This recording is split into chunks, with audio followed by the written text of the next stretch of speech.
Hi, Chan! Welcome to another stream. The second stream of today. Shit, that threw off my normal intro. Well, how are we all doing today? It is still Monday, the 20th of February, and we are back for yet another stream. The plan for today's stream is the same as the plan for the first stream. Well, we got stuff done. We're just getting the other thing done that we didn't get done, which is to try and make pre-commits test suite not take 30 minutes. But yeah, let me say hi to everyone who's here, and we got some notifications to replay. We have one from Shaz, who was resubbed at 33 months. God damn. God damn. And Choco Jax, who has resubbed at 5 months. Hi Choco, hi Choco, hi Choco. This is not gonna replay? Where's the TTS? Oh, there it is. I think I messed up. Here, I clicked the mute button during the first stream because it was super loud. I'm gonna refresh this because I didn't close OBS, so hopefully that'll fix it. I don't know why I didn't ding the second time. But yeah. Anyway, let me say hi to everyone who's here as soon as the game train thing goes away because it's hiding the first chatter. I want to say Kexit was here before the stream started. And then JJMC was first? Yeah. No. Yeah. JJMC was first. Hello, hello. Belladonna is also here. Angeline actually back for the second stream. Another stream, yeah. I went climbing. Between streams. but we're back now. And my hands are grumbly, but it was fun. With new friends. Weird, huh? Anthony Annabelle to count to 45 minutes is true, D-Delsp. Choco Jax is also here, still here. Palvarez says, when does it start? Right now. Drunk Time Lord's also here. Hello, hello. How you doing? Lexel is still here. Are we going for testing too? No, I'm not writing a test runner. I'm mostly just trying to make pre-commits test suite not take forever. The L server is also here, as is Shan's robot. Hello, hello. Lexel. Okay, fine. Fine. Anytime it says, I'm trying to write a reversible schlex.split and it's so gosh darn hard. Do you mean schlex.join? That already exists? Or what do you mean? What do you mean? Didel says, you gotta listen to the song that I tagged you in the Dixlord. Yeah, see, I've opened, oh, you can't see. I've opened it in another tab. I will be watching it later. But yes. Toadskook. Hello, hello, welcome, welcome. Barbara says, will you implement the test runner, task runner, or will you integrate some software that allows you to configure multi-language tests?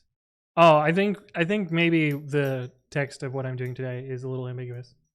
Did it not make the ding? Rollers! I missed your sub. Thank you for the resub at 32 months. Damn, it's been a long time. It's been a long-ass pandemic, hasn't it? But thank you for your continued support. It's good to see you again. Kelzun says, did Dead Snakes deploy without trouble? It did. It did indeed. After I ran the right command. Why are there 2 streams in one day? Because the people I'm climbing with rescheduled. so here's what originally happened. I originally was like, they were like, oh yeah, we're gonna go at 6 p.m. on Monday. And I was like, cool, great, perfect. Instead of streaming at 6 p.m., I'll stream at noon. Perfect, easy, done. And then they're like, well, we don't have work today either, so we're actually gonna go climbing at 2. And I was like, oh, okay, well then I'll just start stream at 10, stream for 4 hours, and then I'll go climbing, easy. And then they're like, well, actually, the gym has special hours today, so we're gonna go at noon instead. But they told me that after I had started streaming. So I was like, well, okay. I'll end stream, go climbing, come back, and stream again. So that's why there's 2 streams. But yeah, that's why I went climbing.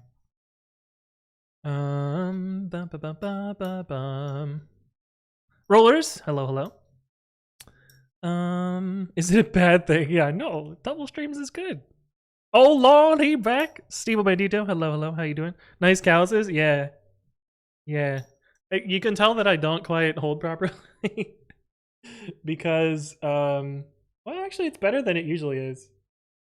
Usually, I have specifically this callus and this callus, and then these middle ones don't show up at all. So I hold like this, but these ones are actually better than usual. Advent has gifted a sub to Sudo. Oh, well, you've already got your button. You've already got your button. Thank you for the gift sub. Appreciate it. Welcome, welcome. New friends? Yeah, right. Wild, huh? Pan Doctor says, I missed the first one. How long ago was that? Let's see, 5 hours ago? 5 hours ago, something like that. Jaholo is also here. Hello, hello. Rock climbing? Yeah, bouldering. Specifically bouldering because I don't like doing top rope.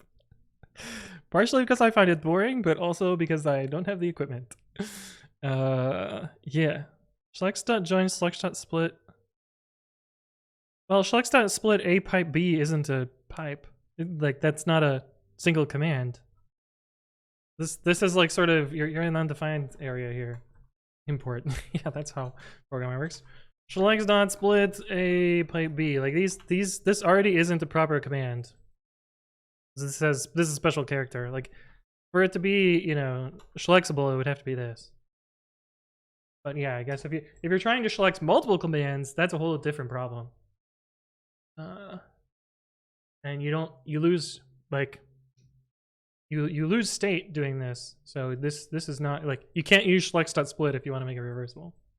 You basically need a full parser of Bash as a programming language. Kegsit has gifted a sub, a tier 2 sub to Who Hot. Thank you for the gift sub, Kegsit. Kegsit's always dropping tier 2s. I don't know how I feel about that. Just like tier 2, bop. Recursive Chat's also here. It has been a while. Welcome back. It's good to see you again. I hope you're doing well. Trevor W says, wait, is today a holiday or did a ton of people just take off because a bunch of my friends aren't working? Yes, in the US it is President's Day, which a lot of people have off. Yeah. You only have a 4-day work week? I think I'm also going to take Friday off. But I'm not going to be streaming on Saturday because I don't know if well, some of you have been following. I don't really share too much about this, but for the last 11 months, my family has been feuding over inheritance, which is never fucking fun. Yeah. The long story short of it, we have finally resolved the most contentious part, which was supposed to be the my grandma, bless her soul and rest in peace, but she said a bunch of stuff and wrote down none of it. And so none of what she said is defensible, and my grandmother's sister scammed the rest of the family by writing my grandmother's will, and then has been strong-arming every little detail about it to try and fuck everyone over. And we've I guess I say we resolved everything, but no, there's actually one outstanding thing that's still a big pain in the ass. But the thing that we resolved was my grandmother's cottage, which what she had said to all of us is that she was going to put it in a trust and keep it to the family and not sell it, essentially. But none of that was written down, and so my brother and I and my dad had to buy it out of the inheritance. So I am now a 40% owner on a second house. But anyway, we are going to visit it this weekend. So yeah, and figure out all the stuff we have to fix because No one took care of it for the last 10 years, so yeah, it's gonna be a lot. But anyway, yeah. Meat sauce, welcome back. Hello, hello. Oh yes, Advent, you're from Choco Stream. Hello, hello. Your hands really took a beating. Yeah, well, climb for 2 hours. That's what happens. That's what happens. Yo, Melky's here. Pow! How's it going, Melky? Good to see you again. With your wrench and partner badge. Fancy motherfucker. How you doing? Good to see you again. Engineer Kai, welcome back. Yeah. 30 plus in modern times? What are we talking about? Oh, yeah. For Pipam. That's an old message. Oh my god, I'm so far behind on chat. Am I not tier 2? I'm not complaining. Don't get me wrong, I'm not complaining. DL says the entire US is just celebrating my birthday a day early. Well, happy early birthday, because I probably won't be streaming to wish you happy birthday tomorrow. But maybe. We'll see. Chris Jen says, I put in my 1 month notice. Oh, you're leaving a junior behind? Oh no. Well, it happens, you know. It's not your fault. It's that the company didn't properly support them. So don't take it personally. That's just the way things go.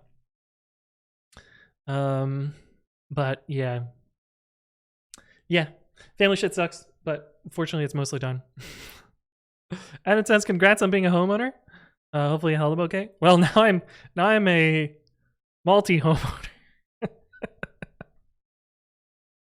Which is not the intention, but that's the way things go. That's the way things go. Chucka knows so many amazing streamers that streamers that she intros us to. Indeed. Well, I don't want to say I'm an amazing streamer, but I appreciate the kind words. On Nightly, hello. How you doing? Mike239X says time to spam in chat. It's more. No, we're almost caught up. We're good. We're almost there. Andy starts streams, waits for you to join, then says happy birthday and ends stream. Imagine. Streamers, yes. Yes, good streamers. Lovekey's also here. Hello. How you doing? Anthon hoarding all the houses? He's not my choice, but yeah. ADOEC is so rich. Well, I can at least afford a house and part of a house. Yeah. Fair. Metalstorm, how you doing? Good to see you again. Okay, so the plan that we wrote out first stream, right before I ended the stream, which is what we're going to be trying to implement today, is faster language tests. And I've split it into 3 chunks, which is we're going to determine some variables, figure out what files changed, figure out what languages we need to run. Then a second matrixed job is going to matrix based on the languages that need to run. And then a final job is going to be the actual required check that's all of the languages. And I think this is what I'll do in pull requests. I think mainline it'll just run all the languages. That's probably the easiest thing to do. Yeah. Recursive Chat says, I hope he takes it okay. 1 month should be enough time for knowledge transfer. Oh yeah, a month is a long time. Yeah, I mean you're being very generous with the overlap there. Sometimes people are just like, 2 days notice. Peace, I'm out on Friday. Green Scar says variables? Yes, variables.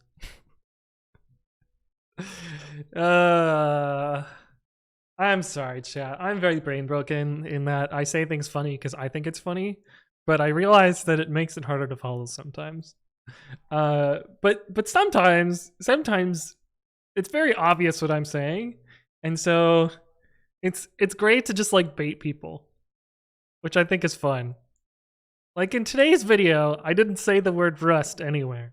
I said roost like 3 times. But yeah, I guess that's more me being goofy. There are things that I'm also brain broken about, but that's more the goofy stuff.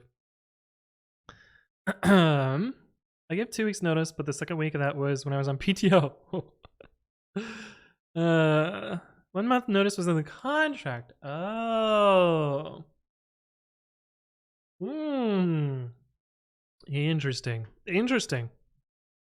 Your comment is 7 likes, yeah. I think this might be I would have to look, but I think this is one of the highest thumbs up comments on one of my videos of like all time, which is wild because it's only 18. But I have not seen a number that big previously. Is there a way to see? I don't even know. I don't think there is. Wait, what is this? There's a contains questions filter? Is this literally just question mark in? This isn't a question. Yeah, it must just be contains the question mark. Huh. Weird. Anyway.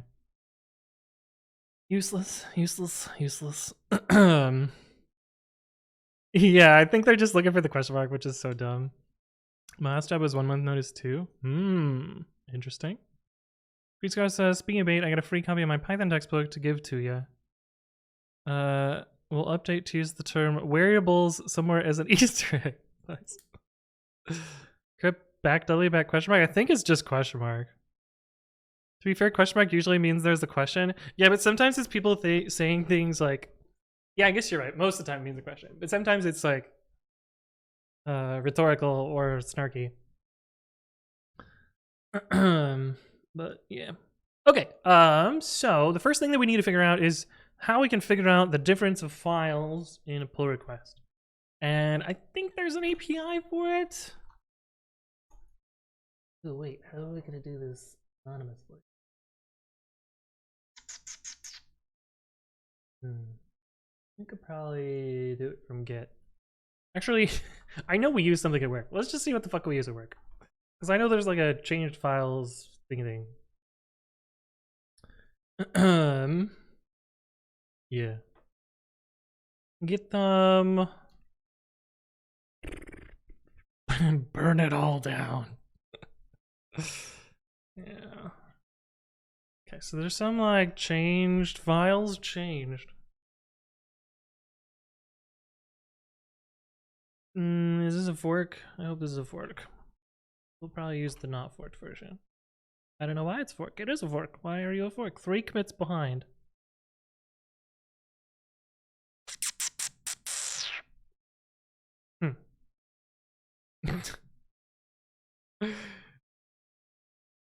Oh, weird. Why? Huh. Interesting. Oh, this is a fork too. Wait. This is the one that I want. Can initially run actions based on files. It's got 1,000 stars. What's the license? How does it work? MIT, so I can look at the code. Workflow triggered by pull request or pull request target. Get a REST API to fetch a list of modified files. Requires pull request read permission. Well, then how does it work on external PRs? Because they won't have API access. They'll have very limited API access. John everyone, hello. How you doing? Feature branches. No, we're not using push. Don't care about that. Don't care about that. How does it work? I don't care about this either. Like, it's got to take a token, right? Only used if the action is triggered by a pull request event. Get a token from the workflow context is used as a default value.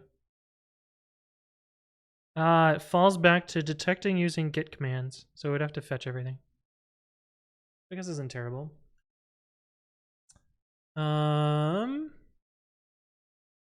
Because what can we use to know that? Because we can't use the Git API. I think we'll just do it with Git, because who cares how slow it is? Like, what does a full clone of pre-commit take? Git clone. It's gonna come over HTTPS. Time. GitHub. Pre-commit.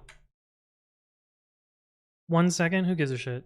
We're not gonna try and hyper optimize this.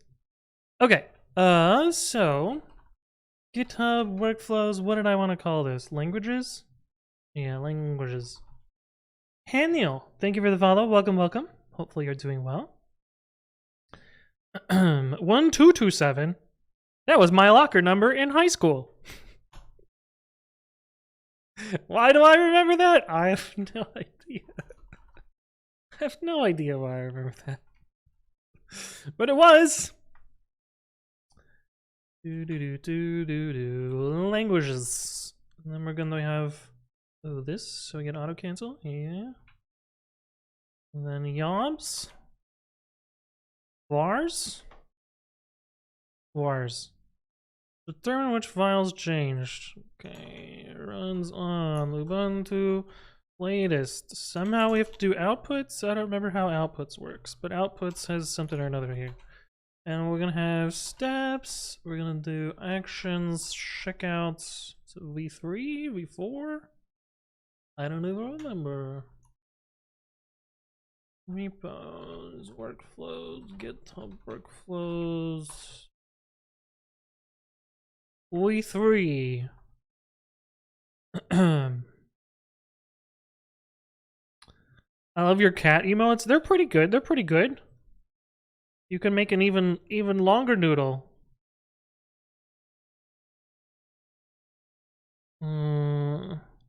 Like a so. But yeah, it's the pressy. It's the pressy. That's where the emote comes from. Is from this little noodle hanging up. Yeah. I remember in grade 9 I got assigned a locker that didn't freaking exist. Oh no. That's awful.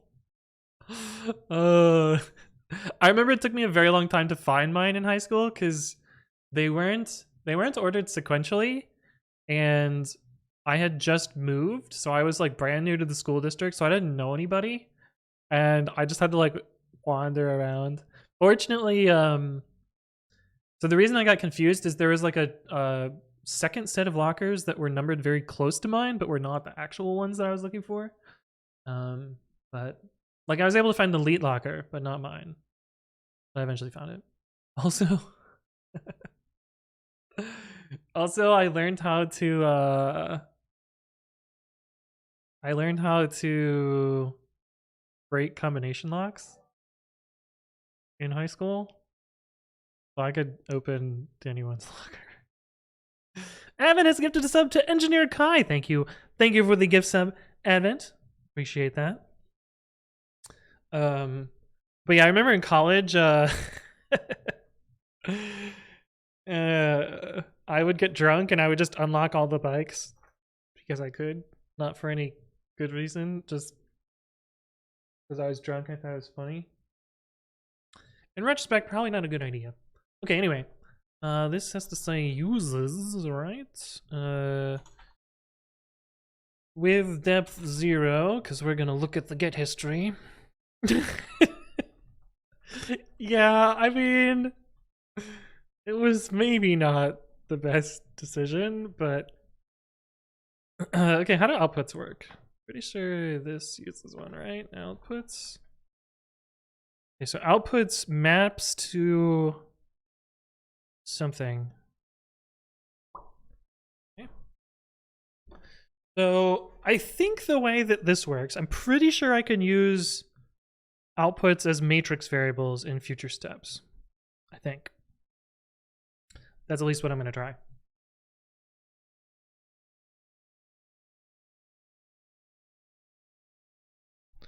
Okay, so we have output, we have languages. Yes, steps.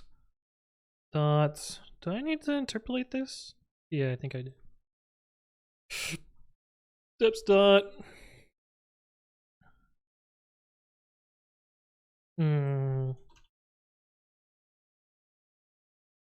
We'll call our step vars.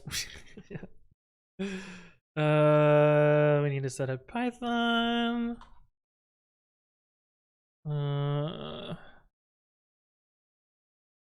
we'll set it to our minimum Python version, which I believe is 3.8.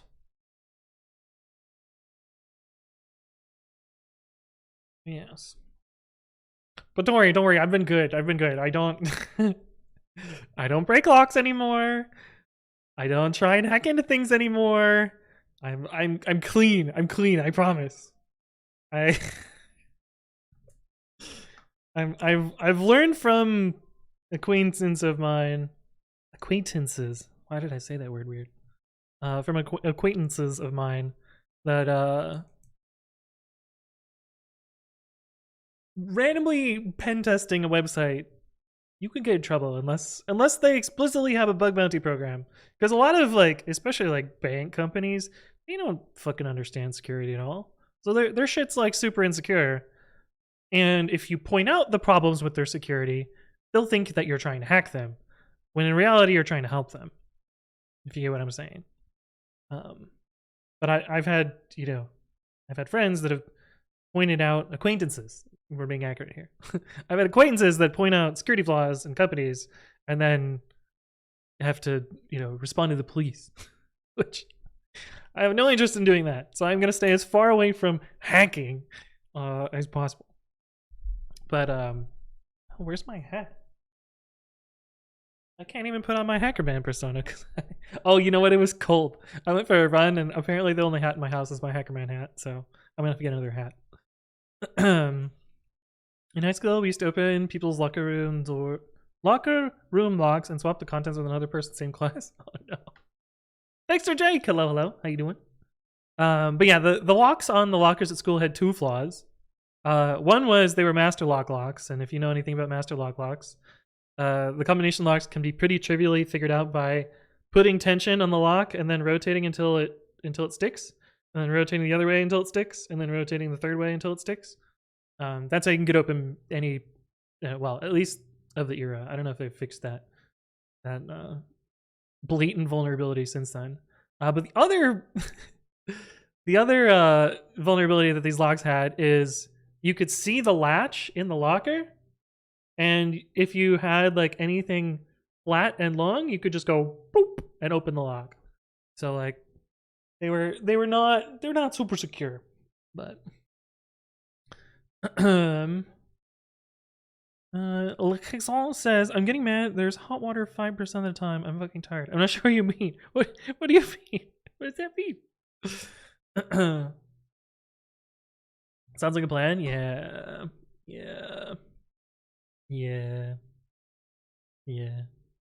I miss Hackerman, and we could bring it back at some point. Master locks are too easy. I do that when I forget my combination. Yeah. On the other ones, the rotating barrel combination locks, not necessarily master locks, those often have the same problem.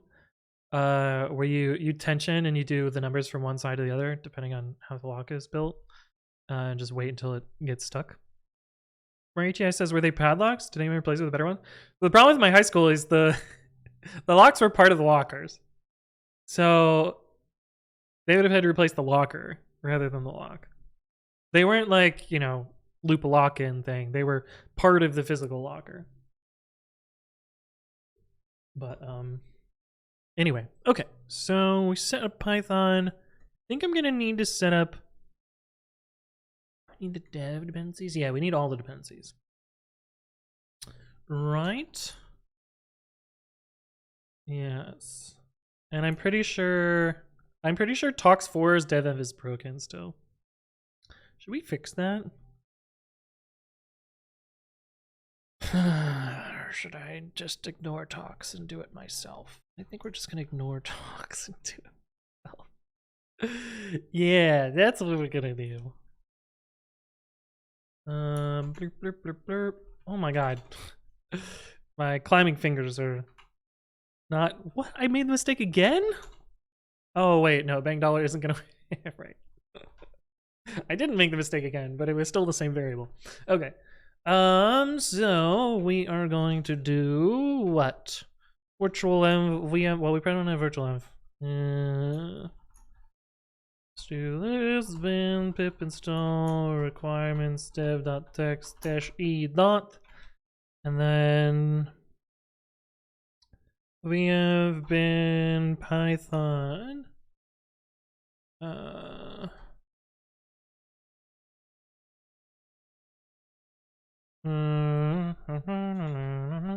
Testing languages.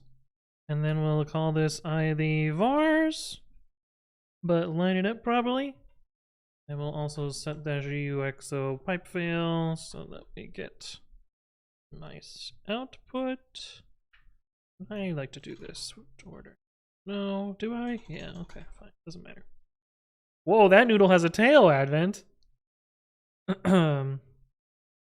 You can still buy bad locks. They just come with cheaper budgets.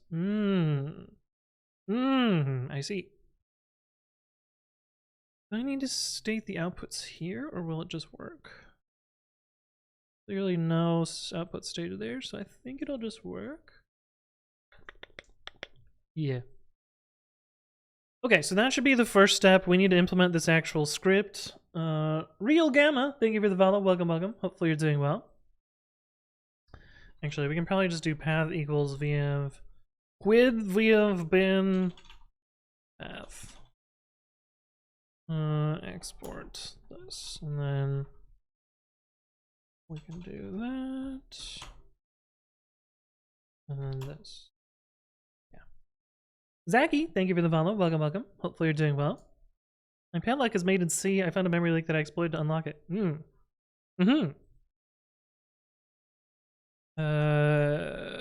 Okay, so we need second yob. What was second yob? What did I want to call it?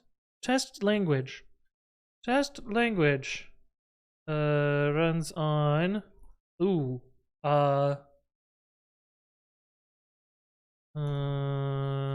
Matrix.os, I think.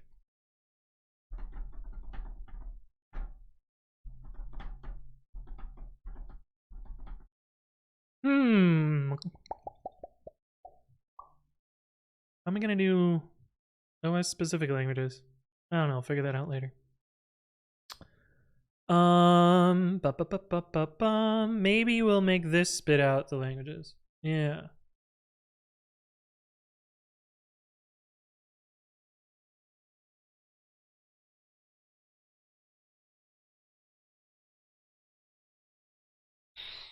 Maybe we can make this spit out Wiktionaries? God.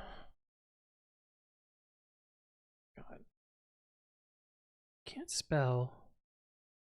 This is the one that I usually look at because it does the thing that I'm looking for. Oh, does it no longer do the thing? Oh, it does do the thing. Okay, yeah. Matrix include. I wonder if I can use this as variables. Let's try something. Do I still have my test plus ignore repo? We don't. We'll make a new one. Test plus ignore. Black, sure. Create new file. Get workflows not spelled wrong. Man. my fingers are crumbly today. Okay, so instead of doing this stuff, we can just skip straight to the point and do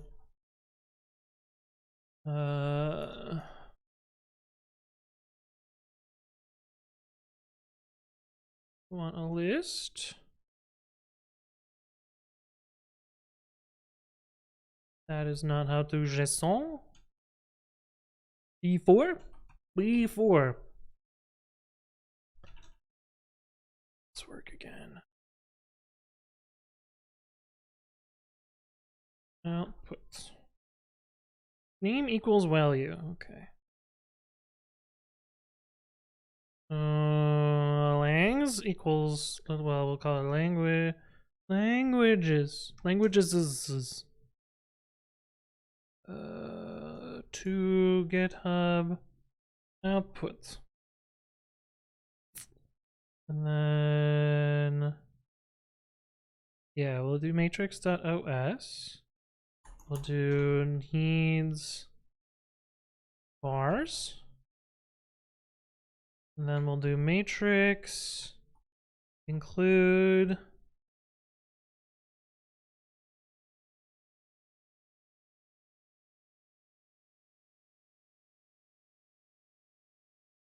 this. Is that how that works? Needs dot, oh, it needs to be needs dot vars dot needs dot vars dot outputs dot languages. We'll try that. Steps run echo matrix dot oh right. We'll do that, and then we'll do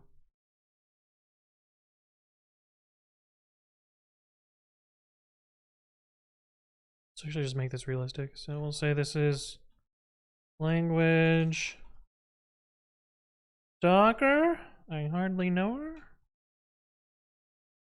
Language roost. Sure. Alright, let's try this. Get a feature idea. Public repos that start by an underscore not shown in the timeline. Yeah, that would be maybe a nice one. The server says, has anyone ever tried this giant GitHub Actions Docker image? Testing with the online runners takes so much time. I've tried to pull it down before and then had it time out in the middle of the pull and then I gave up. So no. Oh, that failed. Sad. Do this so that people. Oh. Oh.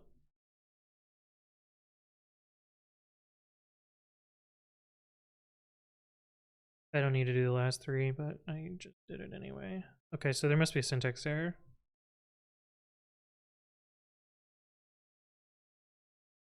The workflow is not valid. 25.5 unexpected value matrix. Oh, it's supposed to be strategy matrix, I think.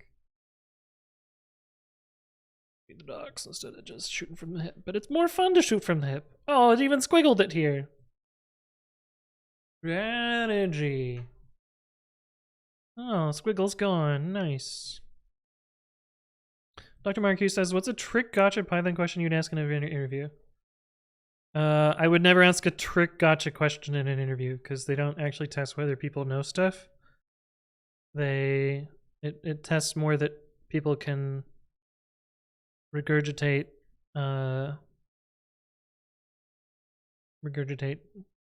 nonsense, trivia.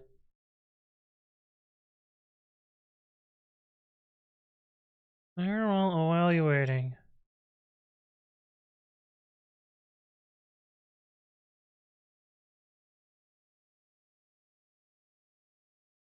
Error reading J token from JSON reader. What? The fuck does that mean? This one's asked about tuple being immutable and thus suitable as a hash map key. I don't think that's a trick question. Tuples are immutable, generally, based on their contents.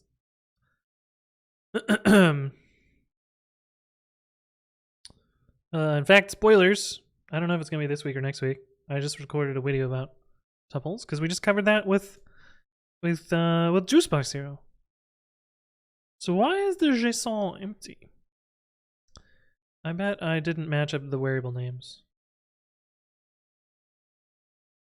Vars, languages, languages, languages,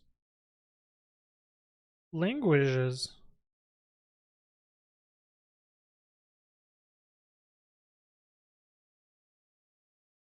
Is this valid JSON? It looks valid JSON. What the fuck? But why?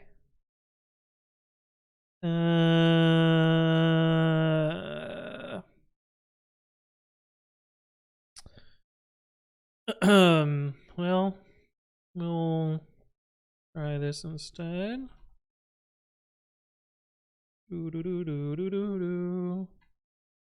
runs on Ubuntu latest, and then we will do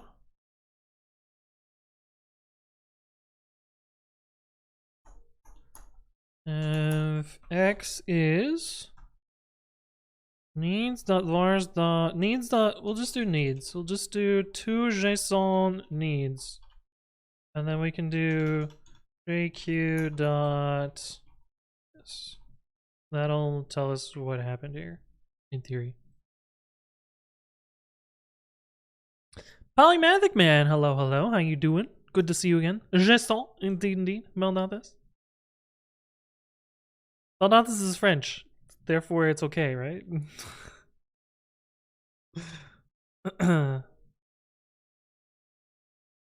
You deactivated Twitter and instantly feel better? That's good. That's good. Okay, so you did your thing. What happened to you?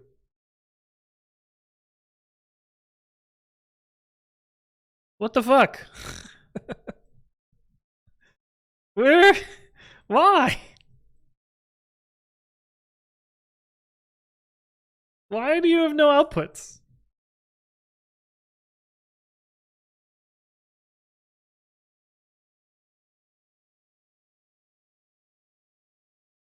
Is this not supposed to be outputs? Is it supposed to be output?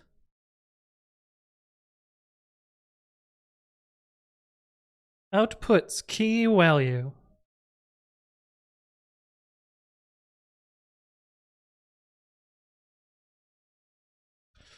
Outputs, key value. Oh, I bet this is supposed to be .outputs.languages. Probably the bug. Yeah. Shit. I make a mistake. This is a lie, because it can be null, because it does work. GitHub's validation is wrong. This is supposed to be outputs.languages.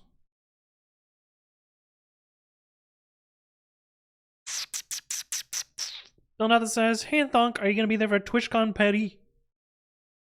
I'm not committing to anything yet.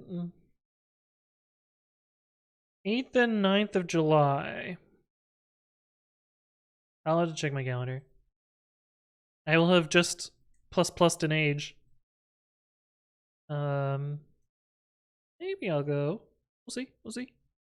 I'm planning to go to Las Vegas, even though I don't like I don't like Las Vegas at all.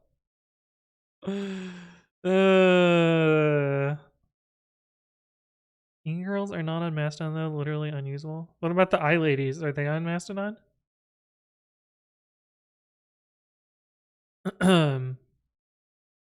You pronounce Paris just like Koreans do. Well, I'm just yoking around, you know. Don't intend to do that. For the right value. Yes, that's what we want to see. Okay, now let's see if it actually works. We uncomment this. One more. Oh, not you.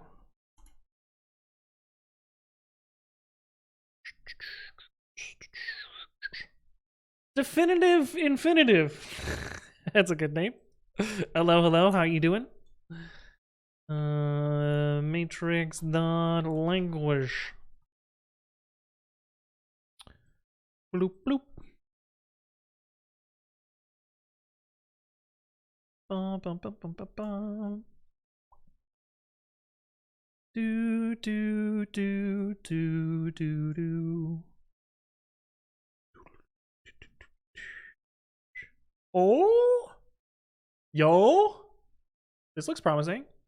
Run echo docker. Echo docker took 4 seconds. What? Okay. All right. I think the idea is gonna work, chat. I think this is just the demo we needed. Oh god, so many GitHub actions has failed emails. Another one? Oh no, this is. Holy shit, Windows, what are you doing? Why are you taking so long? Okay, anyway, we know it works, so that's the important part. Now we gotta figure out what I did wrong here and copy it over. So this was supposed to be outputs.languages.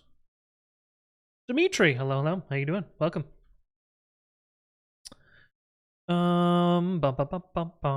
Strategy matrix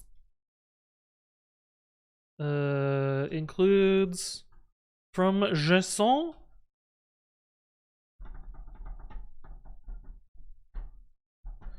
oh, we need needs vars needs not vars not outputs dot languages.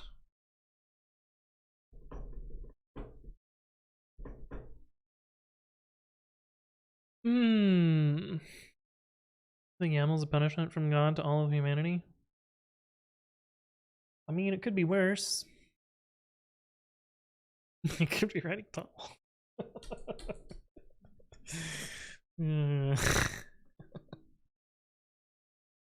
I kid, of course. All config languages suck. They're all bad.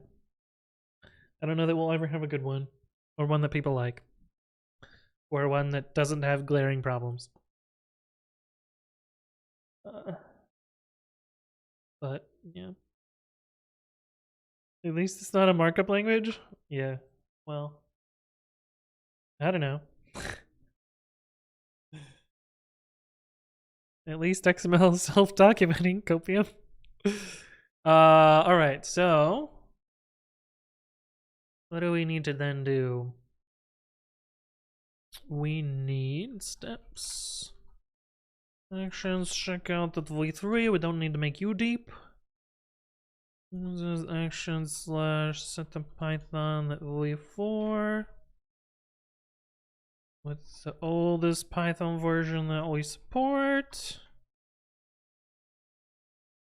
And then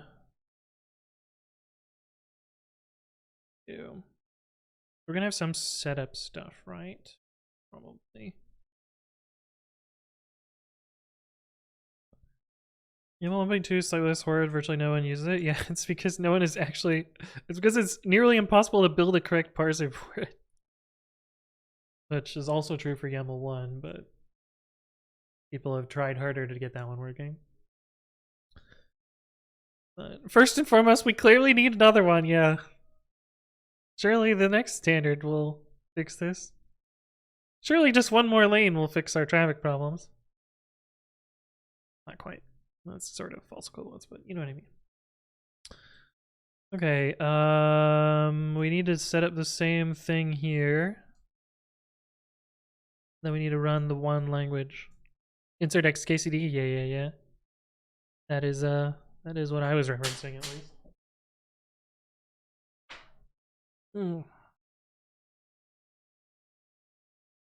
Ugh, you know it's a good day at the gym when it feels like everything hurts. Number 927, nice. Nice. Okay, what am I doing here?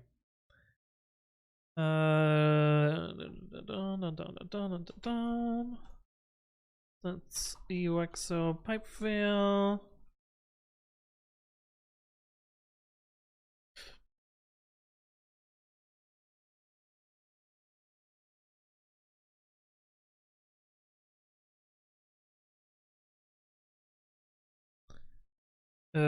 Maybe we'll just call this the setup, yeah. Put the name on top.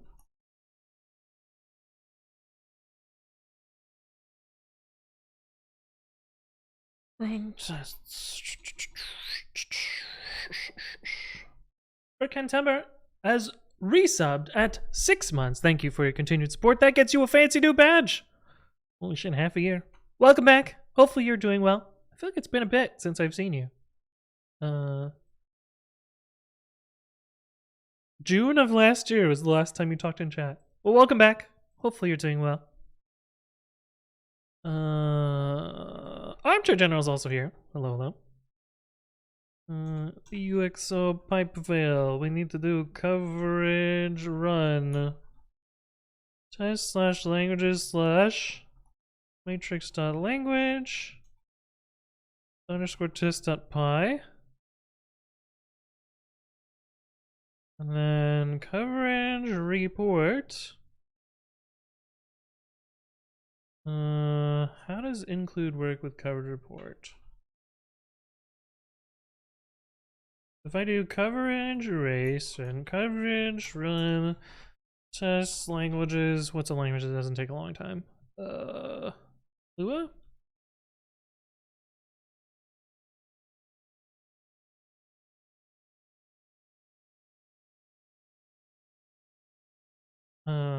Tests languages Lua test. Okay, maybe it takes a while. No data to report. Is it because it's supposed to be this?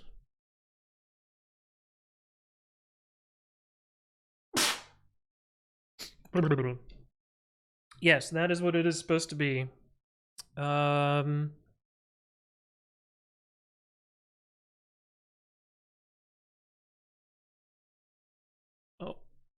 well, I'm glad that didn't open. This is what I wanted, the coverage part of this.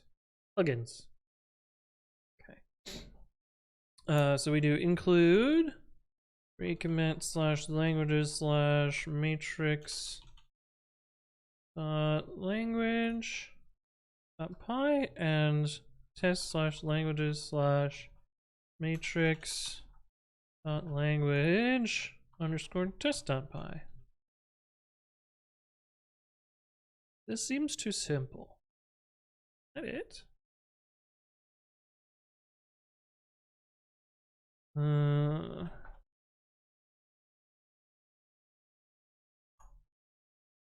Means test language, and then I gotta look at how the collectors work in Sentry because I know those ones fucking work.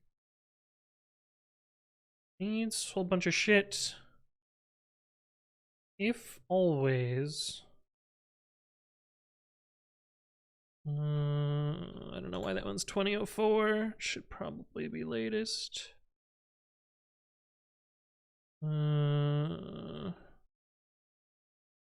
Blah blah blah blah blah blah blah blah.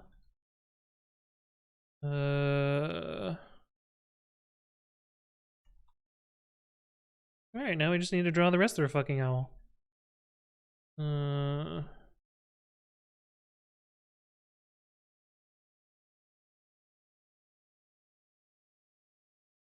Contains need failure or need cancelled.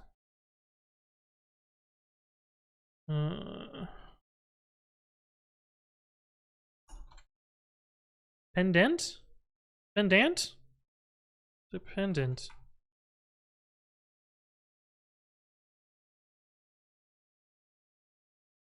But it's not really dependent. Let's say job failed. Yeah, that's, there we go, easy. Okay, so this is the basic idea.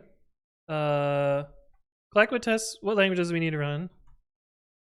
Then test the actual language, and then collect the end. We do need to do a little bit of extra work as well, which is figuring out what we need to install. So yeah, well, let's do that first.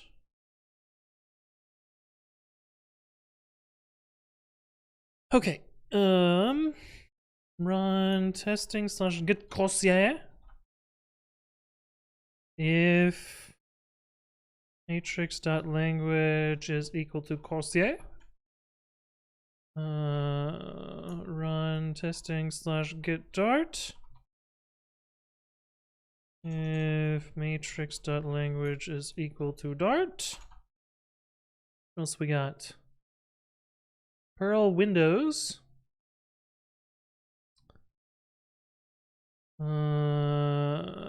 Run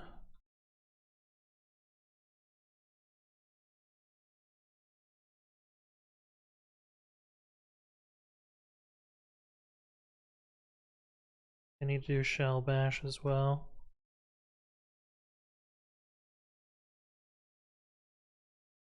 I think these all need to be shell bash. Oh, that's annoying. There's like a default shell. GitHub actions. Defaults. Defaults run shell bash. Defaults run shell bash.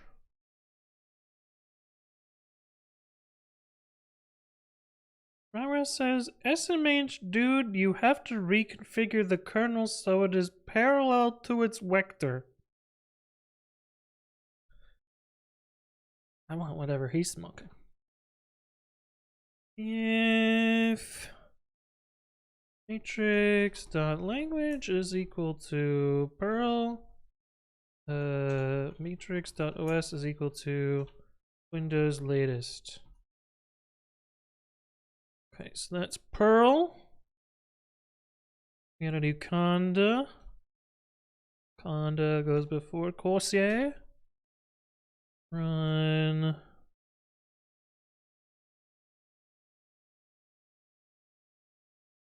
This. If matrix.os is equal to Windows latest and matrix.language equals conda. Oh, we've got an idiot in chat today. Bye. Okay, so the Windows stuff should be done. I think we actually need this independent of anything. We need this for Node. I'm gonna leave it out for now. We'll fuck around and find out. Yeah. Angela next says, that's enough lurking for one night. Good night. Well, thank you for stopping by. Always good to see you. And it has been a while, but you're always welcome back. With your fancy VIP badge. Hell, Lua comes before Pearl. Run. Corsair. Start Swift. We'll do Swift because that one's easy. Let's do Swift first. Run testing git swift.sh. If matrix.os is equal to Ubuntu. Ubunut. Matrix.language is equal to Swift. I'm a very important person if I may say so myself. Nice. Nice. Okay. You know, maybe I just make little scripts for these. That way I don't... Well, this is literally one line. Well. Okay, so we did Conda, we did Perl, we did Corsair, and we did Dart. We just need to do Lua. Lua comes before Perl. Run this. If matrix.os is equal to Ubuntu latest, matrix.language is equal to Lua. I'm a very important person if I may say so myself. Yeah. Kubernetes says lurker here. What's with the Pokemon gameplay? S1 Cube has given the link for that. How you doing, Kubernetes? Kubernetes. That's good. I like that. That's good. That's good. Yeah, I think that we just need this now. This can all go away.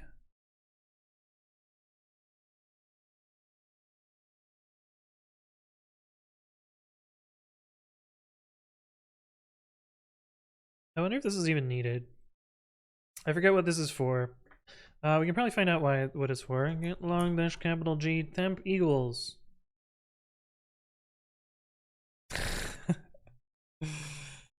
No, it's not useful why it's there, but I did this very recently, so I feel like it's still necessary.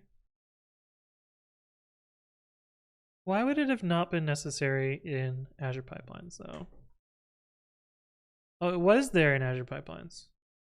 Okay, so we can probably search back further and find it. Semicolon.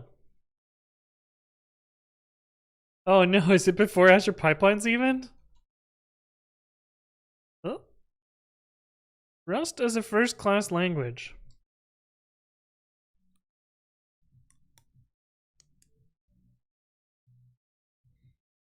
So Rust needs it? Question mark? Remove when dropping Python 2. So it lasted all of... Oh, it lasted like 2 years before coming back for some reason. Because I think that tells me that Rust is going to fail. But I also don't know. Boings type, thank you for the resub with Prime at 22 months. Holy shit.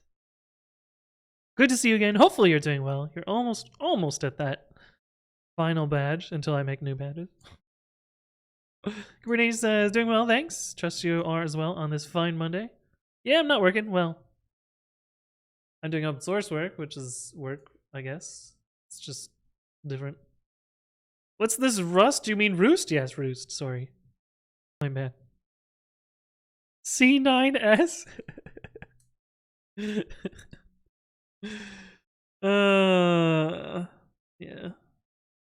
Exonity, hello. How you doing? Gonna be awkward in 10 years when Kubernetes is long gone? We can only hope. We can only hope.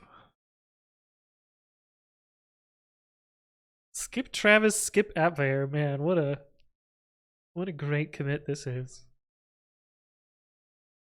Skip Travis, fuck. Admittedly, I was on Travis CI for 5-ish years, so it did well. Appware I did for sorry, Azure Pipelines we did for 4. Different in a sense you don't get paid. Yeah. Yeah. That is the difference there. Okay. So now let us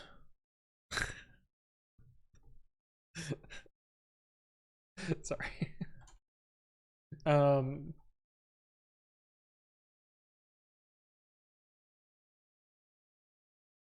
This is what pops into my head all the time. There's a very common Catholic thing where they say, "Let us pray." but this is my brain. Let us pray. But also anytime someone says the word lettuce. But lettuce. But yeah. 2 streams in 1 day, it's true. Fuck. We're writing this script. That's all we have to do. Write this script. Draw the rest the fucking owl. Testing languages. 3 if name is main. Is system is main.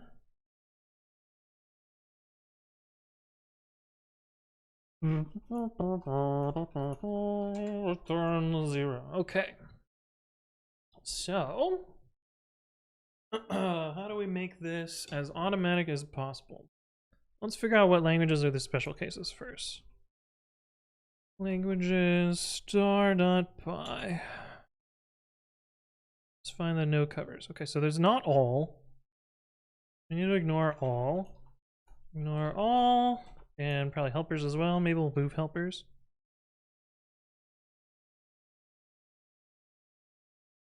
Have you considered adding snippet functionality? Yes. In fact, someone was supposed to be working on it, but I don't know what happened with that. I don't know what happened with that. Okay. Conda. Conda works for both Windows and that. Okay, so not special. Crozier. I believe we added Windows testing for this, didn't we? Yeah, so that one's not special. Dart. Dart works on Windows too, okay. Docker. The Docker images one's not Windows. Docker, image, and Docker. At least I know so far. Pragma, yeah, Win32 no cover. Yes. Docker, also Win32, no go room. Cool. Wait, did that say MD5? Oh no. .NET. I think this is both. Fail is both. Go has different code. Helpers is special. That will probably move that somewhere. Some days I hate types, not most days, but some days. I hate when I have to deal with other people's types. Okay, Lua is not tested on Windows. Does Lua installer Windows? Don't want to scope creep, but in theory we could make Lua work on Windows. Okay. Lua. Node is supported on Windows. Perl is supported on Windows. PyGrep, of course. Python, of course. R, I guess, works on Windows. Ruby. There's a lot of no covers here, but I'm pretty sure it works. Roost, yeah, I know Roost works on both. Script, of course. Swift is Linux only. Swift. System is both. Okay. Okay. Non-languages. Frozen set. All helpers. On Windows is Docker image. Docker, Lua, Swift. Oh, I don't know why that's sorted like this.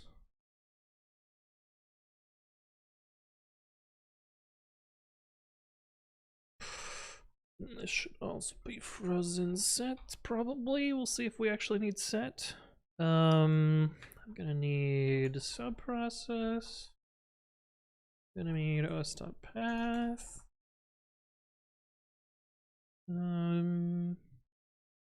Probably be it. So we need to diff. We need to figure out the files that change. We need to figure out the files that are relevant as well.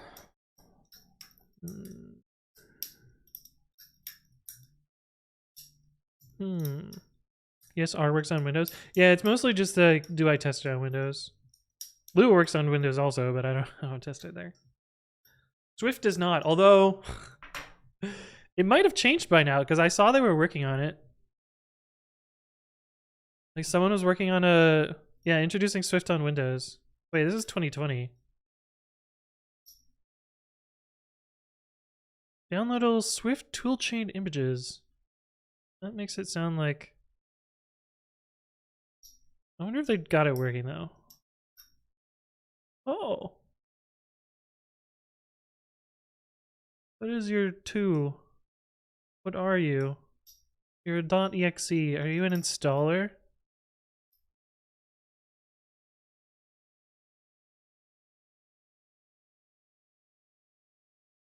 A platform champion.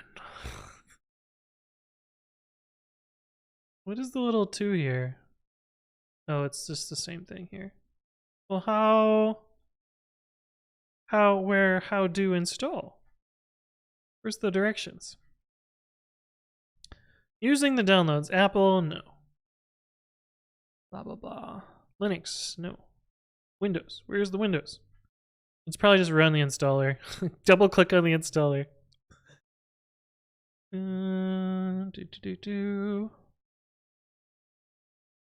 Windows Package Manager.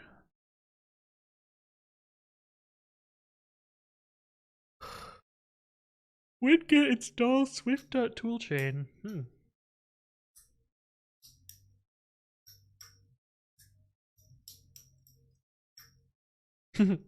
Using the official installer, download it, run it. Extremely helpful. Okay, well, in theory, we could make Swift work on Windows also. Maybe we'll do that later. Funny joke from the 90s UK show, but I digress. Mm-hmm. Color Marku, hello, how you doing?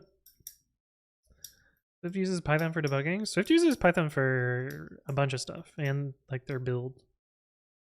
But I guess, yeah, I think you read that there, and I think you're right. Yes, which doesn't surprise. I always remember when I was learning Go, and I was like, okay, how do I use a debugger? And somebody looked at me as if I had told them to go fuck themselves. Like they're like, what debugger? And then some other person was like, oh yeah, just use GDB. Like, yeah, this is guess I'm reverting back to print statements because that doesn't sound fun. Okay, so we need to find the list of the files changed. We need to also, let's skip the file changing part and let's do the interesting parts first. So we need to basically do this a bunch. Import precommit let's just imagine Swift. Precommit languages Swift and precommit and tests languages Swift test. We need to run import. We need to run these imports, and then we need to name for name in sys.modules if name starts with precommit or tests or testing, and we need to squack it.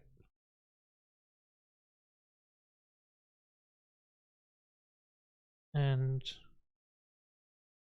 red. And let's pp.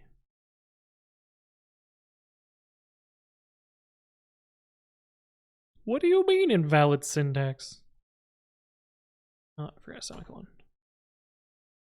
And let's also do sorted. Okay. Oh, wait.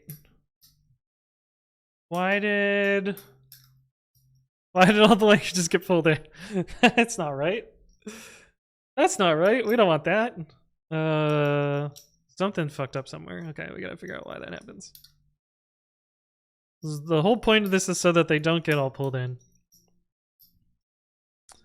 Let's see if it's the tests. Probably the tests. Just gonna comment it out by putting it in quotes. Yeah, it's the tests. Oh, that's annoying. Test languages Swift tests. What do you import that pulls in everything? Language helpers. Oh.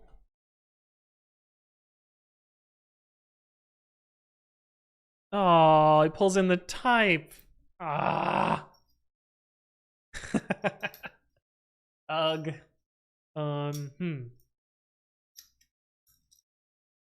Okay, so we gotta move this type somewhere so that this helper. I can just remove the types here. Language Strike, thank you for the follow. Welcome. Hopefully you're doing well. Easy Light, hello again. Color Marker says less pee-pee. Yeah, we pee-peed. We pretty printed. Yeah, let's just to get a better idea of what this actually does. If we if false this bad boy, and then uncomment, unquote.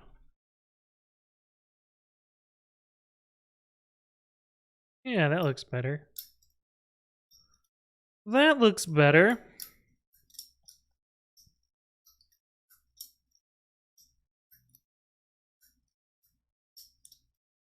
It still pulls in a lot of files that it probably doesn't need to pull in, but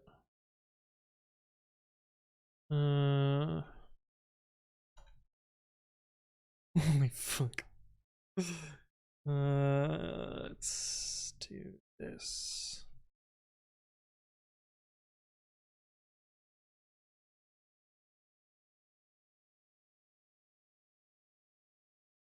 Now I should be able to say bash t.sh swift or docker or roost or oh, roost pulls in way more than I expect. Interesting. Or Python or Ruby. Ruby pulls in a lot too. Why does file log get pulled in?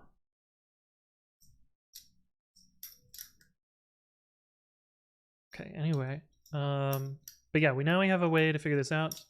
We gotta figure out how to do what to do with this. Can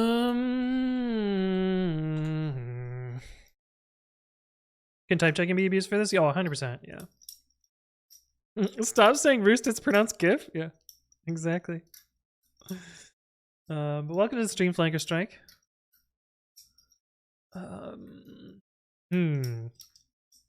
Yeah, we definitely don't want this module to get imported. Because it just pulls in all the other languages. So we gotta prevent this. The easiest way is to split the type out to a separate file. Because this is literally just the interface. Whereas these are the actual languages.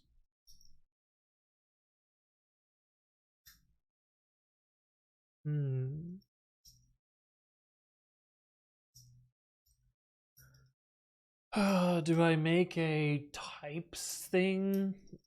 What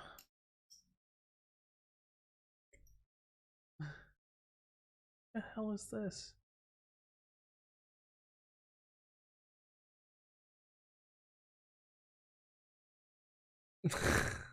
What?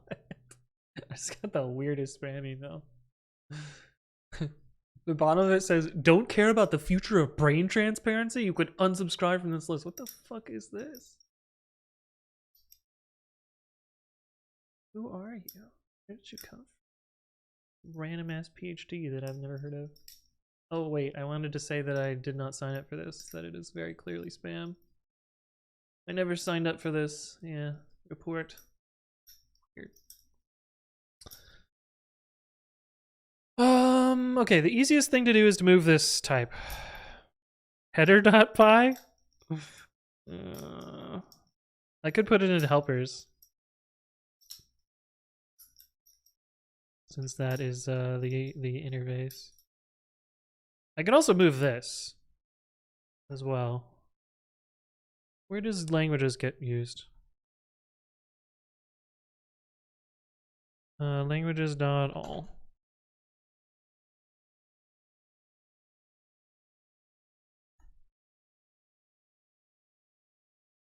Languages.all. Oh. No, it's used here for validation.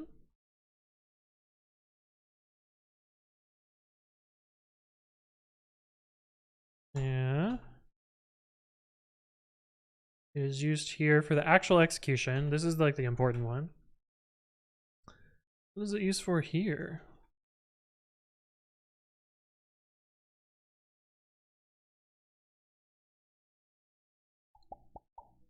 Oh, to check whether it's installed or not. Makes sense. Then it's used here. And here. And here.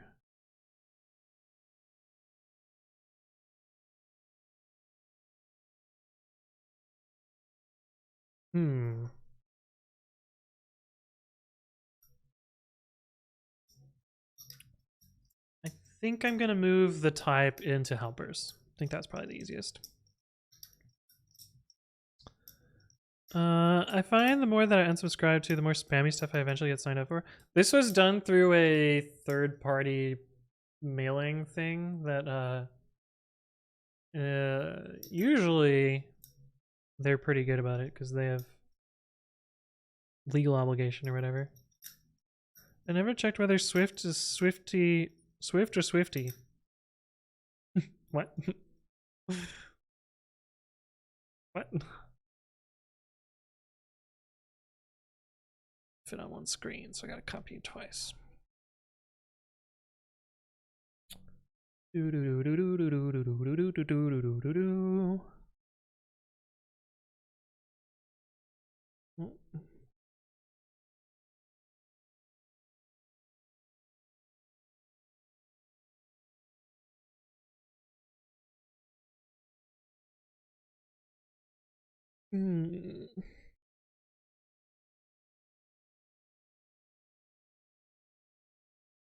Linted?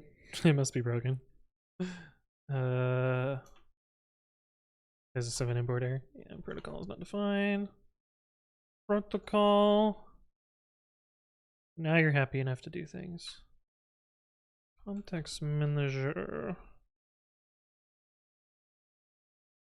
I should be able to delete you here.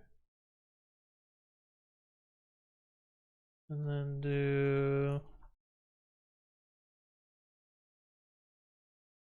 this, and then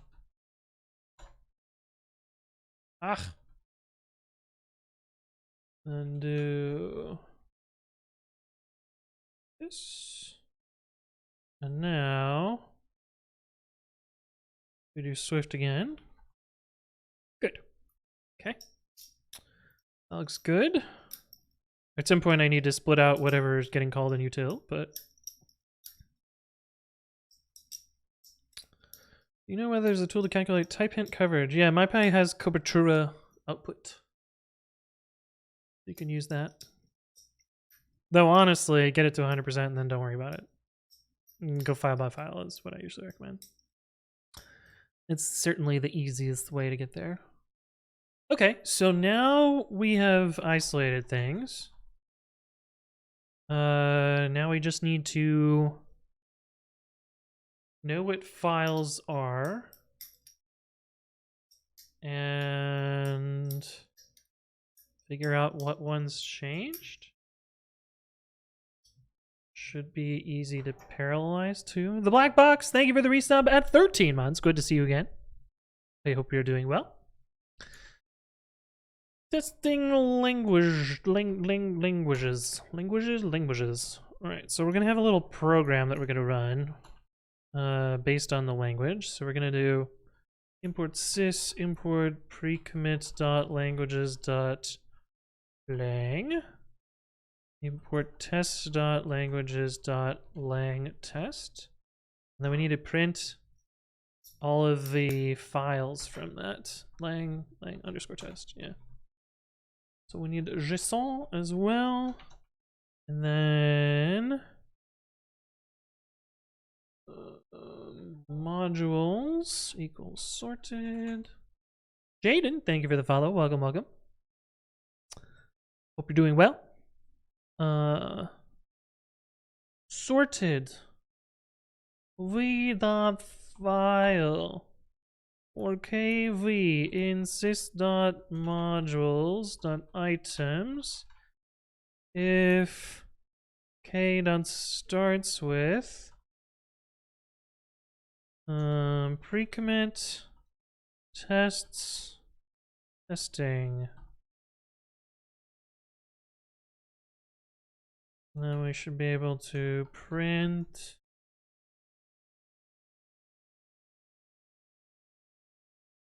Python has frozen set? Python has that frozen set forever. Granted, it was part of the sets module before, but -10 Celsius. Thank you for the follow. Welcome, welcome. Hopefully you're doing well.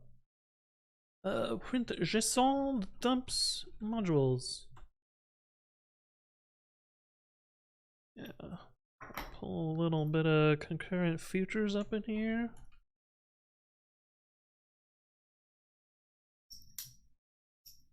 Jane says, what is the difference between following and subbing? Ah, okay. So on Twitch, you're on a channel. I can't show it for mine, but off. Following basically means you get notified for me going live. You also get a few small things like there's follower emotes like AWEC up and AWEC down. If you subscribing takes money, and then I get some percentage of that, and you get emotes and fancy badges and other stuff like that. But there's no pressure to subscribing. Also, if you have Amazon Prime, I don't actually know the link to do it. If you have Amazon Prime, you can link your Amazon account to your Twitch account, and then you get 1 free sub per month. That is completely free besides, having Amazon Prime. That's what Prime subs are. So for instance, does anyone have a Prime? Yeah. Exonity has Amazon Prime. They have this little badge here. Do they? I don't think you have a tier 1 though, don't you? Well, you have tier 3. You can't tier 3 sub. Of course. You a normal sub, but some people Prime sub, which is fine too. Trevor W has got the link there. Perfect. Thank you for that. Okay, so we're gonna use. Let's see. Does concurrent futures tell me how many processors there are? Concurrent futures Python. Do you prefer Twitch subs or GitHub sponsorship? Yes. Let's see. Oh, I have a support page, which I think illegally tells my percentages. Yeah, I'm not supposed to tell you this, but this is the percentage I get from Twitch. GitHub sponsors, it's actually 95%. I get 95% from GitHub sponsors, so your dollar goes furthest with GitHub sponsors. This is also not true. I should just remove this because it's actually like it's way worse than this. I was lied to about this one, but yeah, GitHub sponsors is if you want to, you don't have to, no pressure whatsoever. But if you want to give money, that is the highest percentage way.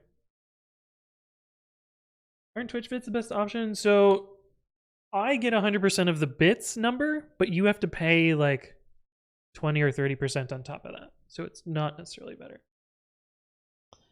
GitHub is 100%. So GitHub takes, I think, 5% out of it, mostly because like 4% of that or 3% of that is Stripe fees.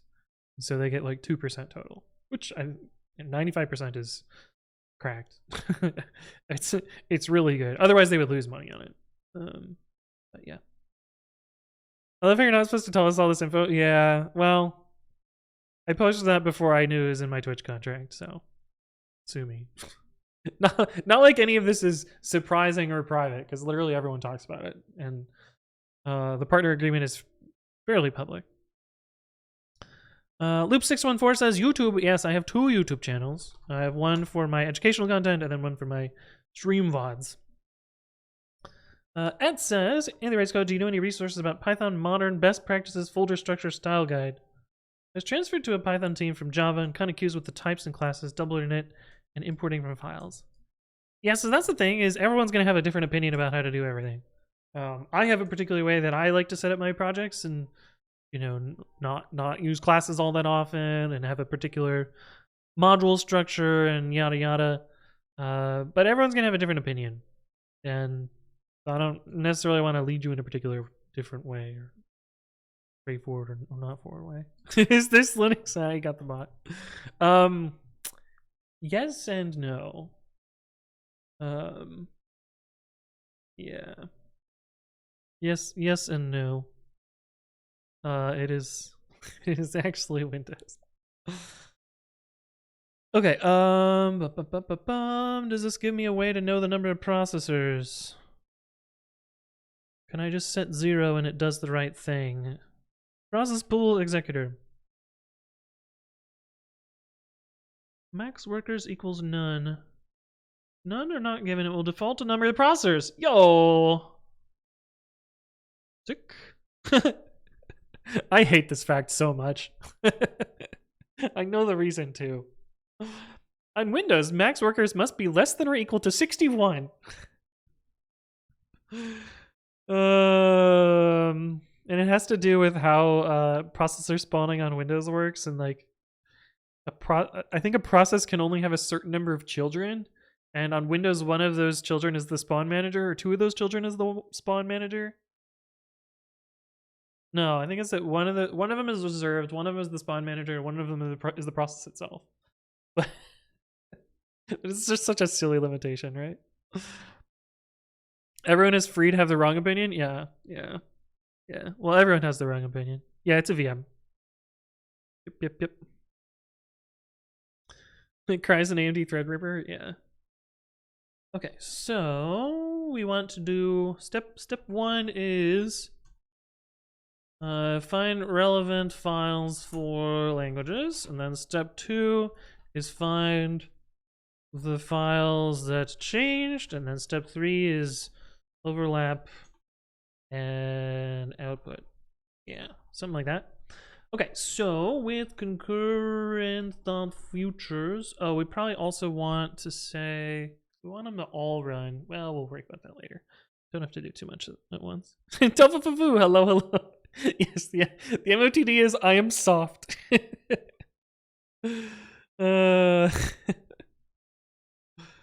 Isolation of the string event from the main desktop keeps your pointy tabs private. Well, I don't have pointy tabs, but I do. Oh, maybe I shouldn't have shown that. I don't think anything was private there. I do normally browse in Firefox and not in Chrome, but I use Chrome here. Do I have a gaming channel? I usually sometimes, well, if I'm gonna play games and if I'm gonna stream games, I stream them on either this Twitch channel or my other Twitch channel. But I don't play games too very often. I do sometimes. I just haven't had time for it in a while. But I updated VirtualBox recently. They rewrote the graphics card. It is slow. Oh no. Yeah, I'm still on 6.1 because oh, why didn't that video show up easy light? It's weird. What was the one you're looking for? I know which video you're talking about. Project setup. That's what it is. Project setup. But yeah, I'm still on 6.1 because there's like a really annoying bug where if you close the window, as soon as you open the VM, it crashes. Leaning Tower of Cheesa. Thank you for the follow. Welcome. It's quite the name. I wonder if someone's done the opposite for MOTD. Yeah, people have done that before. Yep. Evan says, what kind of mic and stand are you using? I like how low profile it looks. Let's see. I think this goes into details on it. It's a couple years out of date, but I haven't really updated my hardware setup. This is the popular SMB. Why can't I not remember? SM7B. There we go. I was like, my brain is fighting me right now for this. Yeah, so it's SM7B, so it is actually like kind of a big microphone, but I have the, so typically you'll see streamers with not this pop filter on it. They'll have the just the low profile one. I find this one works better though. And then the arm is just like one that was enough to hold it up. Yeah, which I mostly keep in one spot. I don't really move it around all that often, but it's good at what it does. Brain empty today? Yeah. Serious. Who chopped my keyboard in half? I got real bad one day, and yeah, I just decided to chop. What are you gonna do? Okay, with concurrent features on process pool executor as exe, we need to call it. Then, do you have map? I know process pool does. Or do I have to make these stupid features? You work. Map.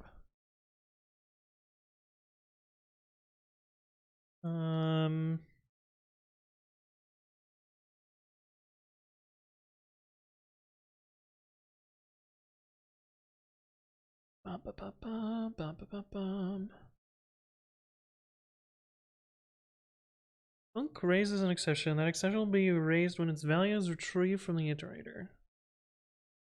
I never remember how this works. Let's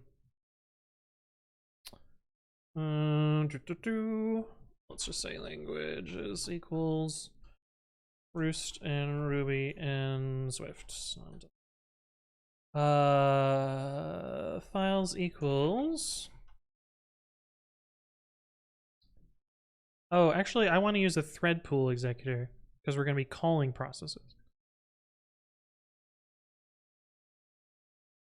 What happens if we call thread pool executor with no arguments?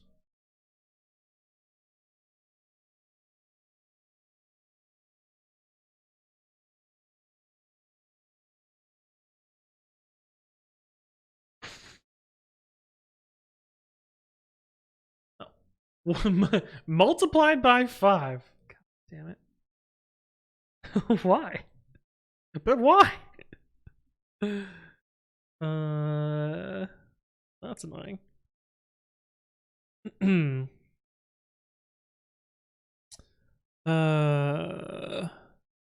Add that as a response to which thing? Keyboard chopped in half? Yeah, but people don't say that enough. But need to get the lifts. The lifts are nice, especially the armrest is kind of the handrest is the best part. Lean Tower Jesus says, "Hey, happy to follow the stream. I use Flake8 PyTest and Talks day to day, so it's cool to see the person behind some of it. Yeah, welcome, welcome." The next sentence explains the motivation. Yeah, it explains the motivation. I'm just frustrated by it because I want it not multiplied by 5, and so now I got to figure out the code to actually get the right number. But yeah, it's just an arbitrary number. Yeah. But now I gotta go find the CPU count code, which should be here somewhere. CPU count. os.cpu count.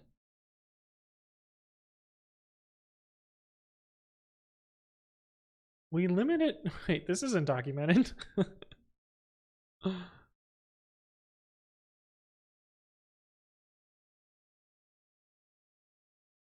CPU count or 1 plus 4.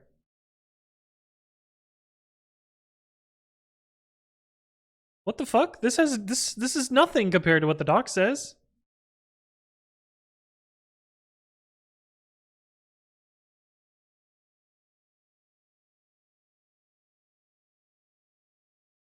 What?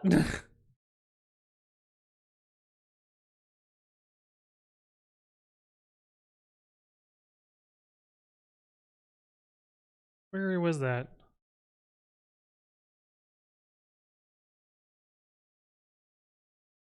If max workers is none or not given, it will be default to the number of the processors on the machine multiplied by 5. What?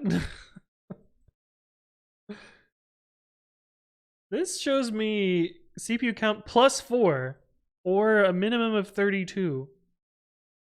No, the minimum value. Yeah. 32 at most. If it's none. So the docs are wrong? Let's see what it says on main. Possible the docs are updated and this is old? Or the opposite?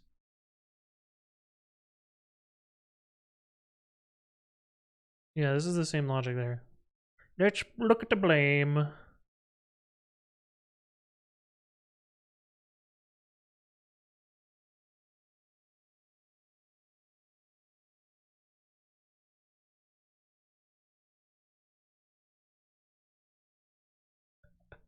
A random ass patch.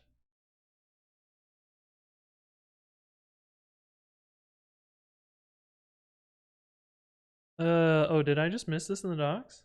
Oh, it's here. Oh, that's fucking annoying. This is so confusing. This should not be here with this also here.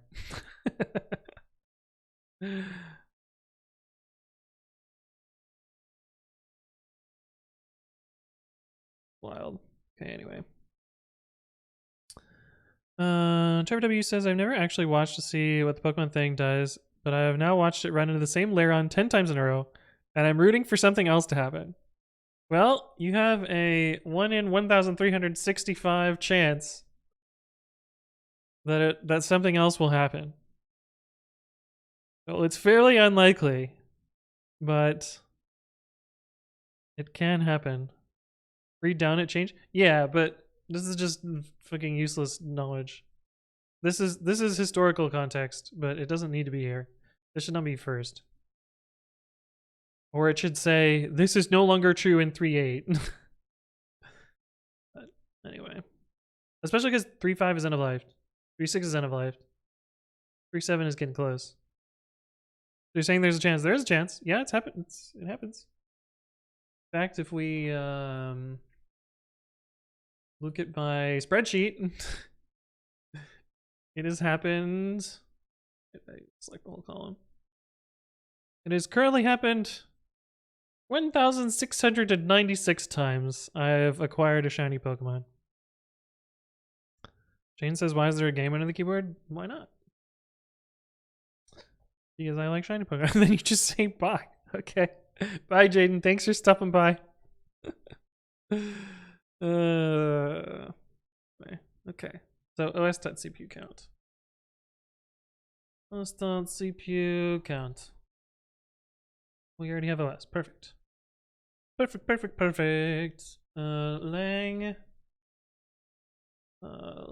files. Lang. Oh, except we want. Oh. Vor. Lang files. In zip. exe.map. Ooh. Langs? Zip langs map. Lang files. Langs. Is that how map works? I don't fucking know. I don't use map filter reduce. Which argument goes first? Function goes first, right? Surely. Concurrent features.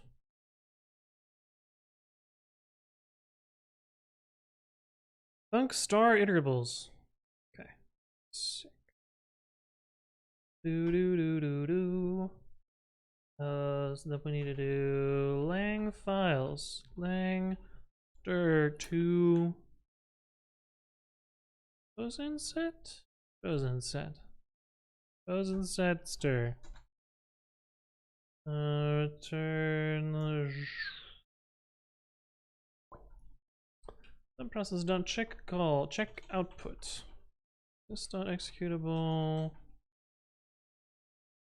C prog. Prog equals prog dot format. Lang. Could actually just do this. No reason for it to be a constant up there.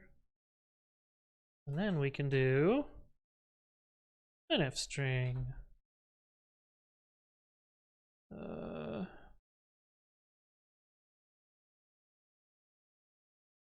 Return the frozen set out. Okay, let's see what this does so far. We need JSON and sys.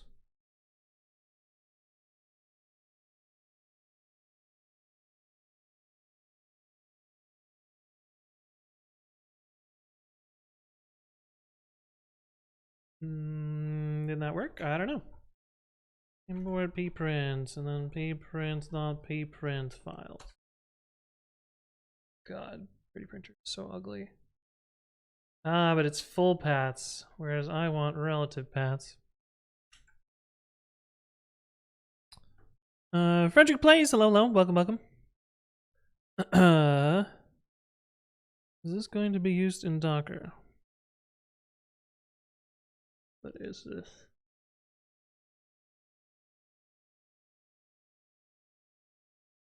Oh, are you asking if my script's going to be used in Docker? It doesn't matter.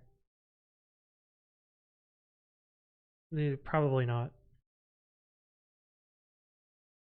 Yeah. But good point. Kubernetes says, I still don't know how to use async versus thread pools. The latter has been better for all my use cases so far. It is fine. I find threads and processes a little bit easier to reason about. Demshark says, why is there a Nintendo Switch? You do bang Pokemon. Maybe I should just put a little fucking text over the top of it, right? Text. Bang Pokemon. Bang, Pokemon. Oh god, that's huge. Let's use a good font at a size that's more reasonable. That's gonna be too small. Oh god, did I just move everything else? Oh, I fucking moved everything else. I'm a bitch.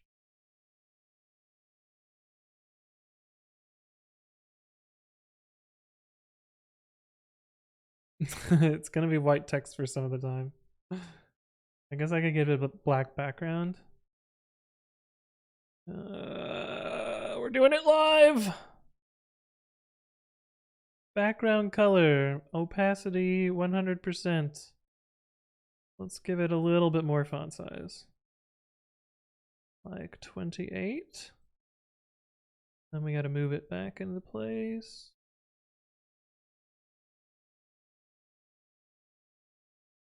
There you go. Ta-da! Oh, I could have done outline instead. Yeah, maybe that's better.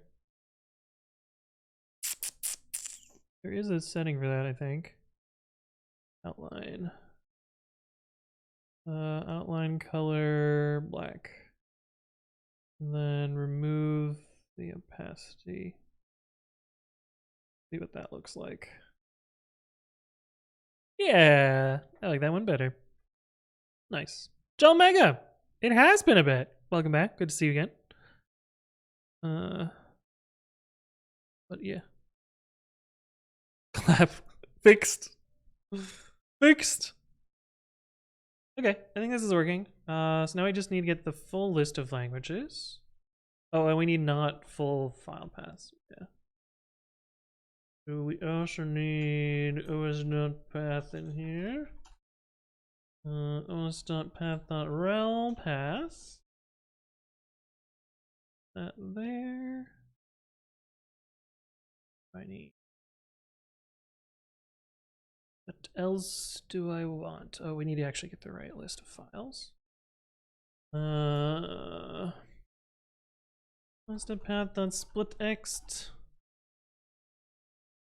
fname for fname in os.lister. Recommit / languages.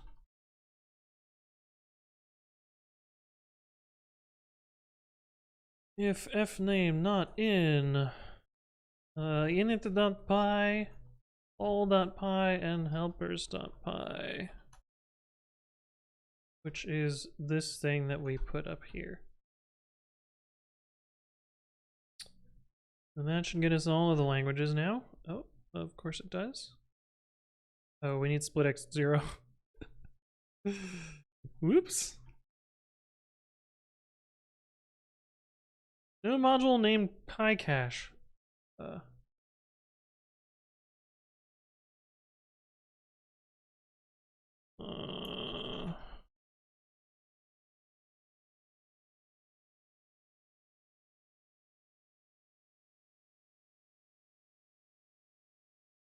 Right, we haven't written tests for these two yet.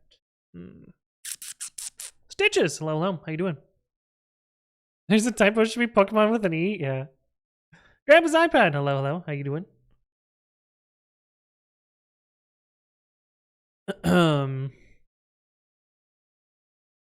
Welp. Never heard of it? Yeah, they got bopped. Do I not have tests for these yet? I bet I don't have tests for the Python ones either.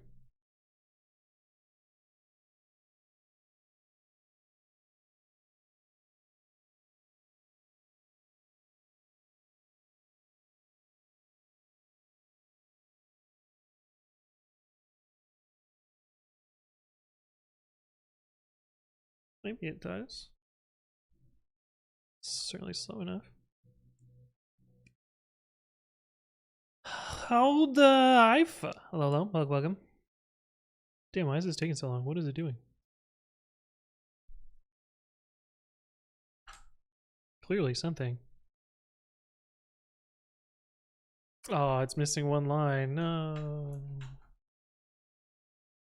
Oh.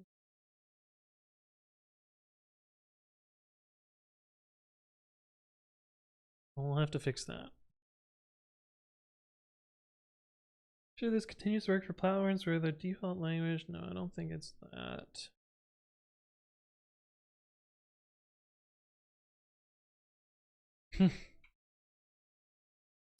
We patch this. That doesn't grammar. We patch this to force virtual env executing with dash p. We reliably can't have multiple pythons. Okay. Yeeted, like we say in Roost? Did yeet become a thing? Or is yeet still unofficial? I was pretty sure it was unofficial. But I'm also not sure. I'm also not sure. Okay, so that's the one line of coverage there.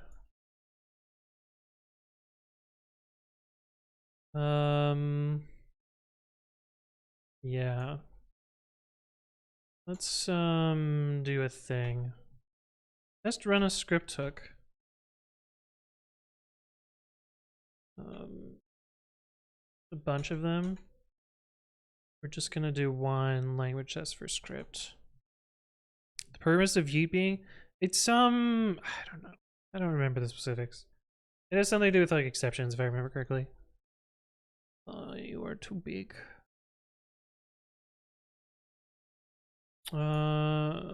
Let's just quickly write a script test. Test script language.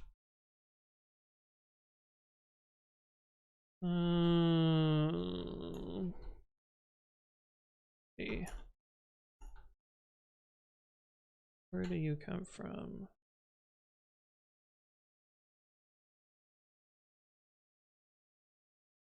The right place. Staying language. Let's import run language. This will actually give us, yeah, this will actually make this easier for us to test as well. Pre-commit dot languages import script. And then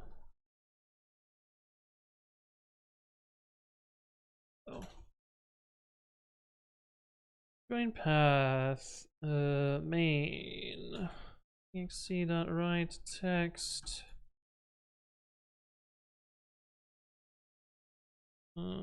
hello world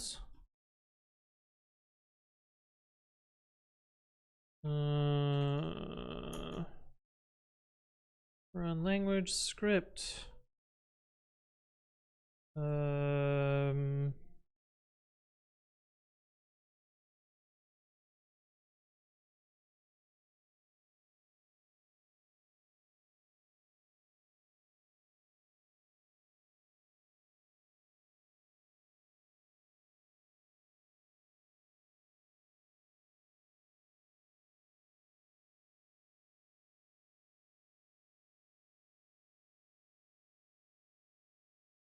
sweet.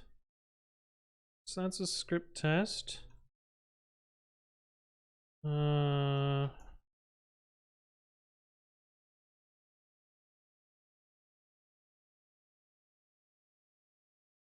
actually don't get anything at all. We'll do this as our test here.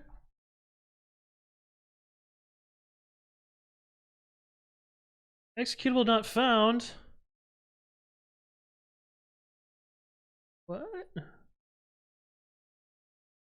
Oh, because I wrote script, but I wanted system. Hello, hell world. Now this isn't gonna fit anymore. Oh, it does. Sweet. Oh my god, lots of text.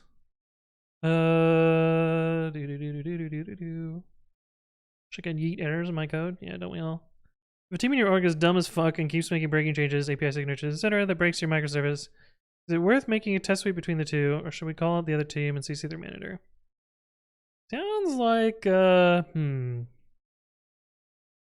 don't know. Usually you don't want to start fights, usually you want to work together on stuff. But Fire the Chungus. No, you're fine. You're fine. I don't know. I would start by like letting your manager know and be like, "Hey, they keep breaking our shit. We should probably sit down and talk with them. Can you organize a meeting such that we can sit down and talk?" And then figure out a way to do this. Whether that's like some sort of schema management or API versioning, or you kind of need some of that somehow if you're going to do microservices. But Pandaxi says, do you have any advice on how to prevent imports from one level or more of indirection? Sometimes imports from modules that import the original source or definition sneak by code review. Oh, so. Oh, are you talking about with init.py? I just ban init.py personally. Putting the hell in hello world. Dude, that's just programming in general, Telephone. Programming in general is just putting the hell in hello world.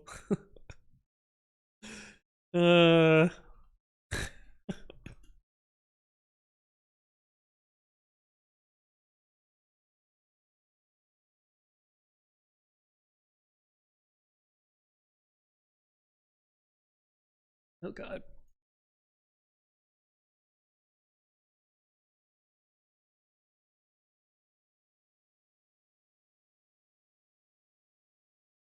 Okay. Now that we have a system test and a script test, this should not crash anymore. Of course it does. No model named fail test. I thought Marcia did that one.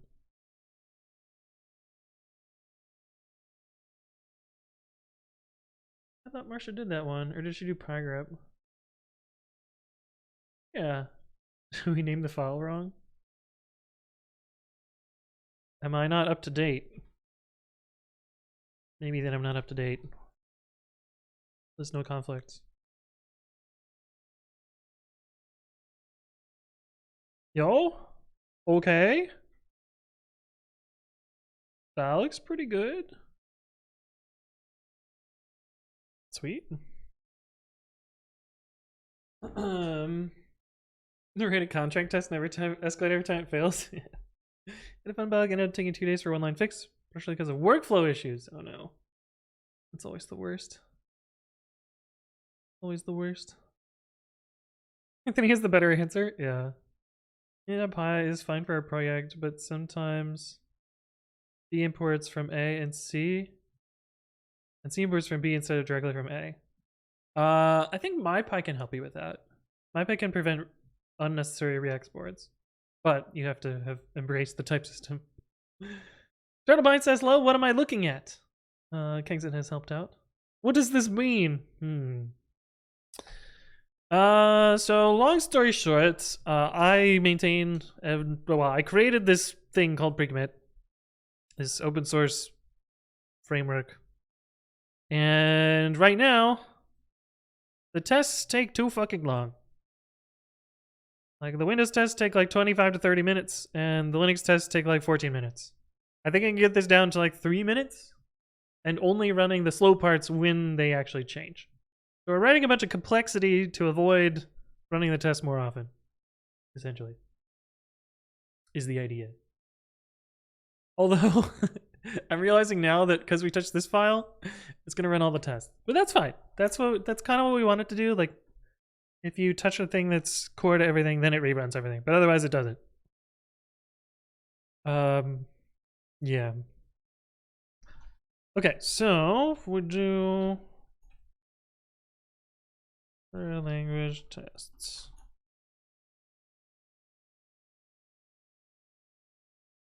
I'm also going to move. I'm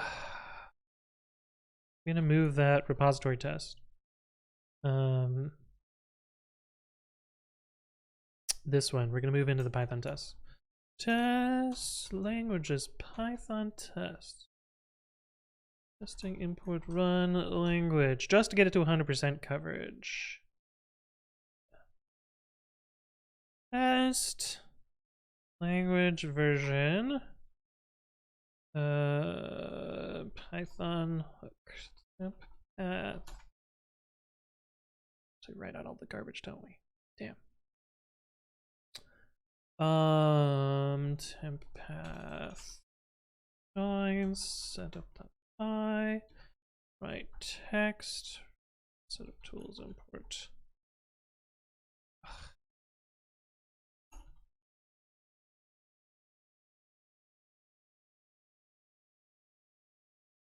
Modules equals mod entry points equals console scripts.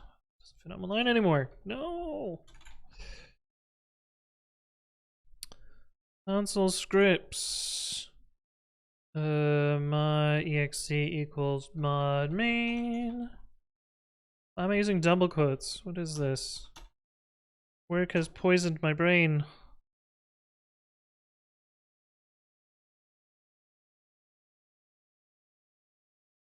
Mod main.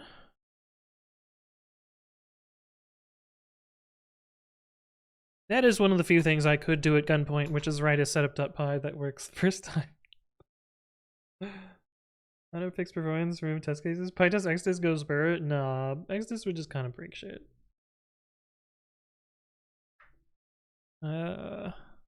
Exdis causes more problems than it solves most of the time. Most of the time. Sometimes it's great. You use double quotes on a Frosh keyboard? Wait, wasn't Baldathis telling me that he doesn't have to press shift for either single or double quotes? Do you two have different French keyboards? Temppath.join mod.py.write text def main print hello world. Fuck. Oh, and these are gonna join path anyway, so. Oh hi. That'll be shorter. Okay, expected equals 0 y. Copy paste this. We'll fix the comment while pasting it here. Patch this to force Vroclav executing with -p since we can't reliably have multiple Pythons available in CI.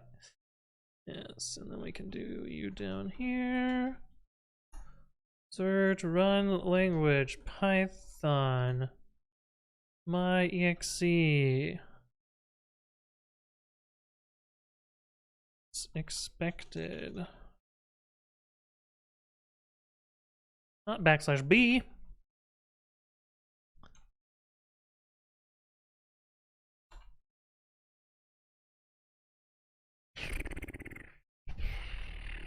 Language helpers. That's where it's cool. Circuit Scratch. Hello, welcome.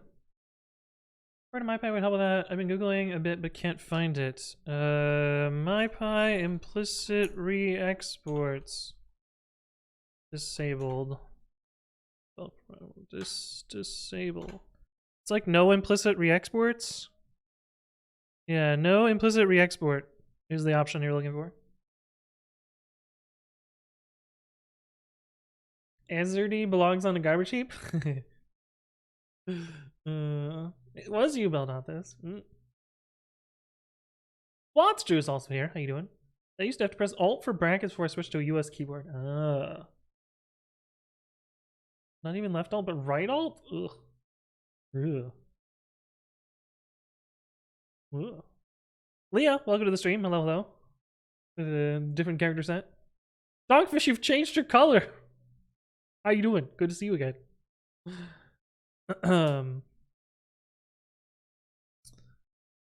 Okay, so we can delete this test. So now my invariant should hold if I do coverage erase, but instead of system, we want Python.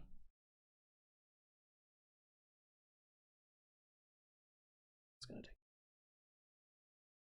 You bought Turbo. Ah, now you don't see ads anymore. Nice.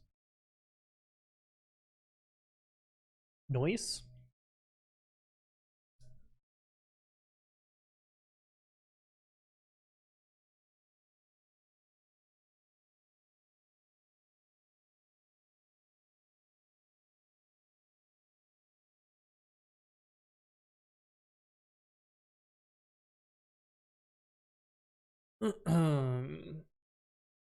Sick. Oh wait, fuck. Oh, actually, we don't have to rerun. We can just do only the report line. Recommit python.py. Nice. Sick. Okay. So this goes burr, spits out thing. Now we need to do the next part.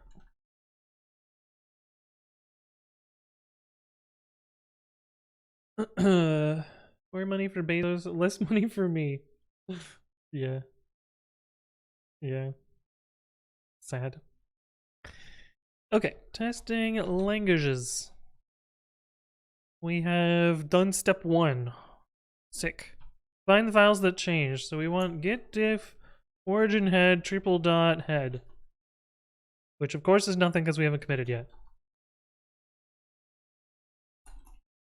But if we do this, and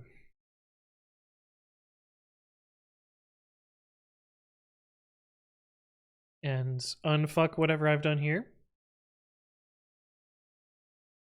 GitHub workflows, languages. That's what linters are for, right?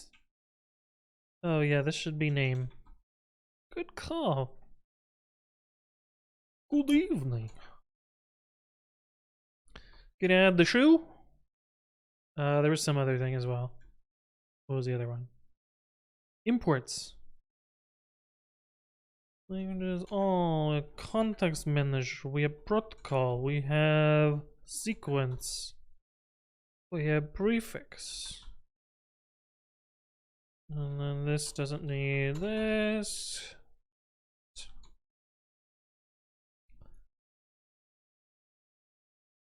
CJ, when do you become partner? Yeah, right? What? I don't know. ASDFJK. I typed this into, I want to say it was Discord, and someone responded to me, "Oh, Anthony, I didn't know you spoke bottom." Oh. Okay. Whip. Chocolate keyboard smash there? Yeah. You like your custom color? Yeah, it's a good one. It's a good one. Alright, get diff. This one. But we want name only. Not like this. Okay, so these are the changed files. Okay. Should we do little dash Z? Yeah, probably. Did Z split? Oh, but we can't import anything. Yeah, I'm just never gonna put I'm never gonna put new lines in my file names, right? Yeah, we don't have to guard against things that are impossible. Bum,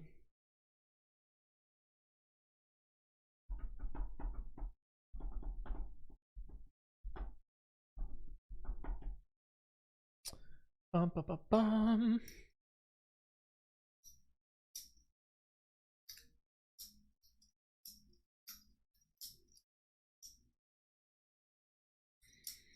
Okay. Out equals subprocess.check output. Git diff origin slash head triple dot head. Name only.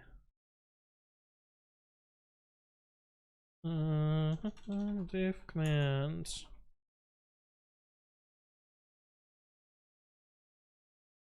It's actually shorter to do this.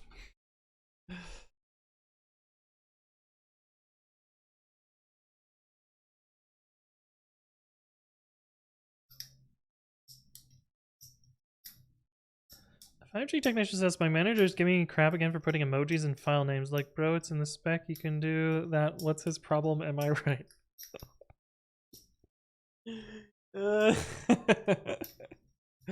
I mean,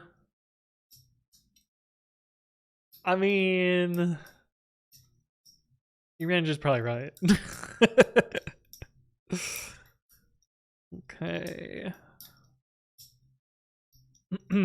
Beardy, hello. How you doing? Okay, so then all we need to do is return the results. I think. The rest of the fucking owl.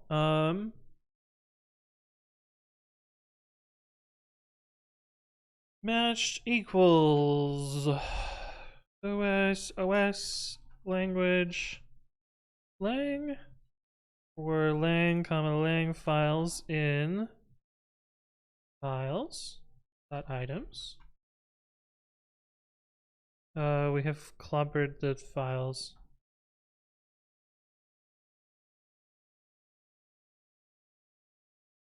Lang for OS in. We want to do Windows first. We want all the Windows ones to run first because they're the slowest. It's gonna loop Windows ones then through all of these. Yeah.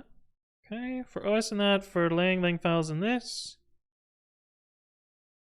If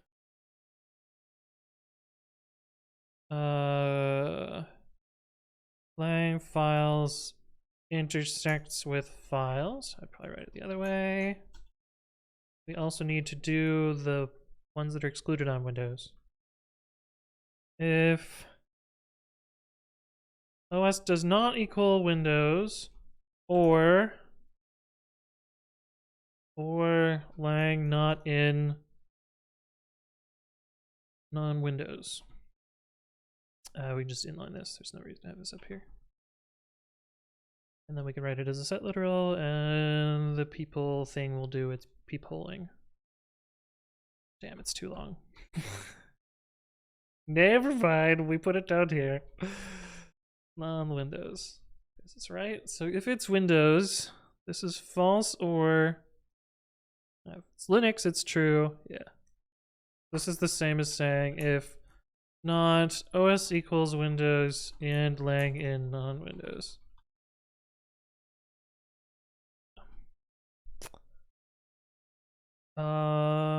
Okay, and then just print matched. Well, not exactly print matched, but let's do that first. It should match all of them. Which should not match Docker for Windows. Oh, these aren't sorted in any way. Why aren't they sorted?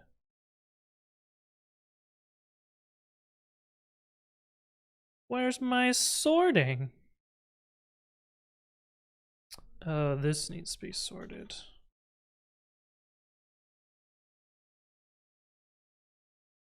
Now they're in order. Cool. We don't see Docker. I think this is working.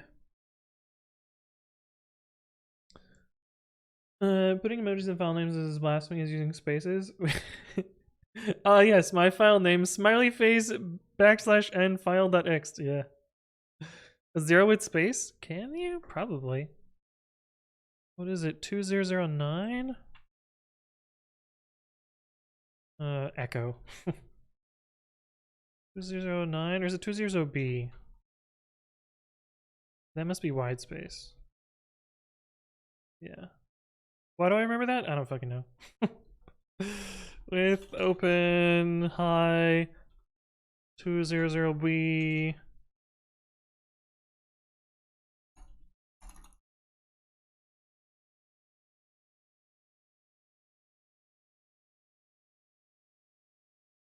Where did it go? Oh, it's right here. Oh, that's evil. Oh, that's so mean. Oh, you can't even see how mean it is. Okay, so is this file called hi hello? It's not there. But it looks like it's there, but if we copy and paste it, then we can find it. Oh. Oh, that's so mean. Oh, it is tab complete? Probably. Yeah, tab complete gets it. Oh, that's so mean. Kubernetes says, I've seen zero spaced legit in a Jenkins file to work around Blue Ocean being shit. Oh no. Elfenrod, hello. How you doing? My favorite use of zero width space is there's this IRC bot in a channel that I haven't hung out in a while, but there's an IRC bot that injects a zero width space into the username in responding to things. I don't even remember what the code is for this. But yeah, it sticks a zero width space to avoid mentioning people in like quotes and shit. Somewhere in here, there's a zero width space. That's been my favorite zero width space trick. But this is this one's a little cursed. Oh, I wonder what.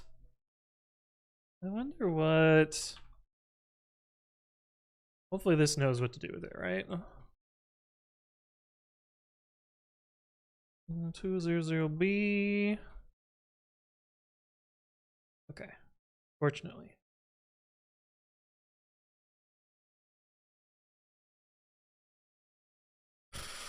Stoby, welcome to the stream. Hello. Burn the vodka. Yeah. Dude going high. Psych. Yep. Oh, I'm out of water. I'm gonna go fill my water. I will be right back. I will see you in a sec.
Hello, I'm back. Tip. Hello. How you doing? Connor Mercury says, time to go climb some walls. I also climbed walls today, which is why my hands are all crumbly. But have fun climbing walls. Let's see you around. Oh, I'm already in the right scene. Look at that. What was I doing? I don't remember. We were looking at cursed things with single space.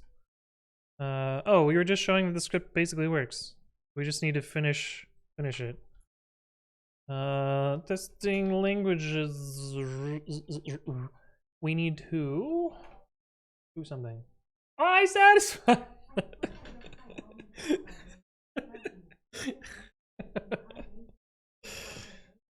Thank you for the resub at 31 months. It's good to see you again, I satisfied. Even if you just stopped by to renew your sub, I would still appreciate you being here.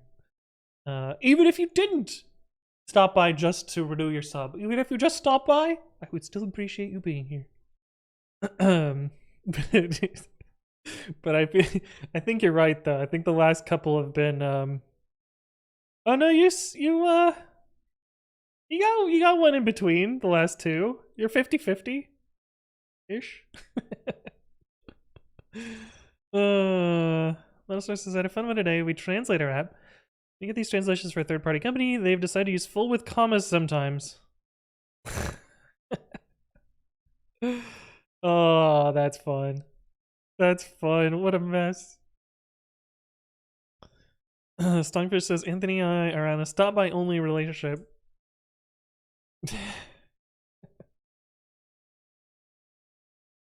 John Mega says, today I had fun being poked by a needle. Damn blood test, and it won't be the last blood test. Oh.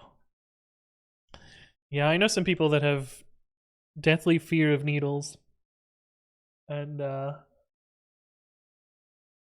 I'm glad I'm not afraid of needles. Because it'd be yet another anxiety, and I don't need more of those. Engineer Kai says I need a bot like this. Well, technically mine is open source. There's that I'm B12 deficient. Isn't that one of the easy ones that you can just take a bunch of and you don't worry about? Is that one of the fat solubles or water solubles? Oh, it's water soluble. Yeah, you can just have you can have as much B12 as you need. But made the last 2.5 years with COVID shots hard? Yeah. Yeah, or like yearly flu shots and you have a panic attack. That just suck. Not chick. I don't know how to say your name. Nat, welcome to the stream. Hello, hello. Hopefully you're doing well. We need to open os.environ GitHub output in append mode. We need to write languages equals JSON the dumps matched new line. We do GitHub output equals dev standard out.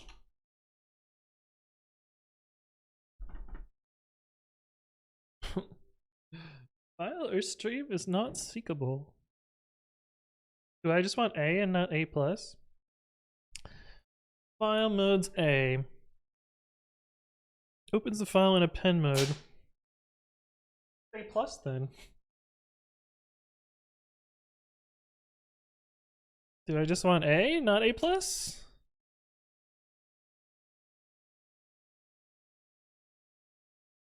What is the difference? A versus A plus file mode. We'll just put Python because that'll be.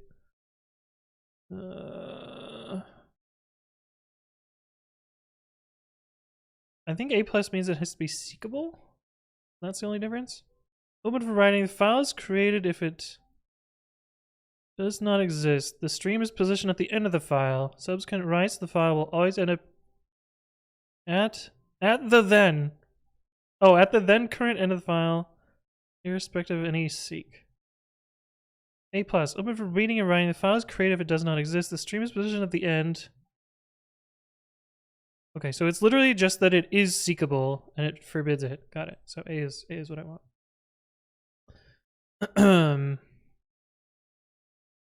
Okay. This looks good. The only other thing to solve. Well, there's two things to solve. One of them is we need an all mode. If it is the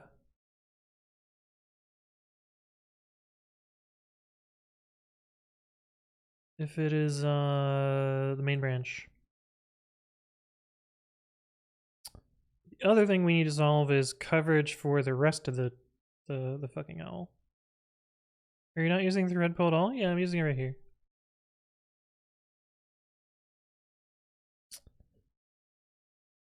Yeah. exe.map. Yep. The linter would tell me if I wasn't using it. And the linter's pretty happy. Okay, so how do we make it always run on the main branch everything?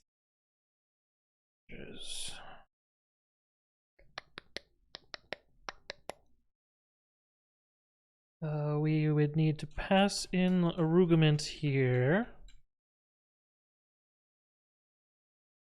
Uh,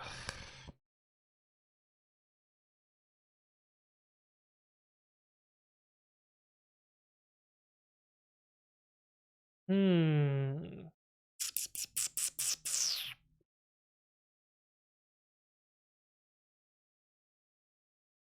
Oh, we could just do a janky ternary. Yeah, do that. Hmm.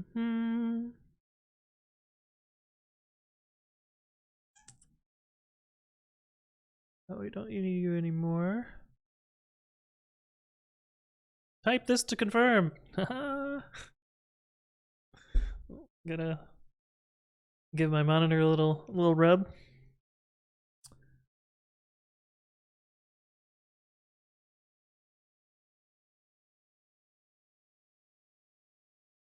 Pretty sure there's a way to do this.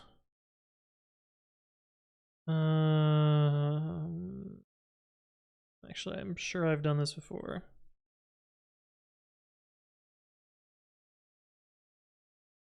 Mm-hmm.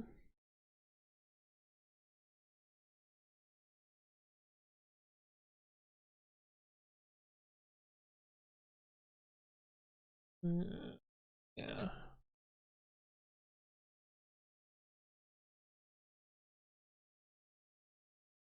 Okay, so you can do a janky ternary in GitHub Actions using and or. So this is the true value, and this is the false value.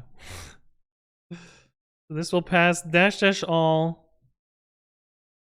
if this is true, if it's not a pull request. Maybe we'll do equals equals push.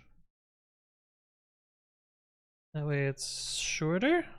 If it's push, we're running with dash dash all, otherwise empty string. Testing ling. We're in the wrong repo. We need arg parse.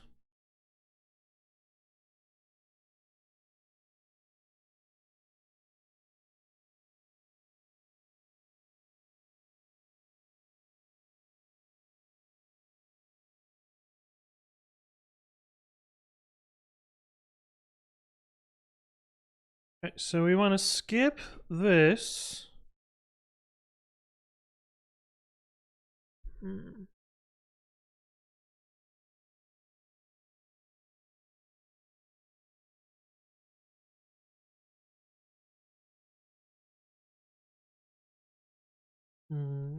Let's just say if args not all, def filter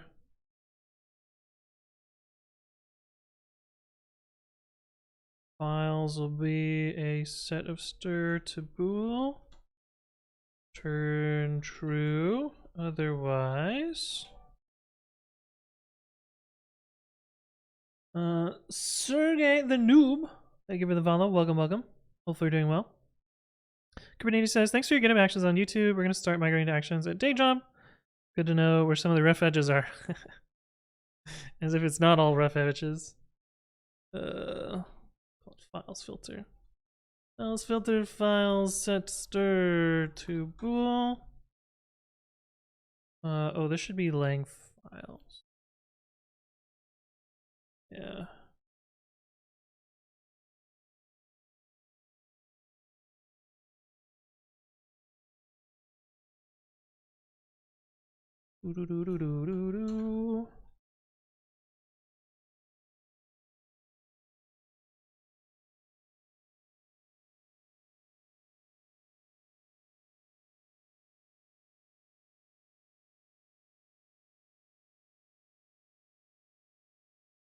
Yeah.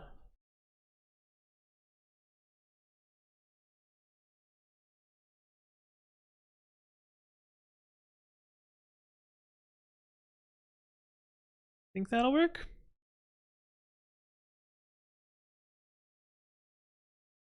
Mm-hmm. Technically true. Incorrect type frozen set.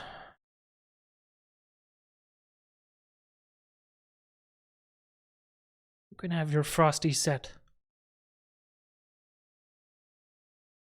Actually, no reason to make it frozen set versus set.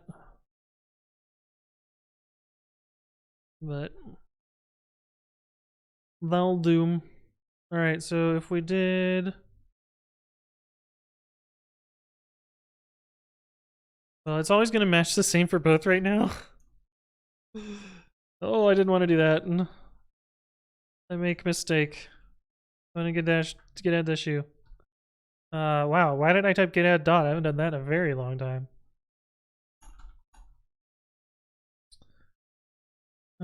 Test languages only when they are changed.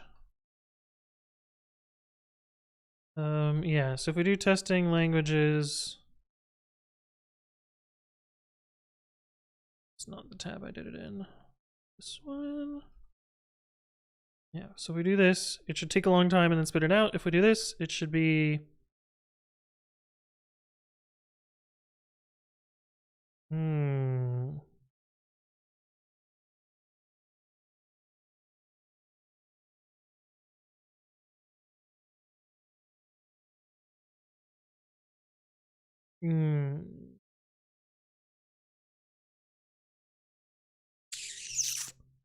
Fuck.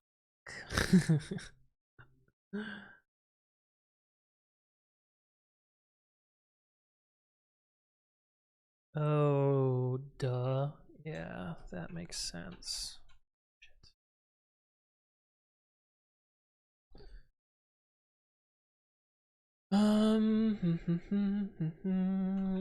Langs equals langas.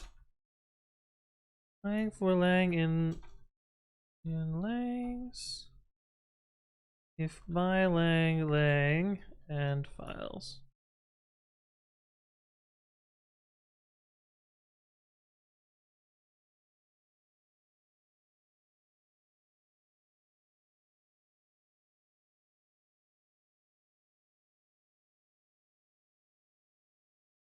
Somehow this is simpler than doing it the right way. Lang.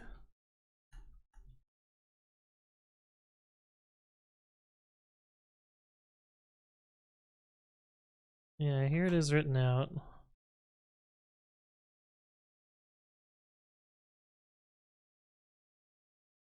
It doesn't.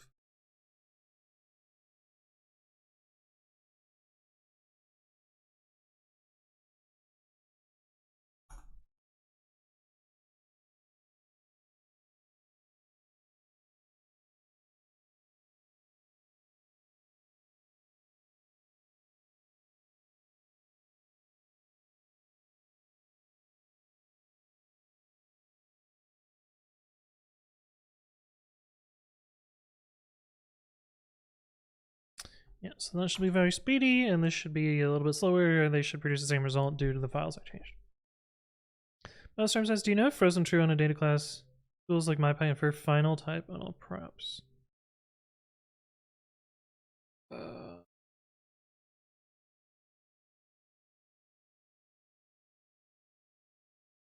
Does final actually work for instance members?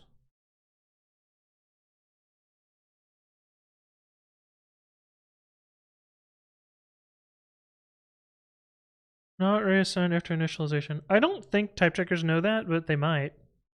You'd have to check. I don't use data classes at all, so I have literally no idea. I guess we could look at what it does for name tuple. Although name tuple is compiles as properties, so I'm pretty sure MyPy's gonna be like, what are you doing?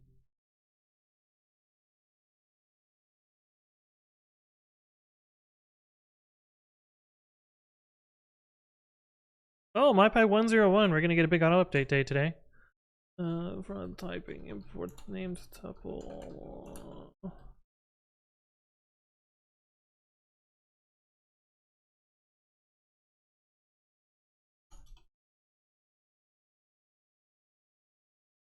Get property is not assignable. Yep.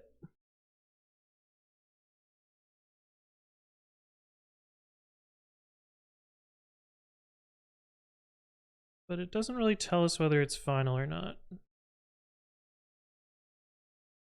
Because I think that's removed.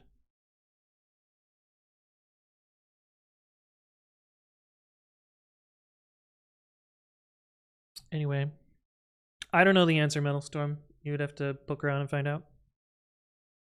And I don't think reveal type tells you whether it's final or not. You can try that too.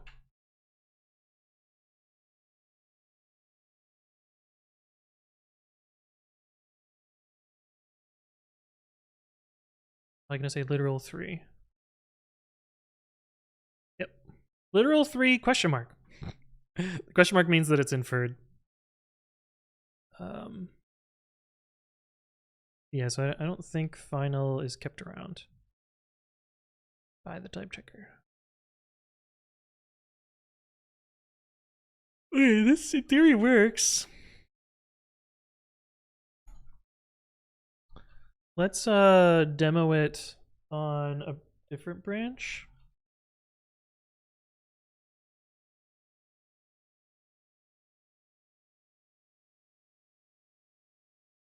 Oh, that's a little.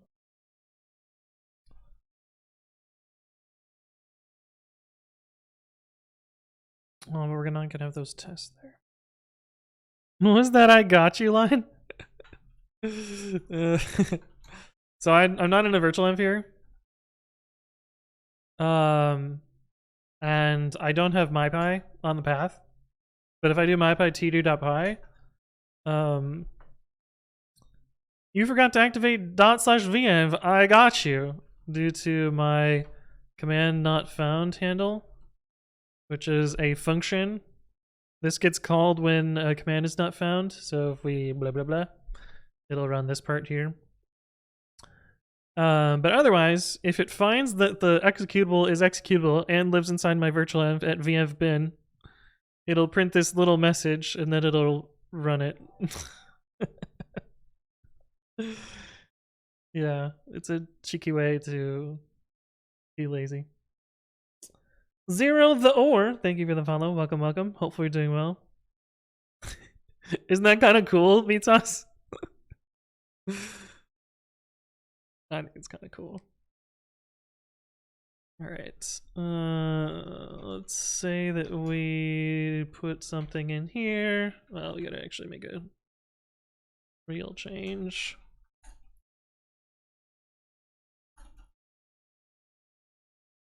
That.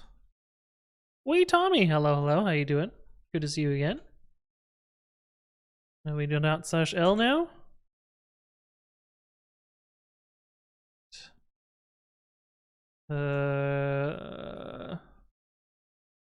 We made these in the other thing.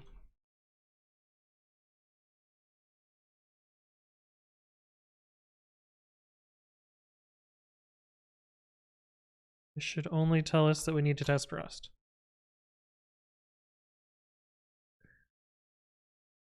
Why does it think we have to test everything? Oh, because of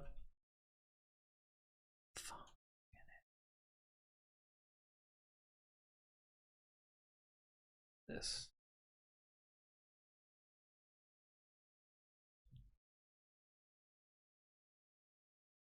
Yes! That's so cool!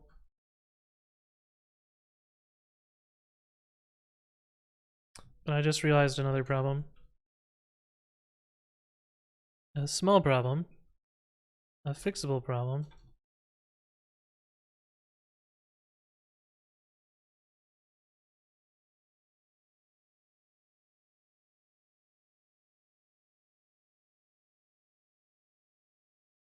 Which is that This is supposed to be Windows latest and Linux latest. A little tiny thing to fix there.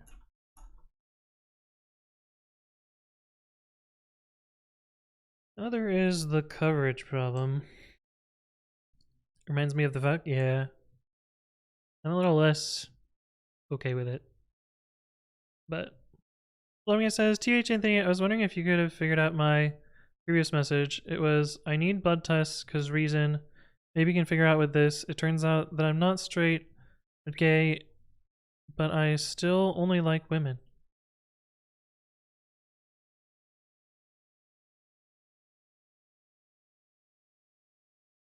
This feels like a puzzle. Are you trans? Is that why? I didn't know you need special blood tests for that. But that's cool. Congrats. We support you. We are a supportive community. We're not gonna we're not gonna persecute you. We're not gonna be shitty about that. But yeah, that's awesome. It's cool to hear. And all of you in chat, if you see people being shitty, let them know what's up, and yeah, be nice to people. Everyone has a right to live, and everyone has a right to do what they want to do. So just, yeah. Well, that's cool, Jomega. That's awesome. Tommy says, today work I saw some code doing something like not all not x for x in false true instead of using any. That is a wild one. I have not seen that form of that as well, including the lists, the intermediate lists. You already live in the UK, no need for more. Oh, shit. Okay, so the last thing that I need to do here is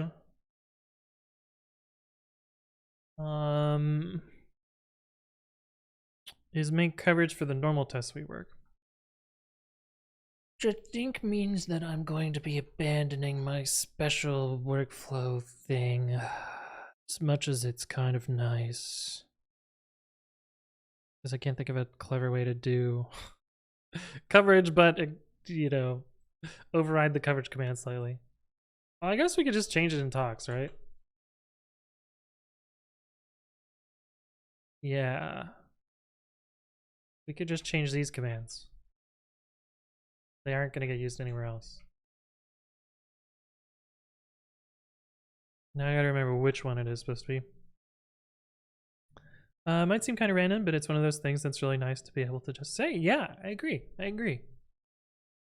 Code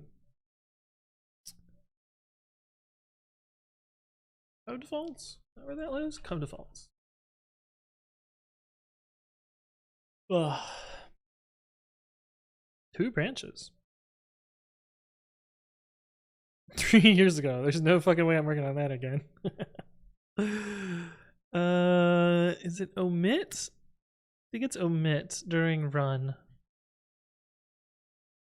Does that work afterwards? So if I could do coverage, let's do it in something simpler. Something that's not going to take as long. I upgrade? Yeah.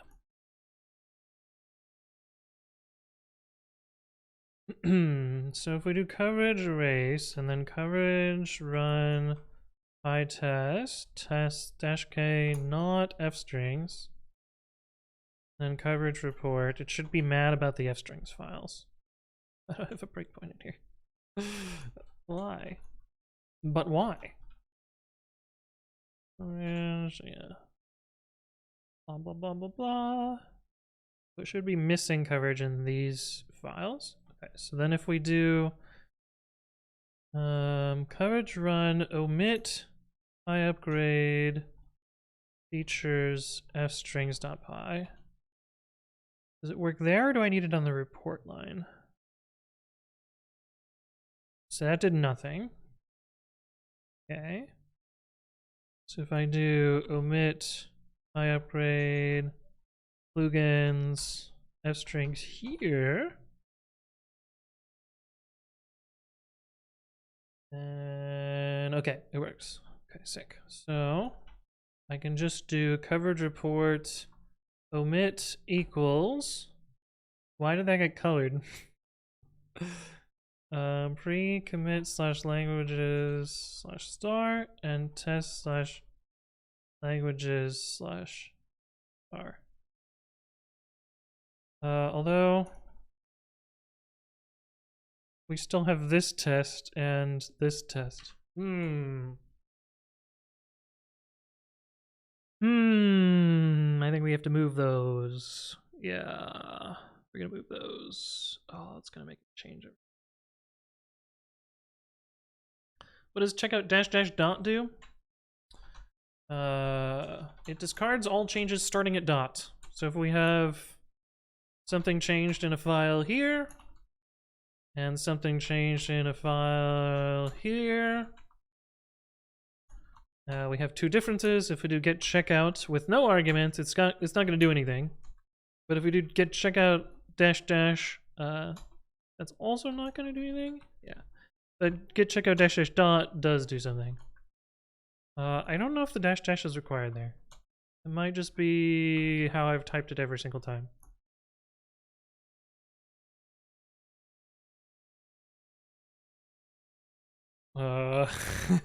It gives a different output.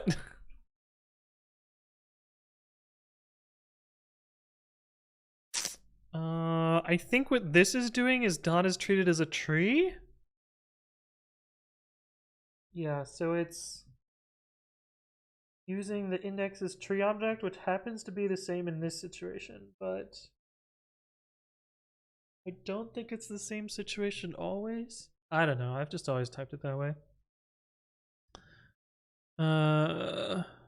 You replace the dot with individual files? Yeah. So everything after the -- is the files that will get things discarded in them. I don't know what the new command is for this. Because there's like git switch and get something else, and checkout does too many things.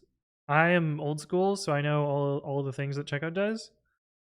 And I don't know the new commands. I know get switch is for changing branches.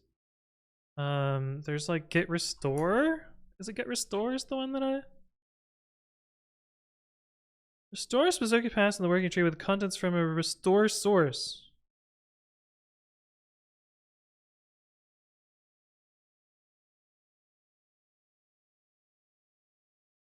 I think it's restore. I guess we can just try it, right? I upgrade /main and put the hello in here and get restore -- dot. Yeah, okay. I think it's get restore. Also get reset -- hard. Yeah, reset's also one of those ones that's funny. Get restore dot is the same as get checkout -- dot. Is it the same? I guess it doesn't print the little tree notifier. Okay. Yeah, so I guess the new command is restore. Sergeant Zadan. Thank you for the follow. Welcome. It was hard for me to parse for some reason. Get destroy everything you love. Well then. About that. Okay. Oh, we gotta move the other things. Yeah. I don't think I can put comments in here. Maybe I can? I don't know. Doesn't matter. Should be obvious from the commit.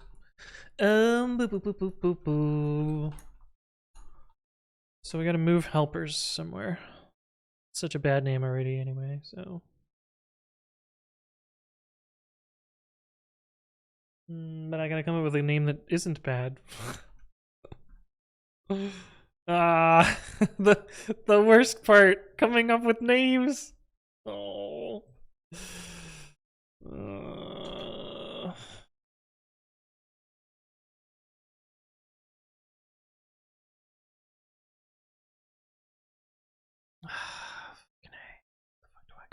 Utils? We already have one named Utils. I gotta rename that one too at some point. It needs a not bad name. I can't call it fuck either. Um.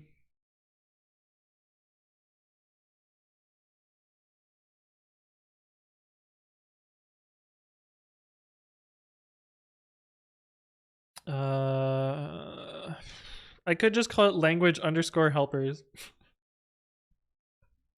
and kick the can down the road. That would work. Tom XO, hello, hello, welcome back. Good to see you again. I hope you're doing well. Yeah, I think I can do that and just kick the can down the road.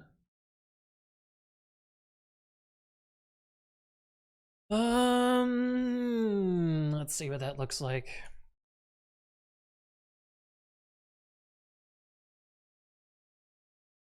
Omega, thank you for the sub at 10 months. Appreciate that. Appreciate your continued support, and it's always good to see you.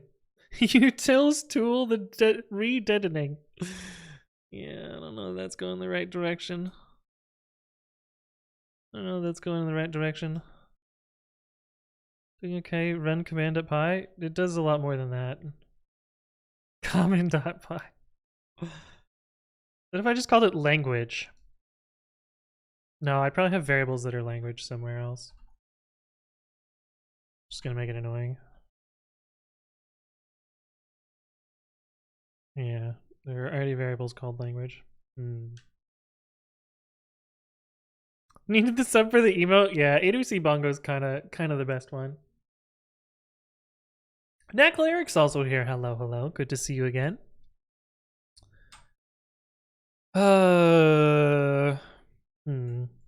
So the problem is I'm going to move languages /all to all languages. It just doesn't make it sound good.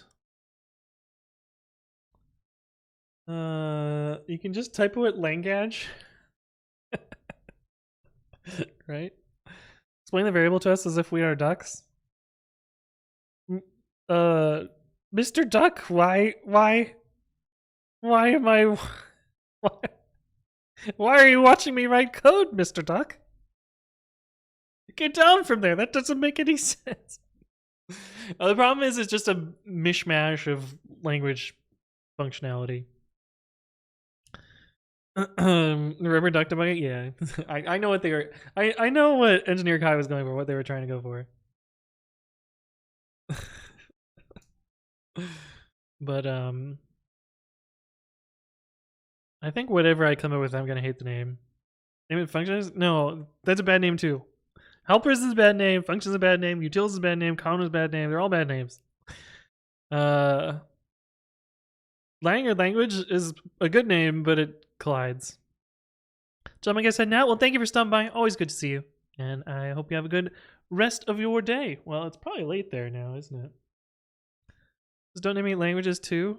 Well, languages 2 actually isn't that terrible of a name, surprisingly. How about badname.py? Yeah, well, that's what it is now, and that's what it's going to be. Let's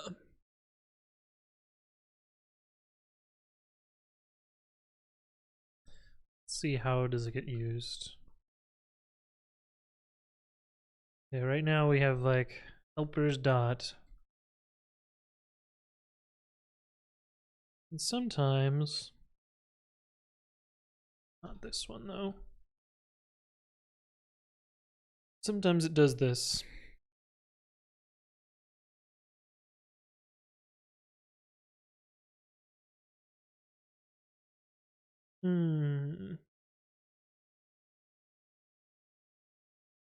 Correct choice, battery stable.py, yeah. Lang, pretend you're French? Yeah,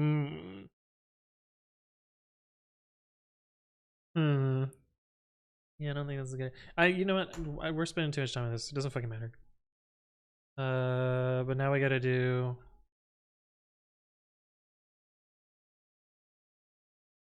Oh wait, now I have 2 things called language helpers, don't I? I do. Fuck. No.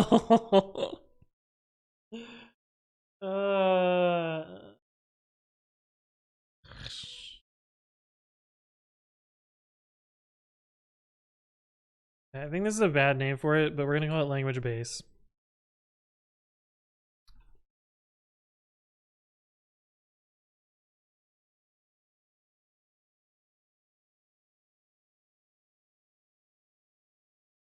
I missed what it did. Would synonyms for all be helpful? No, that's not the problem. We're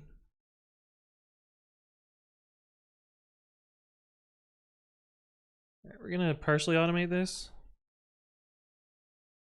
Reorder. Oh wait, we can't. We'll just do it instead. Recommit. Dot languages dot import helpers with from pre-commit import language base. All of the Python files. And then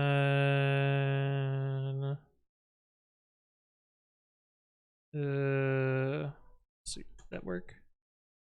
And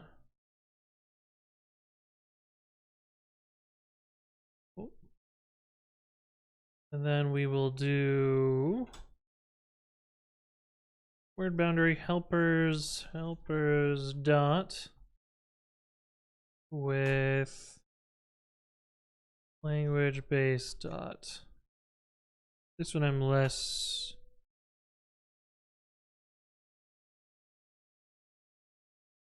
Gonna make some lines too long, isn't it? Shit.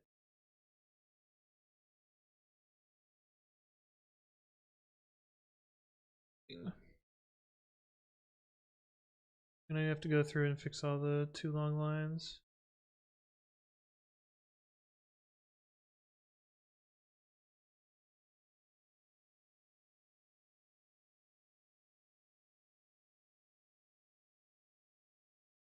Oh, this should really be a separate commit. Oh,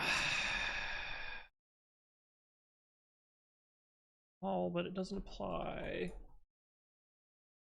Because we moved that other thing into it, didn't we? Oh no. Oh no, we've broken it.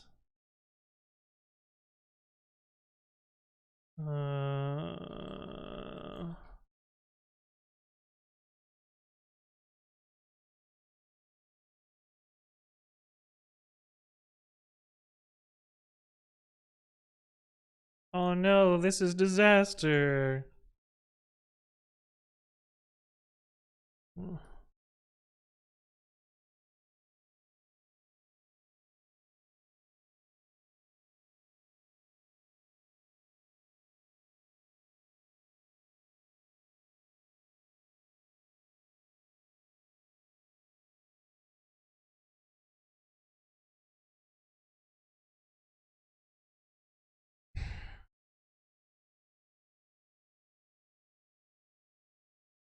Oh, don't give up at the last party. I think we're so close. Knit. Hello, welcome, welcome. You're going global now?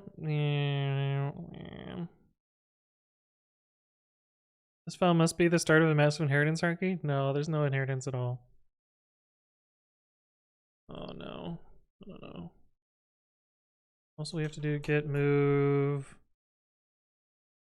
Git move tests languages helpers test to tests language base.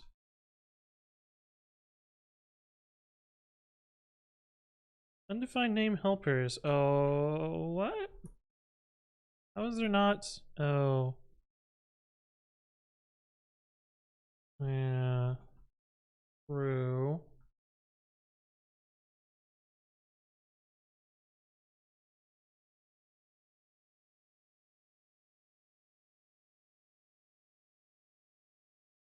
Oh.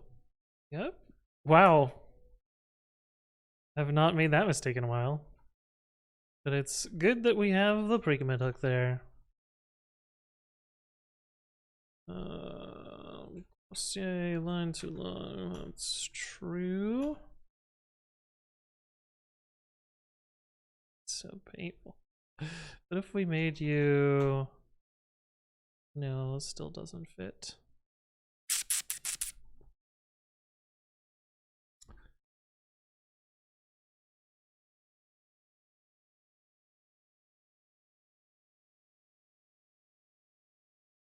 What if we called it langbase?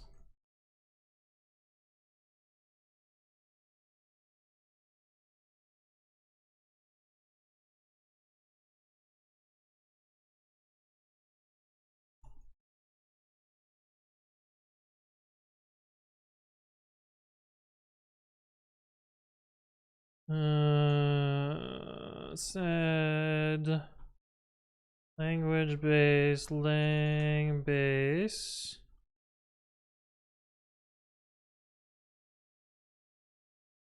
And Python files.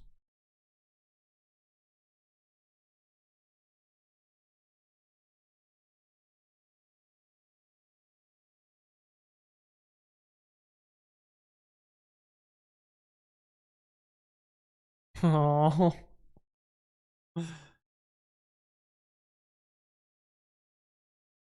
We rename this function to setup commands.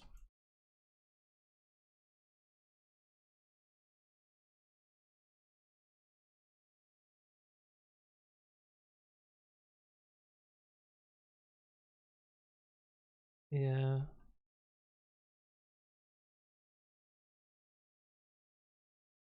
We just said that one.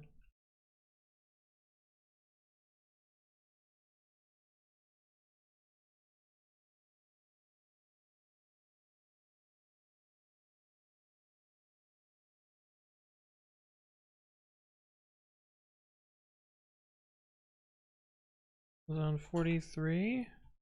Okay, now it easily fits.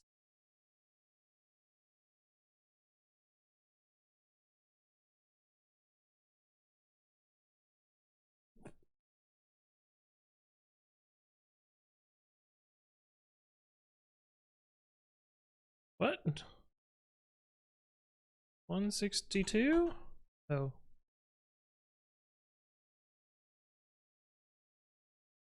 Oh, line too long. Okay, I was gonna say.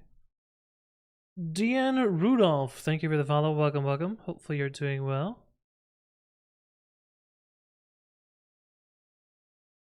What if I change you to version, because that's what it is in all the other ones?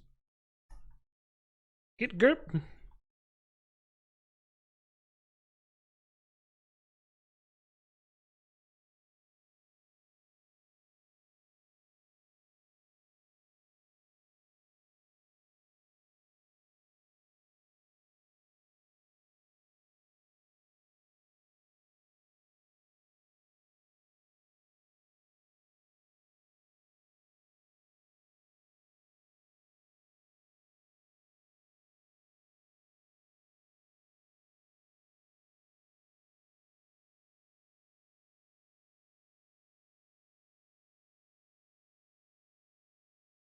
Oh, this feels like it might be kind of slow.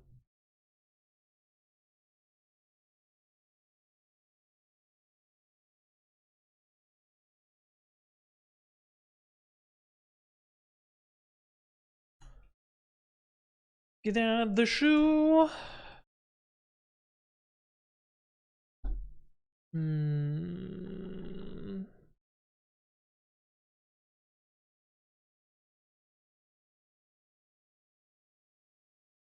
Well, that's annoying.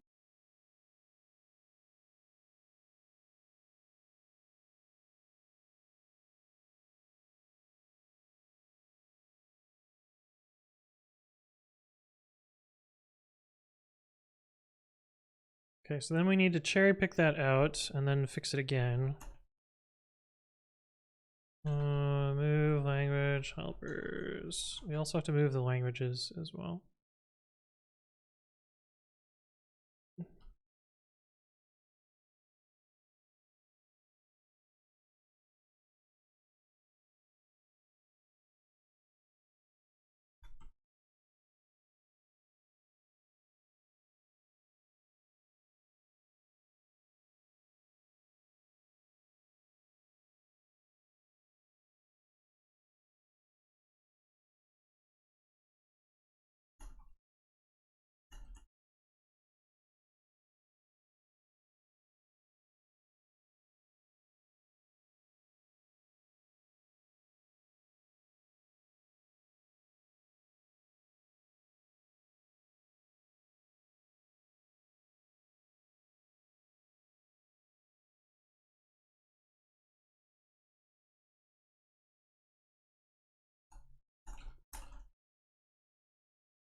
Oh.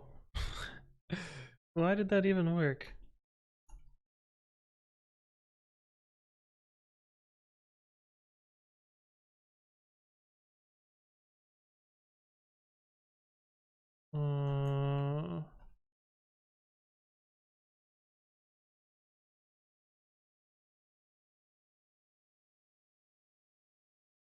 This should also be others.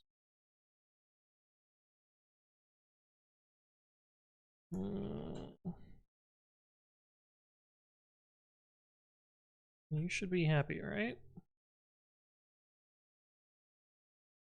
Yes, I think the answer is yes. Then I should be able to cherry pick the other thing.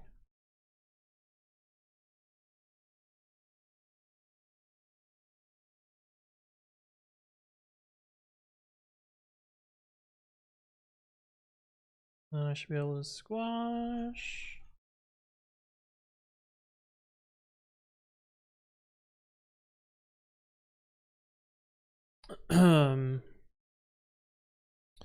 Okay, so now we need to move languages all.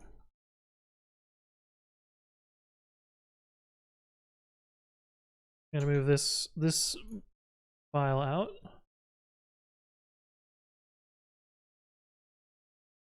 As well.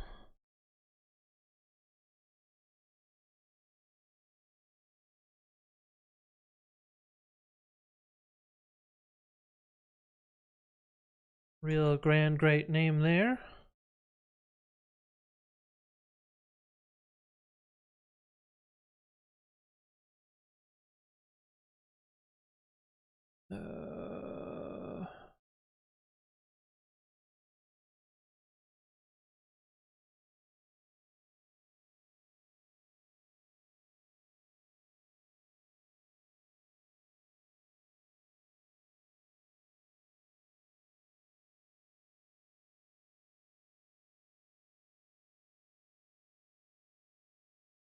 What do you mean no match? Did my regex suck? It did.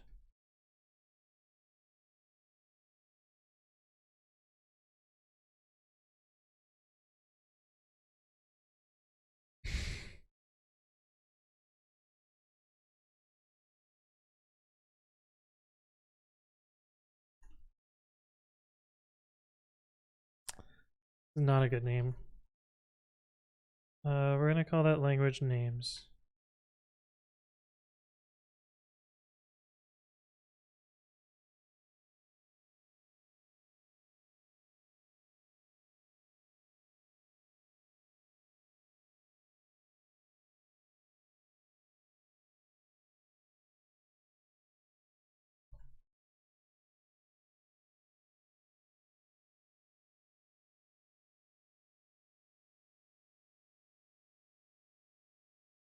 It's broken for some reason, that's fine.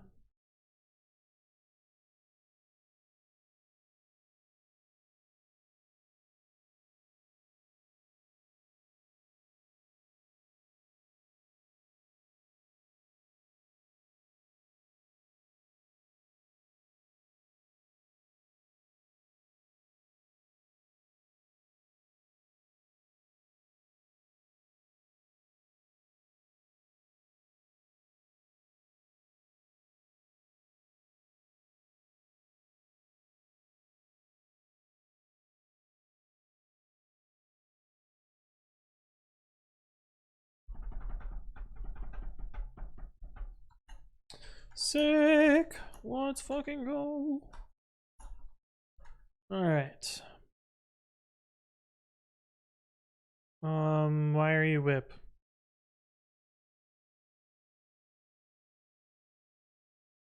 Oops. Why are you whip? Oh, because I amended, I fix it. I'll do this. Or we will edit, because I want to change the message. Move language dot languages dot helpers. Out of languages.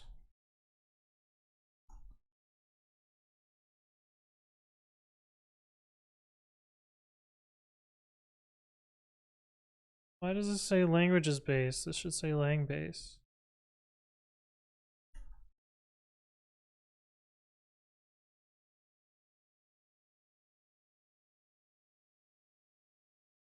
I guess we should run a test or two and see if things are still fucked. Like this one.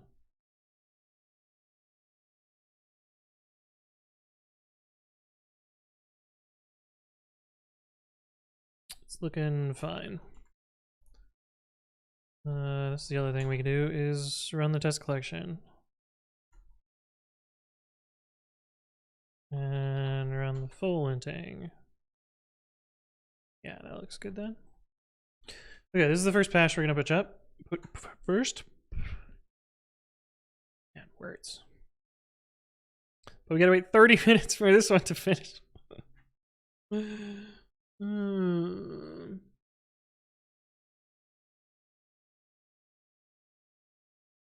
Oh, does Pregame CI use any of this? I think I got rid of all of the stuff that actually imported.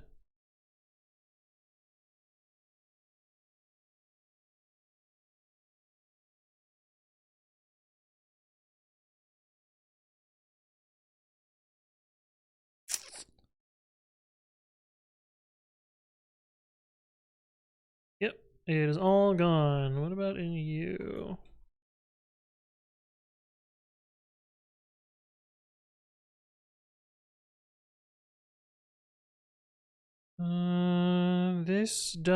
This will break, but that's fine.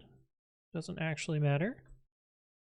What about in auto updater? No, we copied stuff over. Perfect. Okay, it says I just got an invariance covariance genetic conflict and gave up on my project that was already made anyway, probably in a better way. Yeah, variance is kind of a pain in the ass. I feel like I look up the rules every time. I'm supposed to make a video on it at some point, but have not.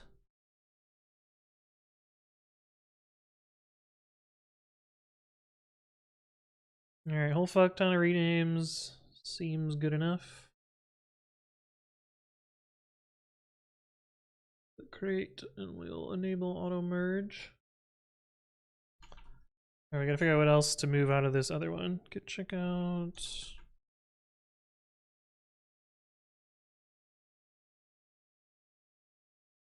I'm gonna do this.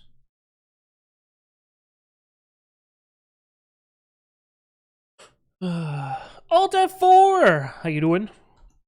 How's your stream today?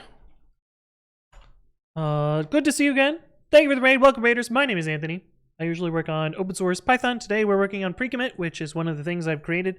I also am a maintainer for PyTest, Tox, Flake 8, Dead Snakes, PyFlakes, PyCodeStyle, PyUpgrade, and about 50 other projects. But yeah, today we're trying to make my test suite not take 30 minutes by doing some smart selective test execution stuff. Chad Dev, you weren't following? My guy. Thank you for the follow. Welcome, welcome. Hopefully you're doing well. Py-star says Whisper. Yeah. Right? Listen to his thick resume. Yeah. I do too much open source. For better or worse. Cabro, welcome to the stream, says that's a cool keyboard. It's okay. I wish it had browns instead of reds, but it's fine. It's fine. Cabro says, any thoughts on Python? I think you're better to invest your time in something like MyPyC or CFFI, personally. Alt4 just got here. Hello, hello. Is this BG or is this a Toda? Who do we have today? Who do we have in our presence today? I think it's probably BG. I don't see a Toda on Alt4 account all that often. It's BG. I guessed right. Anthony branching out to be a core maintainer for Rust project. Oh God. I don't want that. I don't want that at all. What? Oh, we're in the wrong repo. Alright, what mad here? Who mad about what? Lovekey! Thank you for the sub. Appreciate it. Welcome to Subda.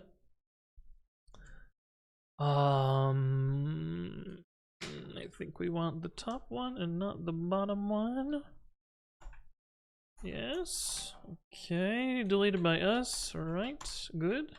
Dash F. Cat Bro, thank you for the follow. Welcome, welcome. What did I do in here? That, apparently. 3 base continue. And everything should be fucked, right? -10 Celsius says, wait, is this Ubuntu? What if I told you it both is and isn't? Also, why didn't the bot notice that one? Weird. Oh, because you'd have to say what, right? We've gone over this before. It is, and it isn't. It is and it isn't Ubuntu. I think if you said what is this Linux, it might do it. No, what is this OS? Yeah. Yeah. The bot it has not so many of the smarts. It has some of the smarts.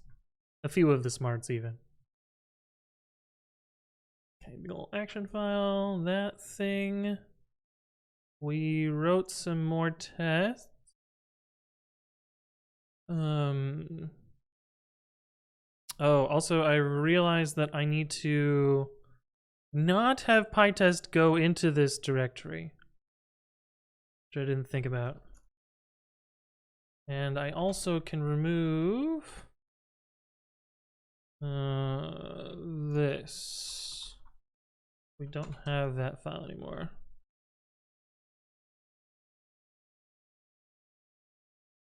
Py and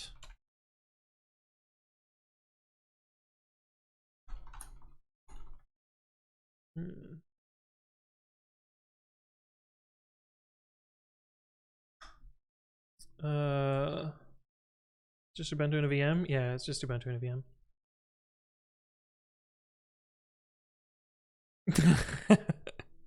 You just got fucking owned by the bot, Cat Bro. How do you feel about that? Get wrecked, nerd.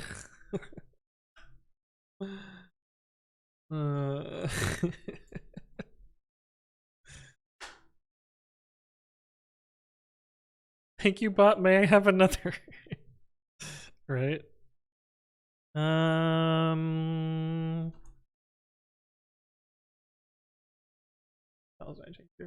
B1 Mind with the raid. Hello, hello. Welcome, Raiders. We get to do the spiel all over again.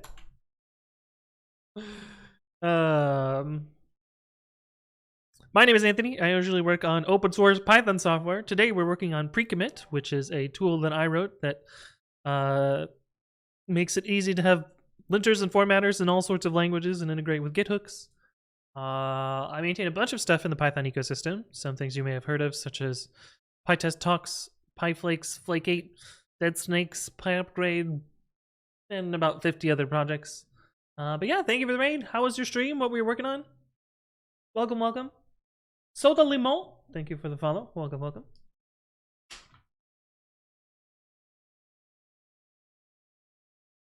But what were you streaming? What were you doing? What were you up to? I forgot to ask BG. BG, what were you up to? BG's probably gone. That's fine. I think I can just cherry pick this out entirely. Yeah. Then should be test more directly. What is the branch name? Creating pipelines? Makes sense, makes sense. Show per language tests in tests. Git apply. Just dusting off the old stream. Had to migrate overlays to recent version of SvelteKit. Oh, cool, cool. I've been meaning to work on mine, but I haven't worked on them in a while.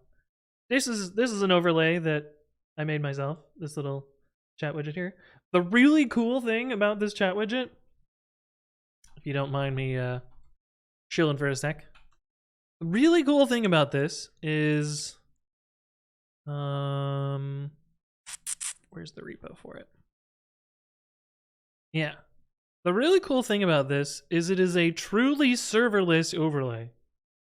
Basically, you go here, you use the username and an OAuth token, which it pre-fills because it's smart and remembers me doing it the last time. And it will generate a data URL for you, like so. And then if you open that data URL, which I'm going to do off screen so you don't see the end of the data URL because that's where the important parts are. Now you have a chat overlay, which if I got my...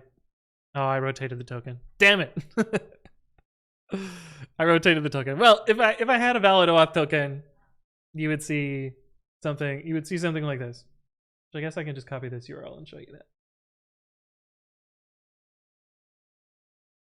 No, not the properties of that. The properties of this. This one.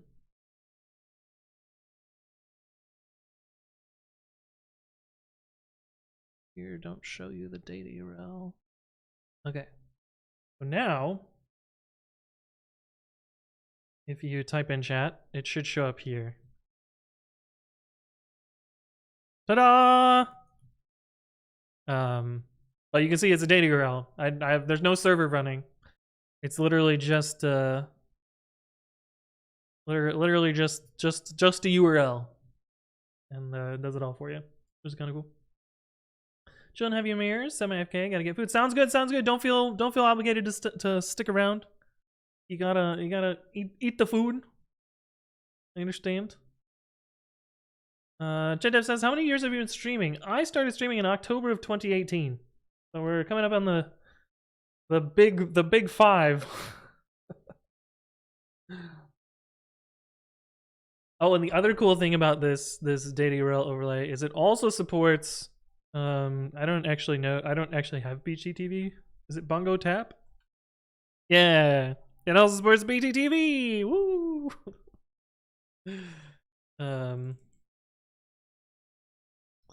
But yeah, there's no server, no files. It's literally just a URL. That's where all the state is. Evelyn's meow meow. Hello. Welcome to the stream. I don't think I have NARS. Yeah, no, I don't know that one. But URL equals the best state management library. Changed my mind. Yeah. Right. Anyway, overlays. Is this being logged to an object store? How would it log it to an object store if it's in the URL? Unless you mean the chat, which this is so that I can do things like top 10 chatters, top 10 chats, top 10 chat. I was right in the first place. Or you can do like chat plot if you've been here a few times. Like if we want to look at Knackle Eric's chat plot, we can get a graph of their chats over time. You can do your own, or you can do someone else's. But yeah, I guess we technically log those. But yeah. Oh yeah, what's your chat plot look like, Taco? Oh, you got a little upward trend there. Look at that. Up and up, yeah.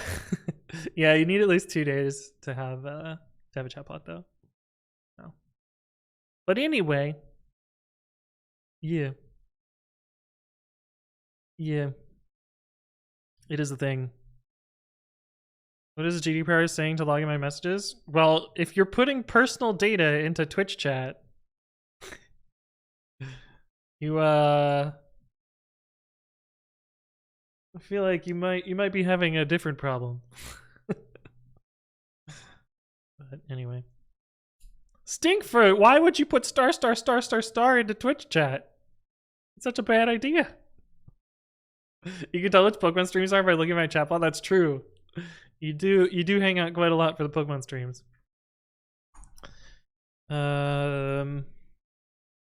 Those things more directly to get to improve coverage.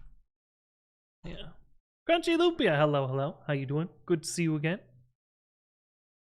And Stinkfruit, thank you for the follow. Welcome. What jobs will the servers do now? I don't know. It's not my problem. Fuck, what is the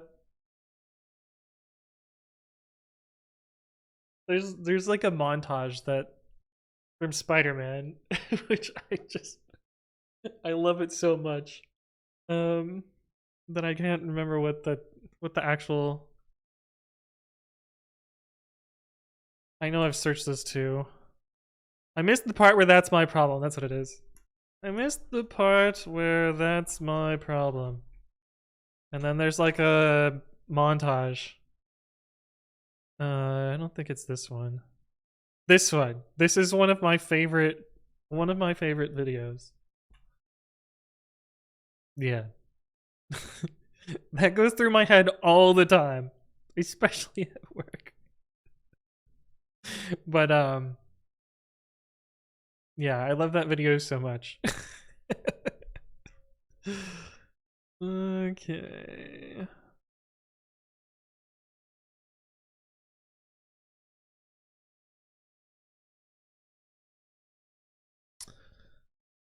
Alright, create, and we will click the auto merge button here as well. The other one merge yet? I feel like I've stalled long enough for you to merge, right? No, wrong. Wrong!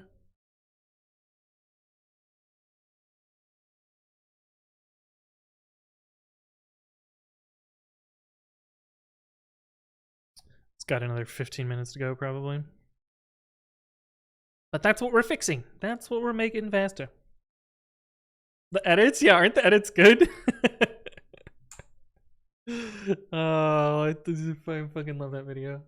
I love it so much. I should just bookmark it in my other browser so that I can find it quicker. Bookmark current tab.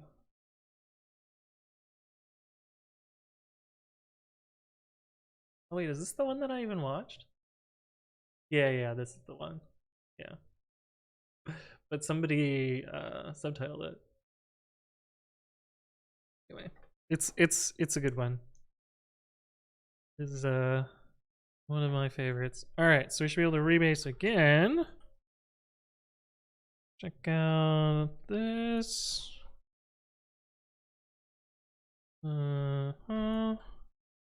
Now this last commit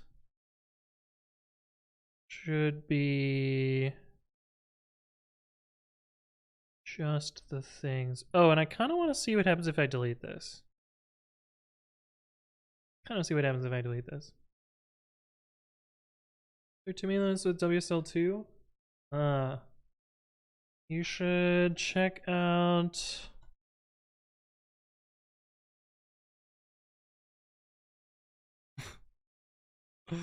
What is the video? It's in the FAQ playlist. What is your operating system and why? I guess yeah, it's that one. Yeah. Anyway, check out this video. I go over it in there. But yeah, it does have to do with WSL being kind of shit.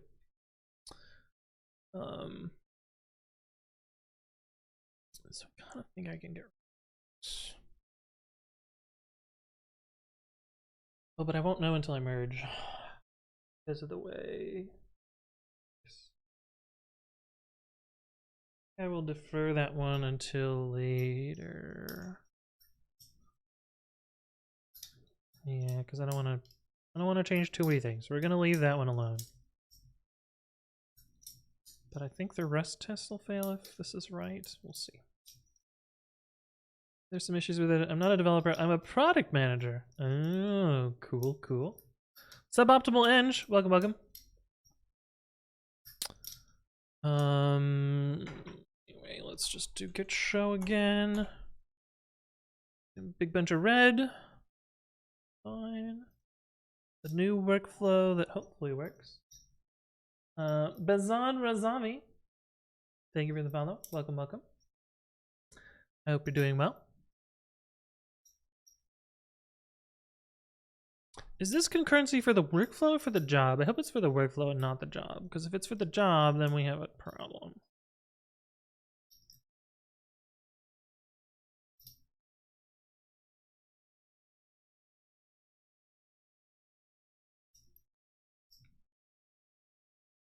Okay, and then fancy new script that we wrote.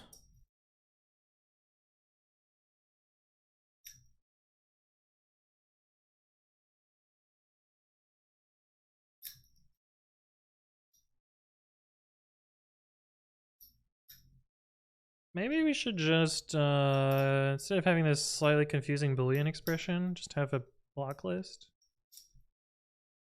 That might be easier. That intrigues me. I used to do some PHP back in the day. Back in the pre-OOP days. PHP 3, that's when I used to do PHP also. I have not done PHP since PHP 3. It was fine. I wouldn't be here if it weren't for PHP. PHP homies, are you a PHP homie too, Choco Jacks? Nice. Nice. One of us. One of us. Oh, we need to actually prevent PyTest from running these. Yeah, that's the last thing to do. There's like a no recurse thing. Yes. No recursors. Why are you an option?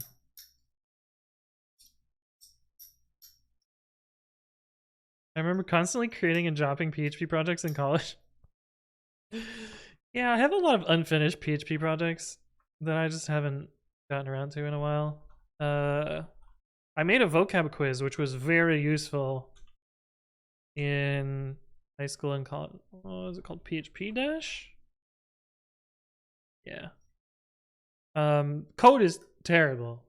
Are you ready for some absolutely abhorrent code? I don't even know if I want to show this.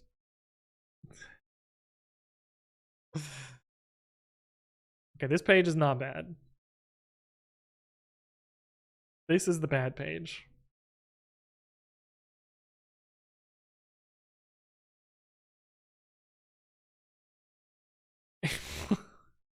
We're off to a great start with the first line. Also, fuck long tags. I like short tags. Short tags are good. There's a grammatical error and an unnecessary comment in the grammatical error. Don't know why I did that. This part isn't terrible yet. Oh, there's tabs here.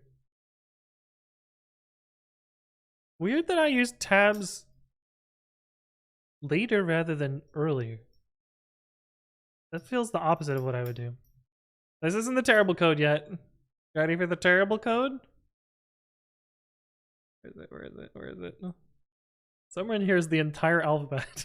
Yeah.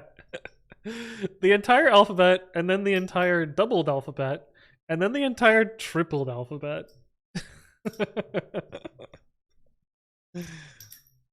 To do, fix alphabet. Note to readers, this is a really shitty way to define an alphabet array. If I were to be doing this correctly, I would make the PHP script build the alphabet only as big as is needed, and I would assign the values as needed. Yeah, good thought, but you didn't bother fucking implementing it. Whatever, it worked, so, shmeep shmop. I love sticking random PHP code in the middle of HTML and it would look so disgusting. Yeah. Well, I also liked what was the other thing that people hated? The shorthand. Do I have one of the shorthands in here? Oh, I didn't even do the shorthands here. I did it with Echo. Gross. Yeah, pay no attention to the XSS there. The values are all, there's only self XSS, so it's not. Gashi, thank you for the follow. Welcome, welcome. The like question mark equals thing. Did I not do that in this one? Maybe I didn't know about that yet. But once I learned about that, man, that shit was everywhere. That shit was everywhere. It's version controlled? Yeah. This used to be an SVN. I actually migrated the SVN to get another useless comment.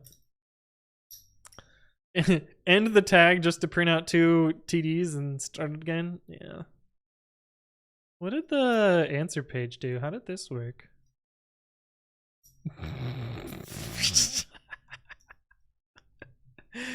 It loops over every post variable and looks whether what it starts with.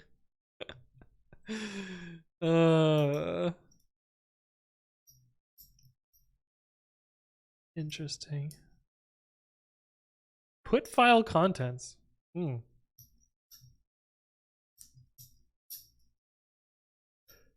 Incorrect answer. Anyway, this thing, like as janky as it was, this was such a helpful piece of code for studying for quizzes, and I even used it in college for like memorizing the amino acids when I was a biochem major. Before I said, "Lol, I can make a shit ton more money doing computers and sooner." Was this a school project? No, no. This was, I did it for. It was a personal project. I did it for myself. Marco says implement it now. I mean, it wouldn't be terrible to do it. I'm not gonna do it in PHP, but in Python you would just do like char c for c in range or a or z plus 1.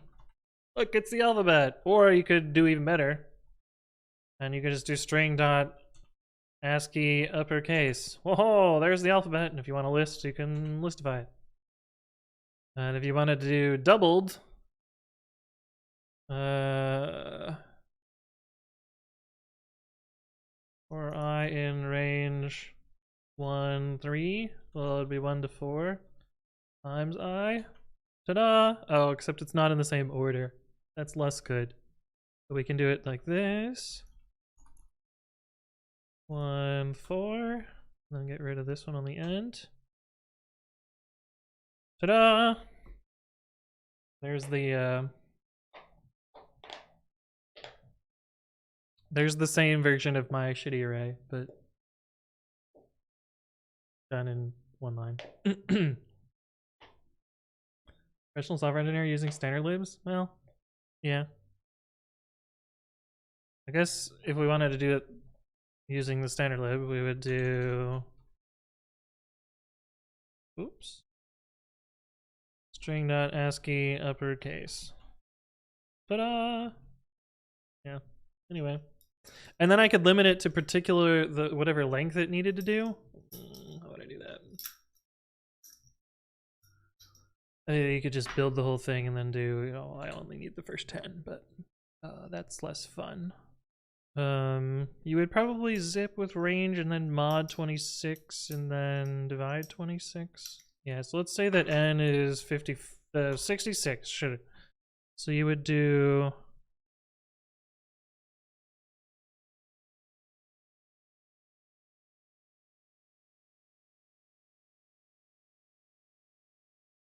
tools. You would do string.ascii uppercase I mod 26 times I integer divide 26 for I in range 10. But I need to do I plus 1.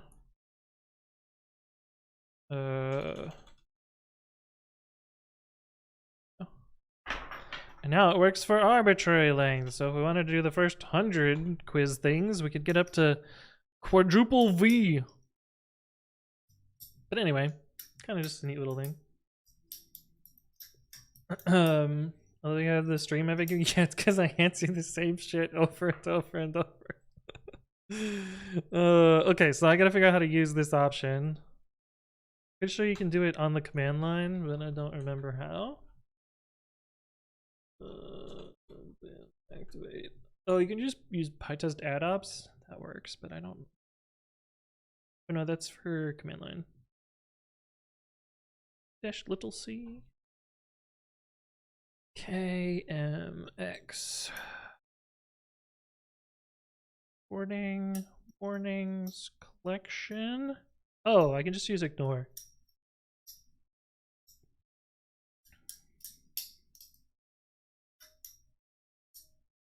There's ignore and ignore glob.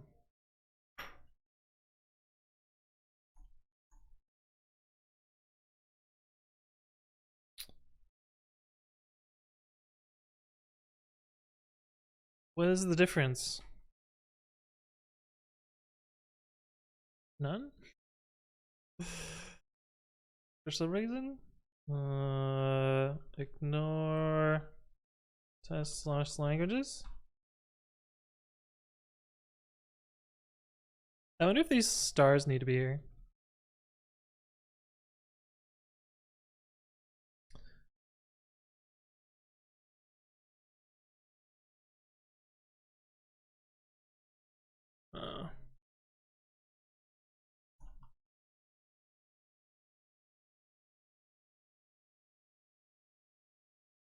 Oh, but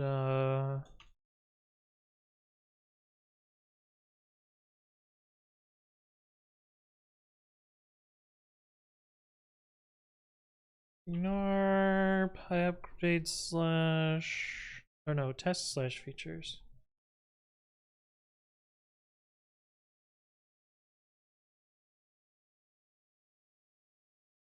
I need the star. Yes, I need the star. Yep, okay. Answer that question. Gashi says that's a lot of V. It was a lot of V, yeah. Quad V. Okay.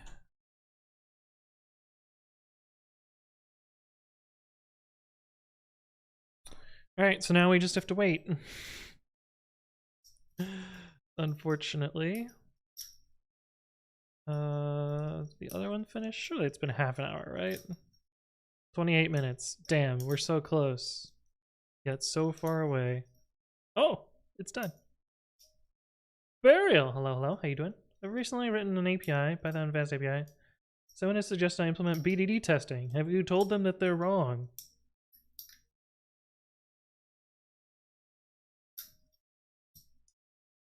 I would question anything this person ever tells you from now on. BDD is both like a fucking pain in the ass to implement. I assume they're talking about like Cucumber, like English that gets translated into API test. Yeah, they're fucking idiots. Yeah. Those frameworks are such a pain in the ass. One, a pain in the ass to implement. Two, once they're implemented, they're a pain in the ass to debug. And then three, when you finally realize that it was a terrible idea to do it all along, they're a pain in the ass to get rid of. Isn't that what TDD is? No, we're talking specifically about like Cucumber tests. Where like people write this. People write this and then a test thing figures this out and then runs code. By like a bunch of terrible fucking magic. Feature, eating too many cucumbers may not be good for you. Wow! They just start by admitting that cucumber is a bad idea. Amazing! Scenario, eating a few is no problem. Given Alice is hungry, she eats 3 cucumbers, she will be full. Yeah, like, there's like shit that you can use to translate this into actual code execution and then build a test suite around it. It's a disaster in anything more than about 5 of the tests. I wonder if Yelp's still has their terrible one. This one's the open source version.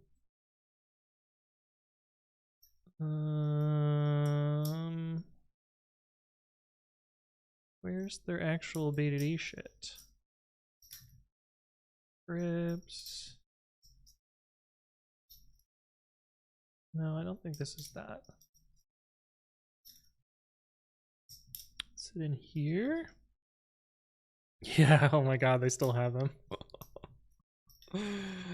Oh, debugging these was such a fucking pain in the ass.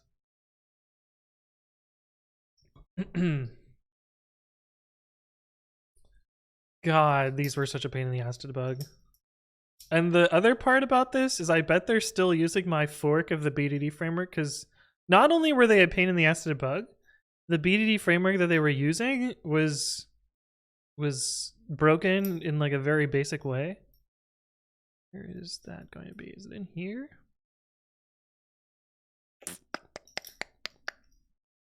Where is the part where they install my fork? I made them change it from my fork. Yeah. This one. To do, upgrade behave if they ever take this reasonable PR. They didn't. They fucking didn't. And so now they're still using my fork from fucking, when was this? 2017. Just a little itty bitty patch to make things more reasonable. But no, can't have nice things, so they're stuck with my 6-year-old fork. Oh, almost, wait. 6 years to the fucking day!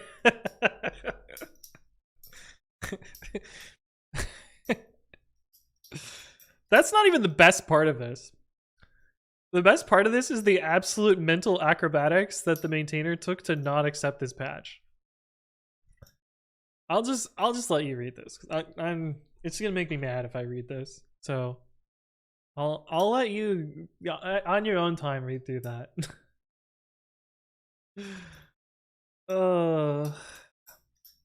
This looks like COBOL, but for testing. Yeah, that's basically what it is, Crash Sandwich, except there's no syntax checker. And good luck if it actually works. Also, it's really easy to write tests that don't do anything. That's the other fun one. Happy 4th anniversary? Yeah. It's kind of wild. It's funny because I made almost this identical patch to PyTest, and that was one of my first contributions to PyTest. It was like my first major change to PyTest was to do exactly what this PR does, but to PyTest. Has anyone used Spock? I've never heard of it. Real says, I guess it was destined when I came and asked this question today. Yeah. Yeah. J-Man says, I'm doing 2 leak code problems per day, gonna do 100 problems in 50 days. I have never done a leak code problem. Not once. Not once have I ever opened up leak code and done a leak code problem. Wild, huh? Kubernetes says, I've been following an issue where the lead dev doesn't believe their library should be secure by default and are mad at a CVE. Oh, man. How can you pass coding interviews? I mean, a lot of them are just basic problem solving. And if it's anything more than basic problem solving, you probably don't want to work there. I guess I do Advent of Code, which is sort of leak code-ish, but it's I've never done it just to grind it, because there's no fun in that. Oh my god, we got a green build! Yay! Now we just need 1 more green build. And then we will never have to sit through this 30-minute thing again. Maybe is just extensive unit testing. I mean, I would probably do some amount of integration testing, but you don't need to pull in a BDD framework to do integration test. Camos, thank you for the follow. Welcome, welcome. Hopefully you're doing well.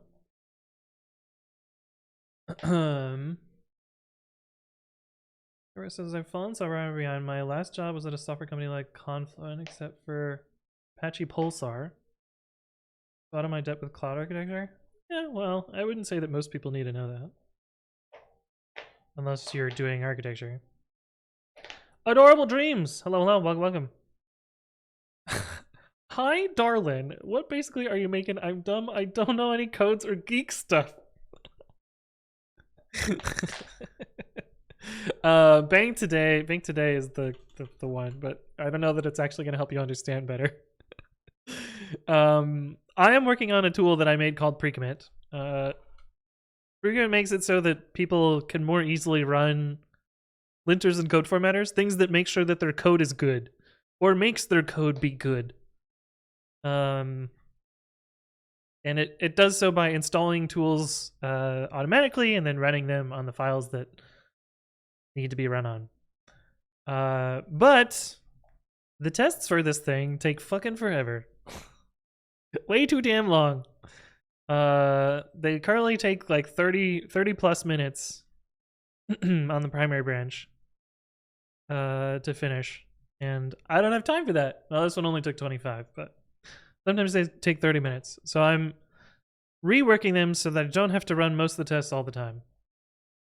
Because, yeah, that's how it works. Auto edits people's code to fix things like sentences. Yeah, you can think about it like that. You can think about it like a spell checker and, you know, autocorrect, sort of, but for code. Geek stuff, right? A shade of brown? Yeah. Welcome to the geek stream. B1 Mind says, are you and Juice doing a co-stream soon? I was in tears chuckling at the last one. Yeah, we are going to do another one. I don't know when we're going to do one.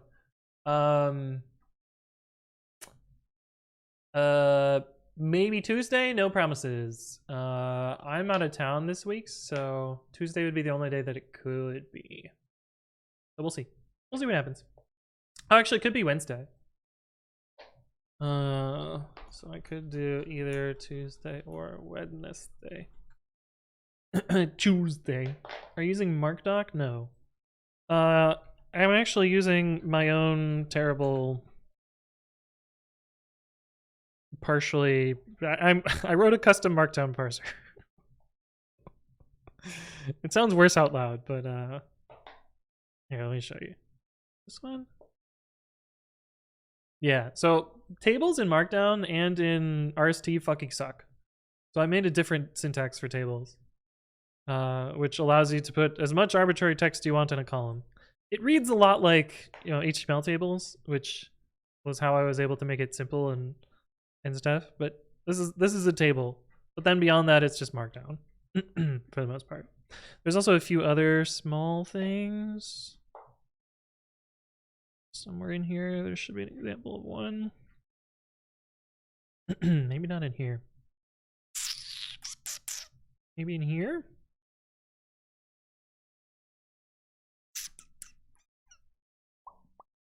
No. Anyway, there's some like custom stuff for headers. Apparently I didn't customize any of the headers here. But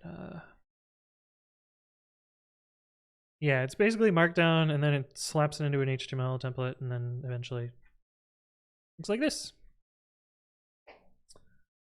New stream title geek stuff, yeah. Grammarly for code, kind of.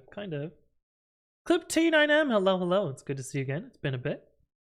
To be fair, I kind of know how to code and still have no idea what is going on here most of the time. That's fine.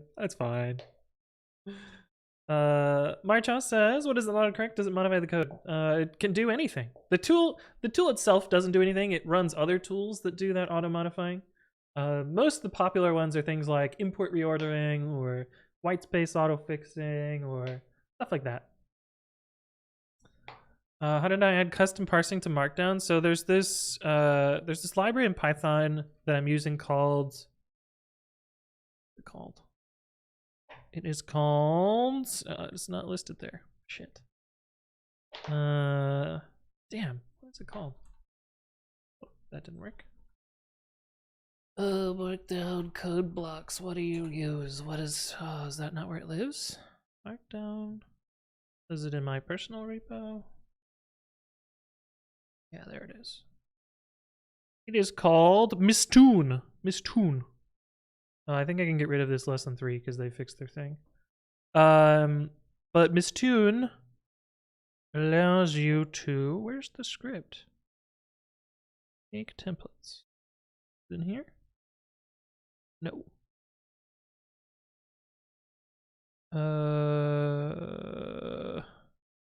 Template lib. Here we go. It allows you to customize the renderer and override stuff. So like, for instance, I have a custom thing for links. I have a custom thing for headings. And I have a custom thing for inline keyboard looking things. So, no, don't print that. So for instance, if we go all the way down at the bottom, this is actually in a KBD tag, even though it's not a keyboard key. But KBD rendered cool, so I reused it for this. But you can also see these little markers here. This is part of my custom Markdown rendering so that you can click on them and get the actual heading link, which is what this stuff does here. Oh, I have special stuff for images so that they get a little... Oh, where's the images? Yeah, so they get a little border around them, but also so that if you... Where did it go? If you shrink down the window, it will be fluid. So a little bit of responsive there. What else does this thing do? Code blocks. So we saw the one with tables. There's also one for command outputs. So for instance, oh man. For instance, this one here. It used to have the version literally in the template, and so I would get pull requests every time I made a release. Someone would be like, oh, I'm going to get an open source contribution. I'm going to bump the version. But now it doesn't have the version in there. It literally just runs this command and sticks that output in a template. So I don't have to get those pull requests anymore. Oh, and then there's a copyable for somewhere down here. So you can click on this and copy the text out of here automatically. Button's kind of ugly, but whatever. It does what it needs to do. Marco says, what Ubuntu version? If you do bang OS, you get the answer. It's Windows 10. That's the Ubuntu version. Adorable Dream says, what made you want to do this? Do they not have things like this for this language? So that's part of the thing is pre-commit works for a bunch of different languages. But also I made this in 2014 and there weren't really tools at all for this. This was kind of like a new idea to bring all these things together. I mean, there were some other tools, like there is the Ruby one, but the Ruby one was specific to Ruby. There was a JavaScript one that sucked. That's been abandoned since then. Now Husky is the more popular one, but even Husky doesn't try and address other programming languages, and it's pretty JavaScript specific. But yeah, it was, I don't know, just an idea. It mostly came from two things. One, working on group projects and being constantly frustrated with different standards of style. Like, I probably care about style more than most people, and definitely more than some of the people I worked with in in college. But also working at a job, you realize that everyone re-implements some shitty version of this. So why not implement a good version of this that everyone else would use? And I've kind of built around that base since then. Yeah, anyway. Yeah, good question though. Most of the tools are closer to fixing the margins than fixing the spelling. Yeah, I think that's true. Or fixing like formatting, like boldnesses and such like that. Any thoughts on Copilot? Yes, in fact, I have a thing about this.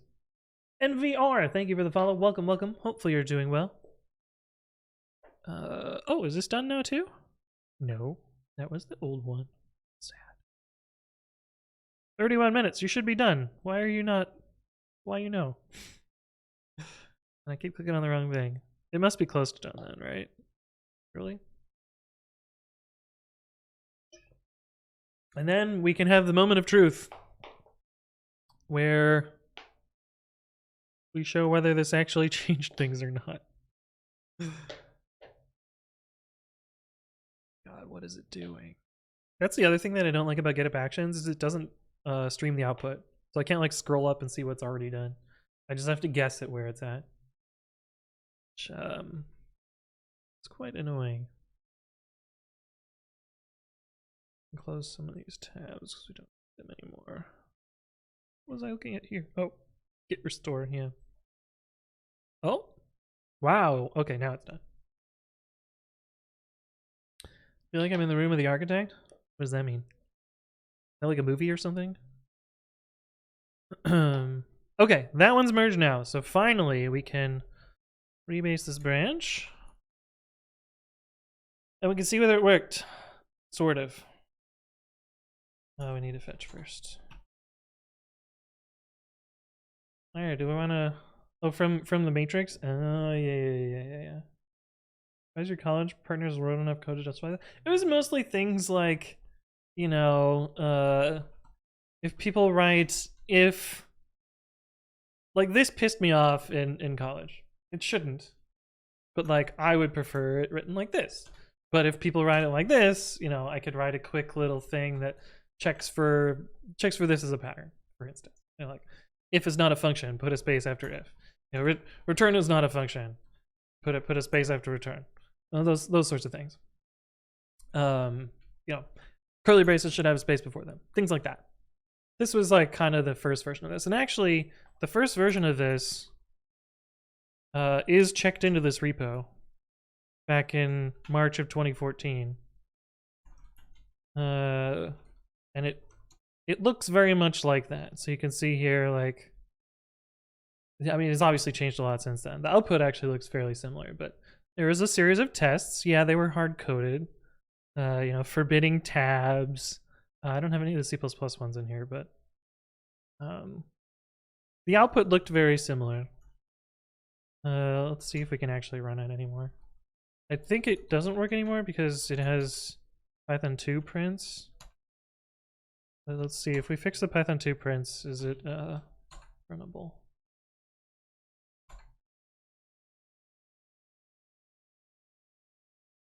Oh, that's not gonna work.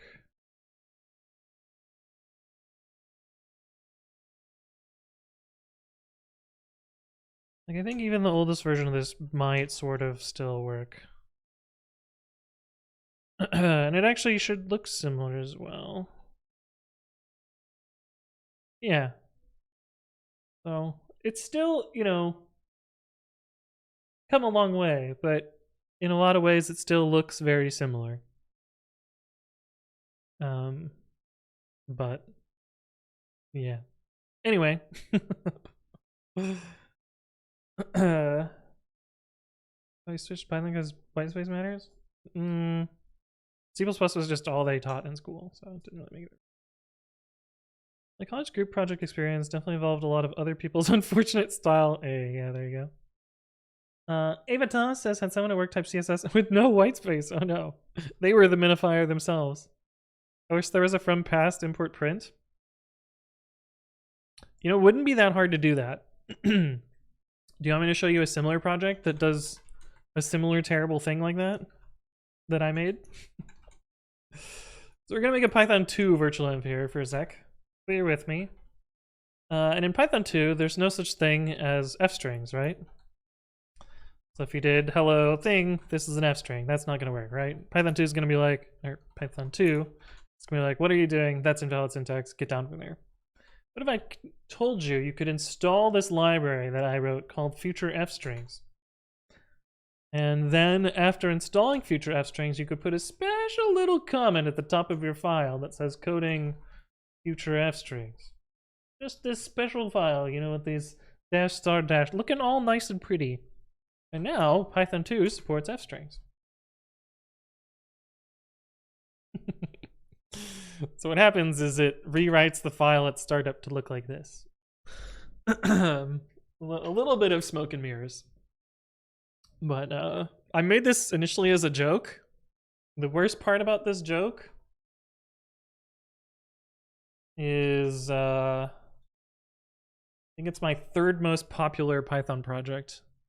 It gets almost 200,000 downloads a week. It's so fucking stupid. It's so fucking stupid. So the reason this works is you can put an encoding cookie at the top of the file. So typically you used to see this all the time in Python 2, where the default was ASCII.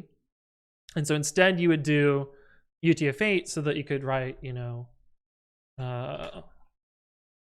your Unicode snowman into this, or 1F643, or the upside down smiley face. You could write, you know, non-ASCII characters into this. So what future f-strings does is it installs a special encoding, and the side effect of that encoding is to decode, is to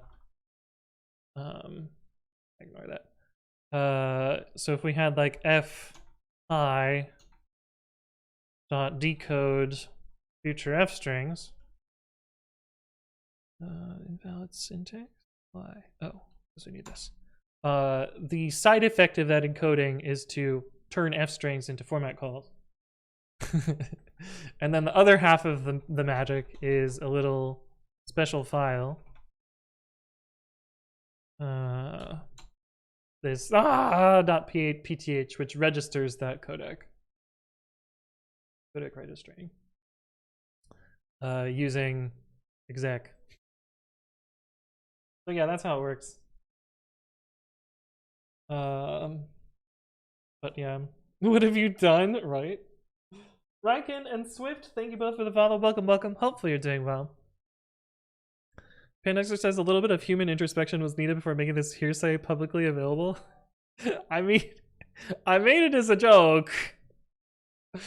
And the joke worked really fucking well, apparently. So now it has 10 million total downloads, which is just nuts. For instance, well, one of my things that I think is significantly more impressive, Pi Upgrade, has 2/3 the downloads, which just makes me a little bit sad. Now, admittedly, a bunch of people run this through pre-commit, so I don't actually know the numbers from that.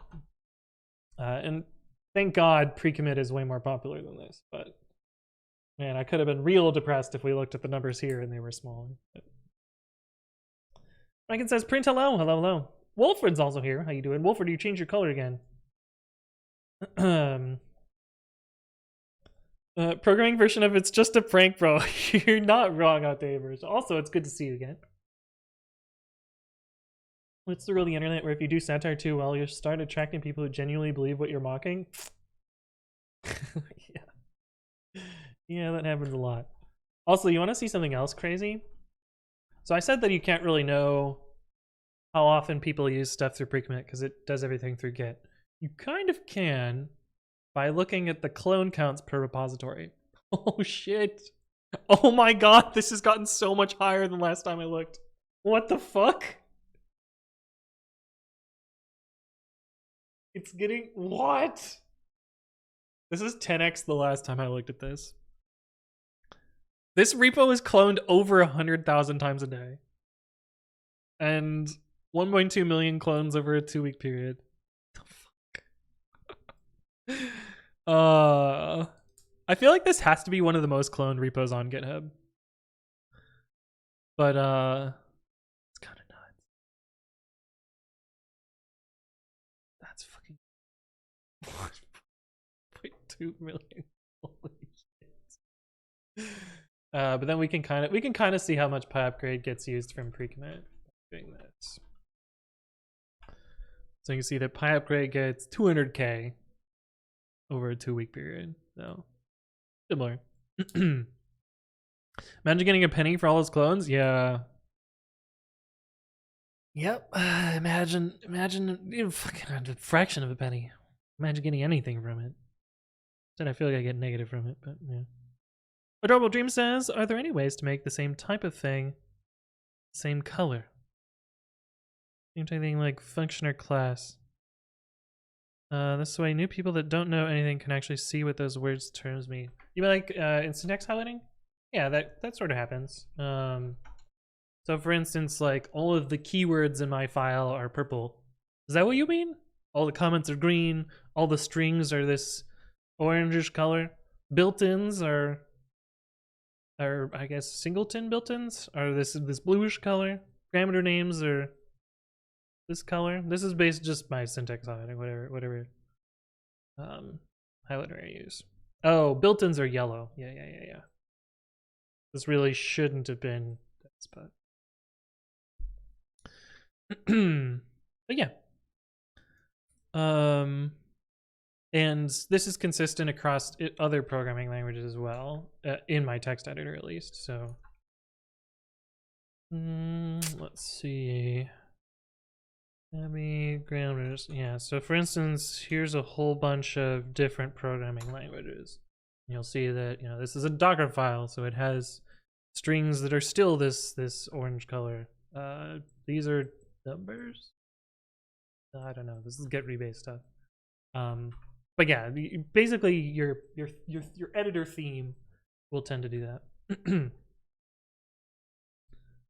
But yeah, that's kind of what this does. Sort of based on the type of the parts of the syntax. Megan says, imagine getting a thank you for every clone. You'll need a server only for that. Yeah. Become the Clone War has. Okay, wait, did I push the thing? Am I properly waiting on something, or did I forget to push? I think I forgot to push. I think I got distracted. Yeah, I got distracted. Good job, chat. You win. You win the distraction war.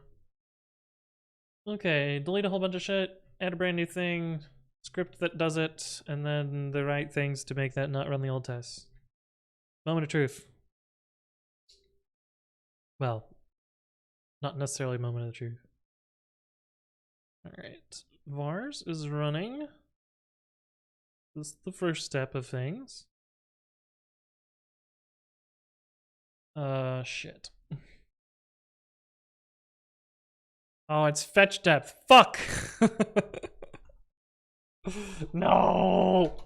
We made a mistake already. Fetch depth. It should crash anyway. It should crash like immediately. After doing this. Ambiguous, yeah. Amend no edits. Yeah, one mistake. How do you know if the code is shiny from the code on the Switch? Ah, so that's actually a very good question. Let's see if I can find you an equivalent video for this. Anthony writes code. Why did it tab out? Original Drango? Is that the one that I did the video on? Yeah, okay. So this uses almost exactly, shut up. Almost exactly the same approach, which is that it watches, yeah, that's me explaining it as well. So the Pokemon appears, a text box appears, and then the text box will disappear afterwards and then reappear after that. And when it's not shiny, the difference between the text box disappearing and reappearing is a very short period.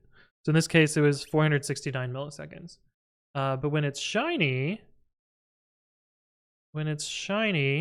the delay between the first text box and the second text box is a lot longer. So here, the text box will appear, then it will disappear, then a shiny animation will play, and then it'll reappear again. So in this case, it was 2.357 seconds. And so what my code does is it notices the difference between the short delay and the long delay, and if it's a long delay, it knows it's a shiny Pokemon. Yeah. This is specific to Sword and Shield. Although I think there's a few other games where this also would work. But this doesn't work in Scarlet and Violet. The Scarlet and Violet doesn't have a text box when you encounter the Pokemon. So in Scarlet and Violet, I did a similar thing for this for a few Pokemon. But instead of doing text box dialogues, which is easy, I did color and image recognition. Yeah, so like here's an example. Here's an example where I tried to get shiny Dragonite. And shiny Dragonite is green, normal Dragonite is yellowish, orangish. And what I did here is I actually had to do a lot of work here because this one was a pain in the ass. And I figured out a smarter way to do this later. So the first problem is the sky can be orange, which already throws off like, oh, maybe I just detect a certain count of orange pixels. And that wouldn't work because the sky can be orange. So I cut out a triangle of the top left corner and get rid of that. Okay, cool. Then the next thing that I did was I tried to count orange pixels again, but there's a day-night cycle in Scarlet and Violet. And at night, there's a blue shift on everything. And so all the orange pixels suddenly become green. And if you're trying to detect orange pixels versus green pixels, you're kind of fucked. What I should have done, and what I did for later versions of this code, is I wrote code to automatically set the clock to always be daytime, which drastically reduced the amount of color variation. So it would always be daytime. I wouldn't have to check for like the weird blue shifted stuff. I would just check for the normal color and everything would work great. But I didn't know that here. I didn't think of that idea here. But instead what I did is I quantized the colors. I basically bucket them into a nearest color. So you can see here, like this is sort of HD colors. There's only like 2 or 3 colors that make up the Dragonite outline here. In quantizing colors, I can basically fill anything that's a big number of colors. So like this mountain in the background, it ended up being a single color. So I could just eliminate that entirely. Also the grass ended up being like 1 or 2 colors. So I could kill that entirely. And so this is what I'm left with after quantizing and then killing the high count colors. And then after that, I could do a threshold based on things that are mostly orange. And then I know, okay, if I have 1,000 mostly orange pixels, that must be the non-shiny version. If I have 0 orange pixels, then I've found the shiny Pokemon. And so that's how this one worked. I also used this for Garchomp and for Electros. I guess I can show you those pictures too. Those. So for instance, and this one I would have had a really hard time doing by hand. Paste. Hello? Hey, why you no paste? This one I would have had a hard time doing by hand because Garchomp is a really difficult to see shiny Pokemon. Like this is Garchomp, but this is shiny Garchomp. Kind of hard to tell. The orange is red, and this is a slightly paler blue. I would have no idea that this one is shiny, basically. But this one is shiny, and my code did detect it after 5,420 resets in a similar thing. But this one, you can see it's always daytime, and that's because I've done some clock manipulation to force it to be daytime. Also, it's not an emulator. This is a real switch. So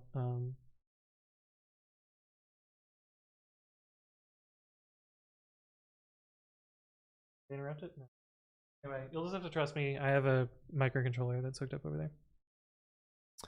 But yeah, anyway.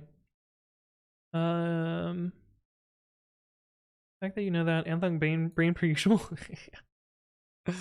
Yeah. Yeah. Okay, did I repush this? I think I did.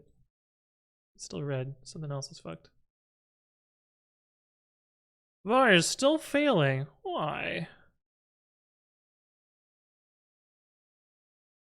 Is this not after I fix this?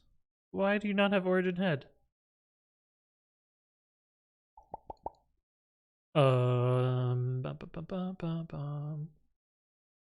Why? Fetching the repository. Yeah, that should fetch everything. But it only fetches F's head star. Oh.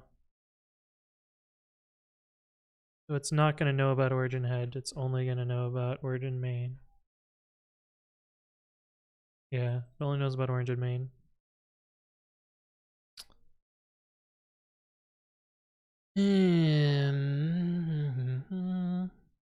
Damn. Well, I could manually put in origin main. And then it would work. Let's do that. Get some workflows.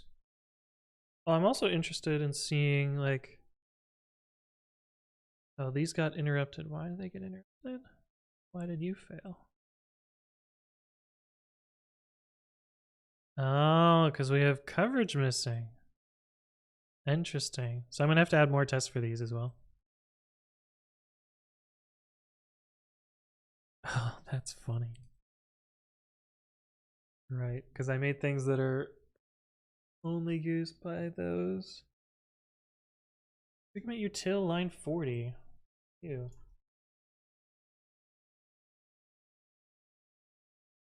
Okay, so I have a little bit more work to do on this. Resource bytes IO. I think that's only used by Ruby. But this is good. This is showing me it's working.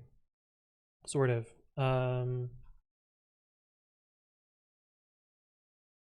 Let's change this to main.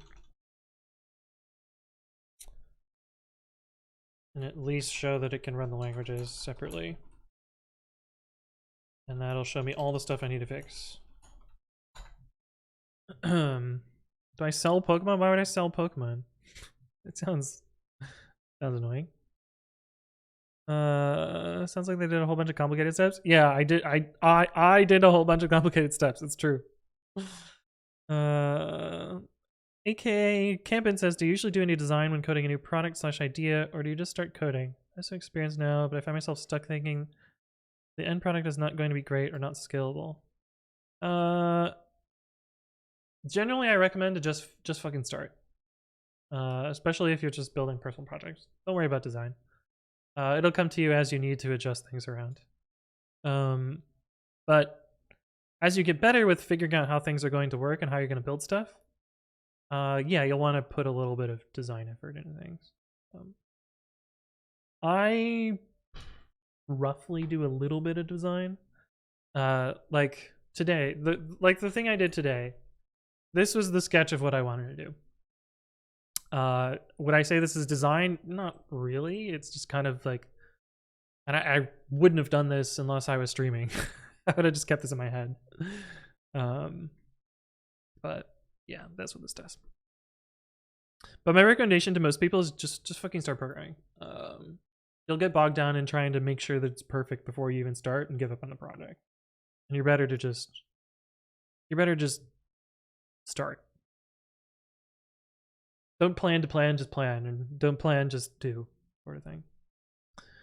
Trouble Dream says, what do you or chat think you would have done before code was invented? Maybe some kind of scientist or engineer? Well, I know the answer to that one. I was gonna be a doctor. I was gonna be a biochemist. And then I realized that I had way more fun doing computers and I could make way more money. But yeah. When you know nothing and start things, things blow up and catch on fire. Yeah, but it's better to have them blow up and catch on fire, and then you have to figure out why they blew up and caught on fire. And then you can figure out and fix them.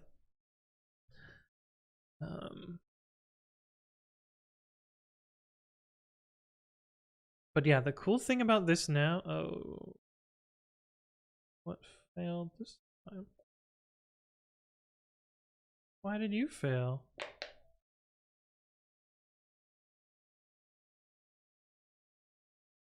Were there no languages to test?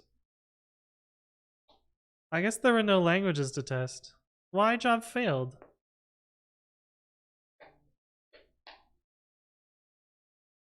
Unclear. What? Why failure? It should have been skipped.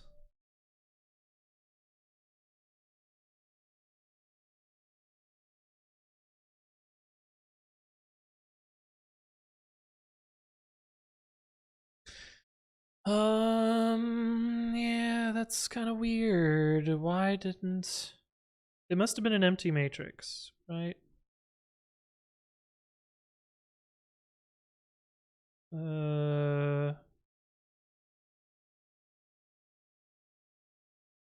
have no output here. Can't see what happened. Make it work, make it right, make it fast? Yeah, exactly. I get lazy after the first step, yeah. It says more money than doctors? Yeah. What James says, last one, besides open source code and stuff, are there anything you think chat should be in an ideal world?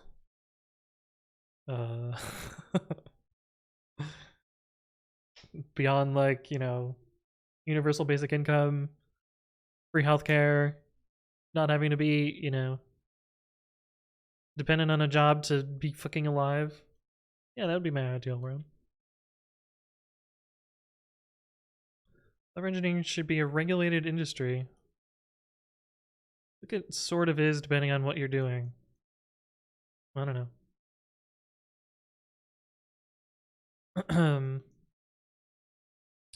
Okay, what the fuck happened here? I'm gonna rerun all jobs with this so I can see what the output is. Theory, that'll tell me what's up. I find it strange that it errored here. I'm kind of curious what it did. Or maybe this was treated as canceled even though there were 0 of them? Or contains of an empty list is false?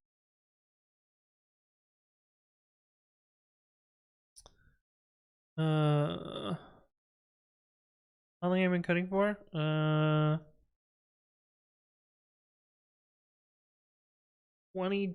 Almost 23 years. Long fucking time. No, 21 years. Almost 22 years. Okay, do you tell me what got set here?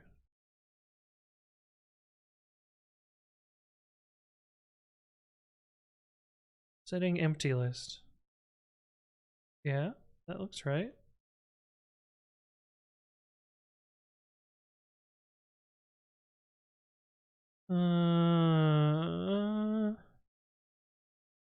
What is your array? Fucking useless. Why?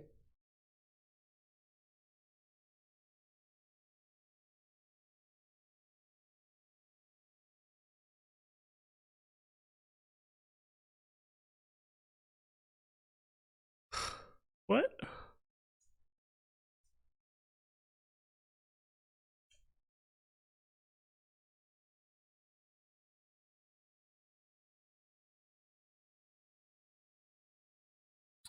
Evaluating success. True. Evaluating OR contains index object star results array string failure. So it thinks that there was a failure in the results, which seems fake to me.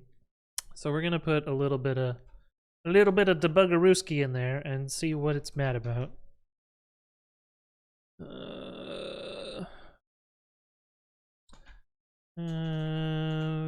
X.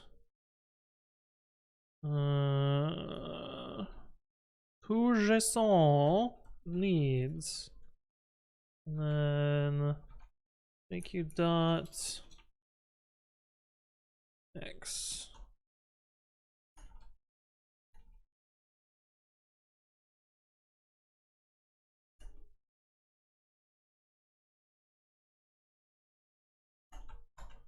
See what that does. Kiwi Shock, hello, how you doing?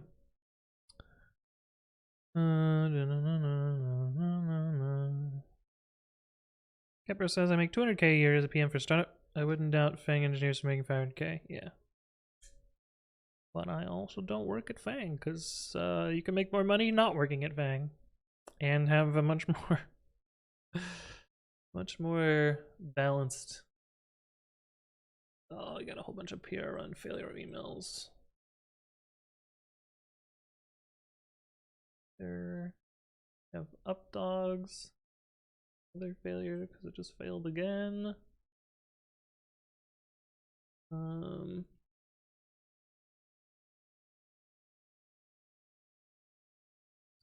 Okay, so this is the one we want to see the output. Why? Why are you failure?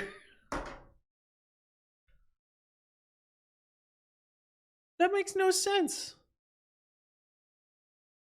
It literally didn't even run. How could it be a failure? God, shit. Sense. This is a bug at GitHub Actions.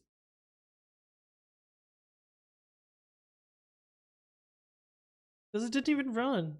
How could it be a failure? Ah.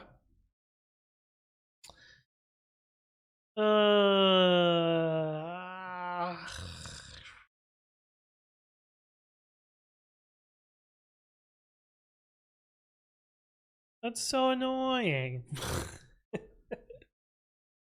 That's so annoying. Carlos says error catch? I don't know. That's not helpful here. It shouldn't do this at all, is the problem. Yeah, well, we can ignore that for a second, and I'm gonna see what happens if we... Oh, I didn't mean to amend that into this.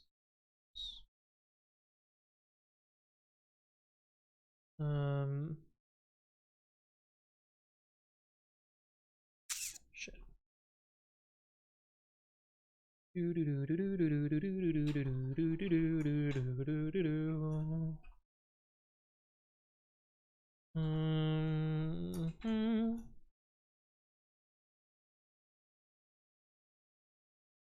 Is it not reverse? It's not reverse. Okay, so if I modify the roost file, it should run the roost tests. Whatever, it doesn't matter if it's a typo. Modify roost file. I don't care if this is calling on the end either. Output's empty? I think that makes anything. I don't think that matters. Does it need a previous step? It shouldn't matter. Like the summary looks correct. Except it says waiting for pending jobs. Error while evaluating strategy. Oh. Includes does not contain any values. So we have to make it not.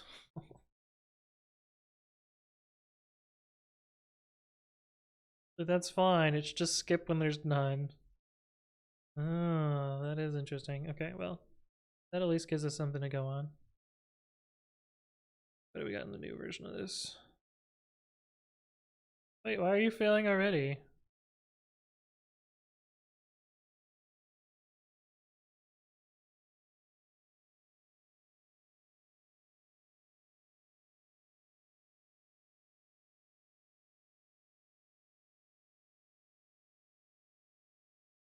It should have noticed we modified the rest file.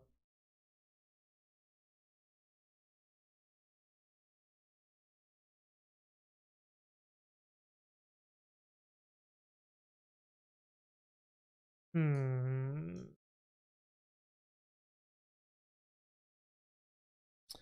Hmm.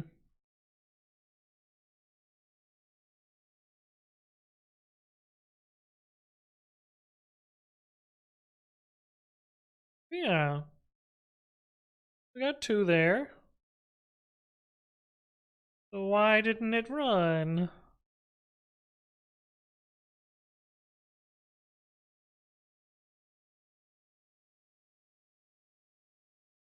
Error evaluating runs on for test language. Unexpected type of value empty string. Well, it got a different error.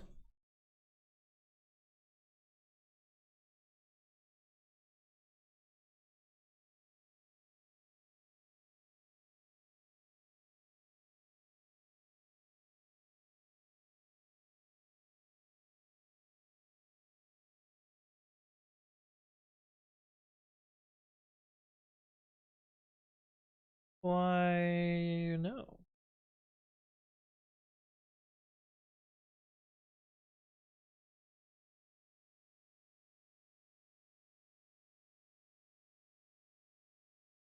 Error when evaluating runs on for job test language. Unexpected type of value empty string.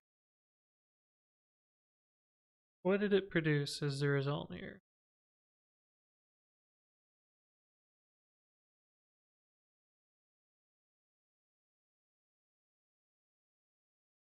Seems like it had OS to me. Oh, Linux dash latest. It's not a thing.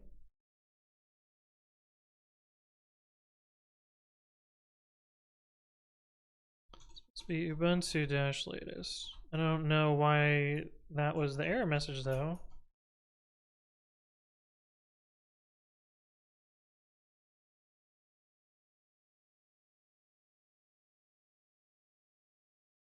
Oh, change name. Hello, welcome.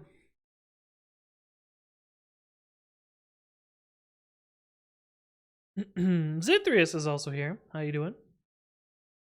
Good to see you again.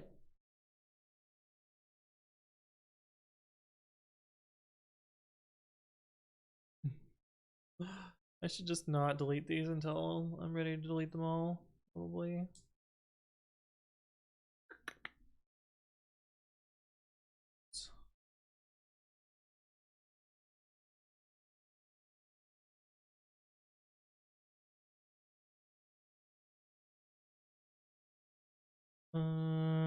Failed again. Okay.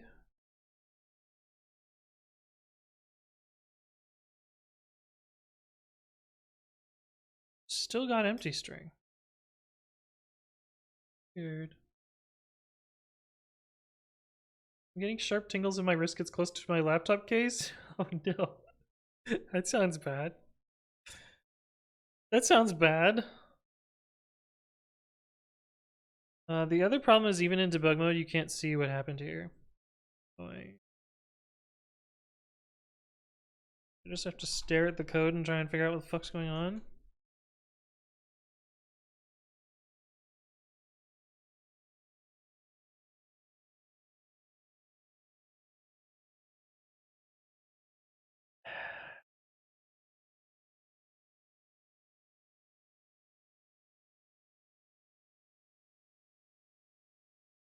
Yeah, I don't know.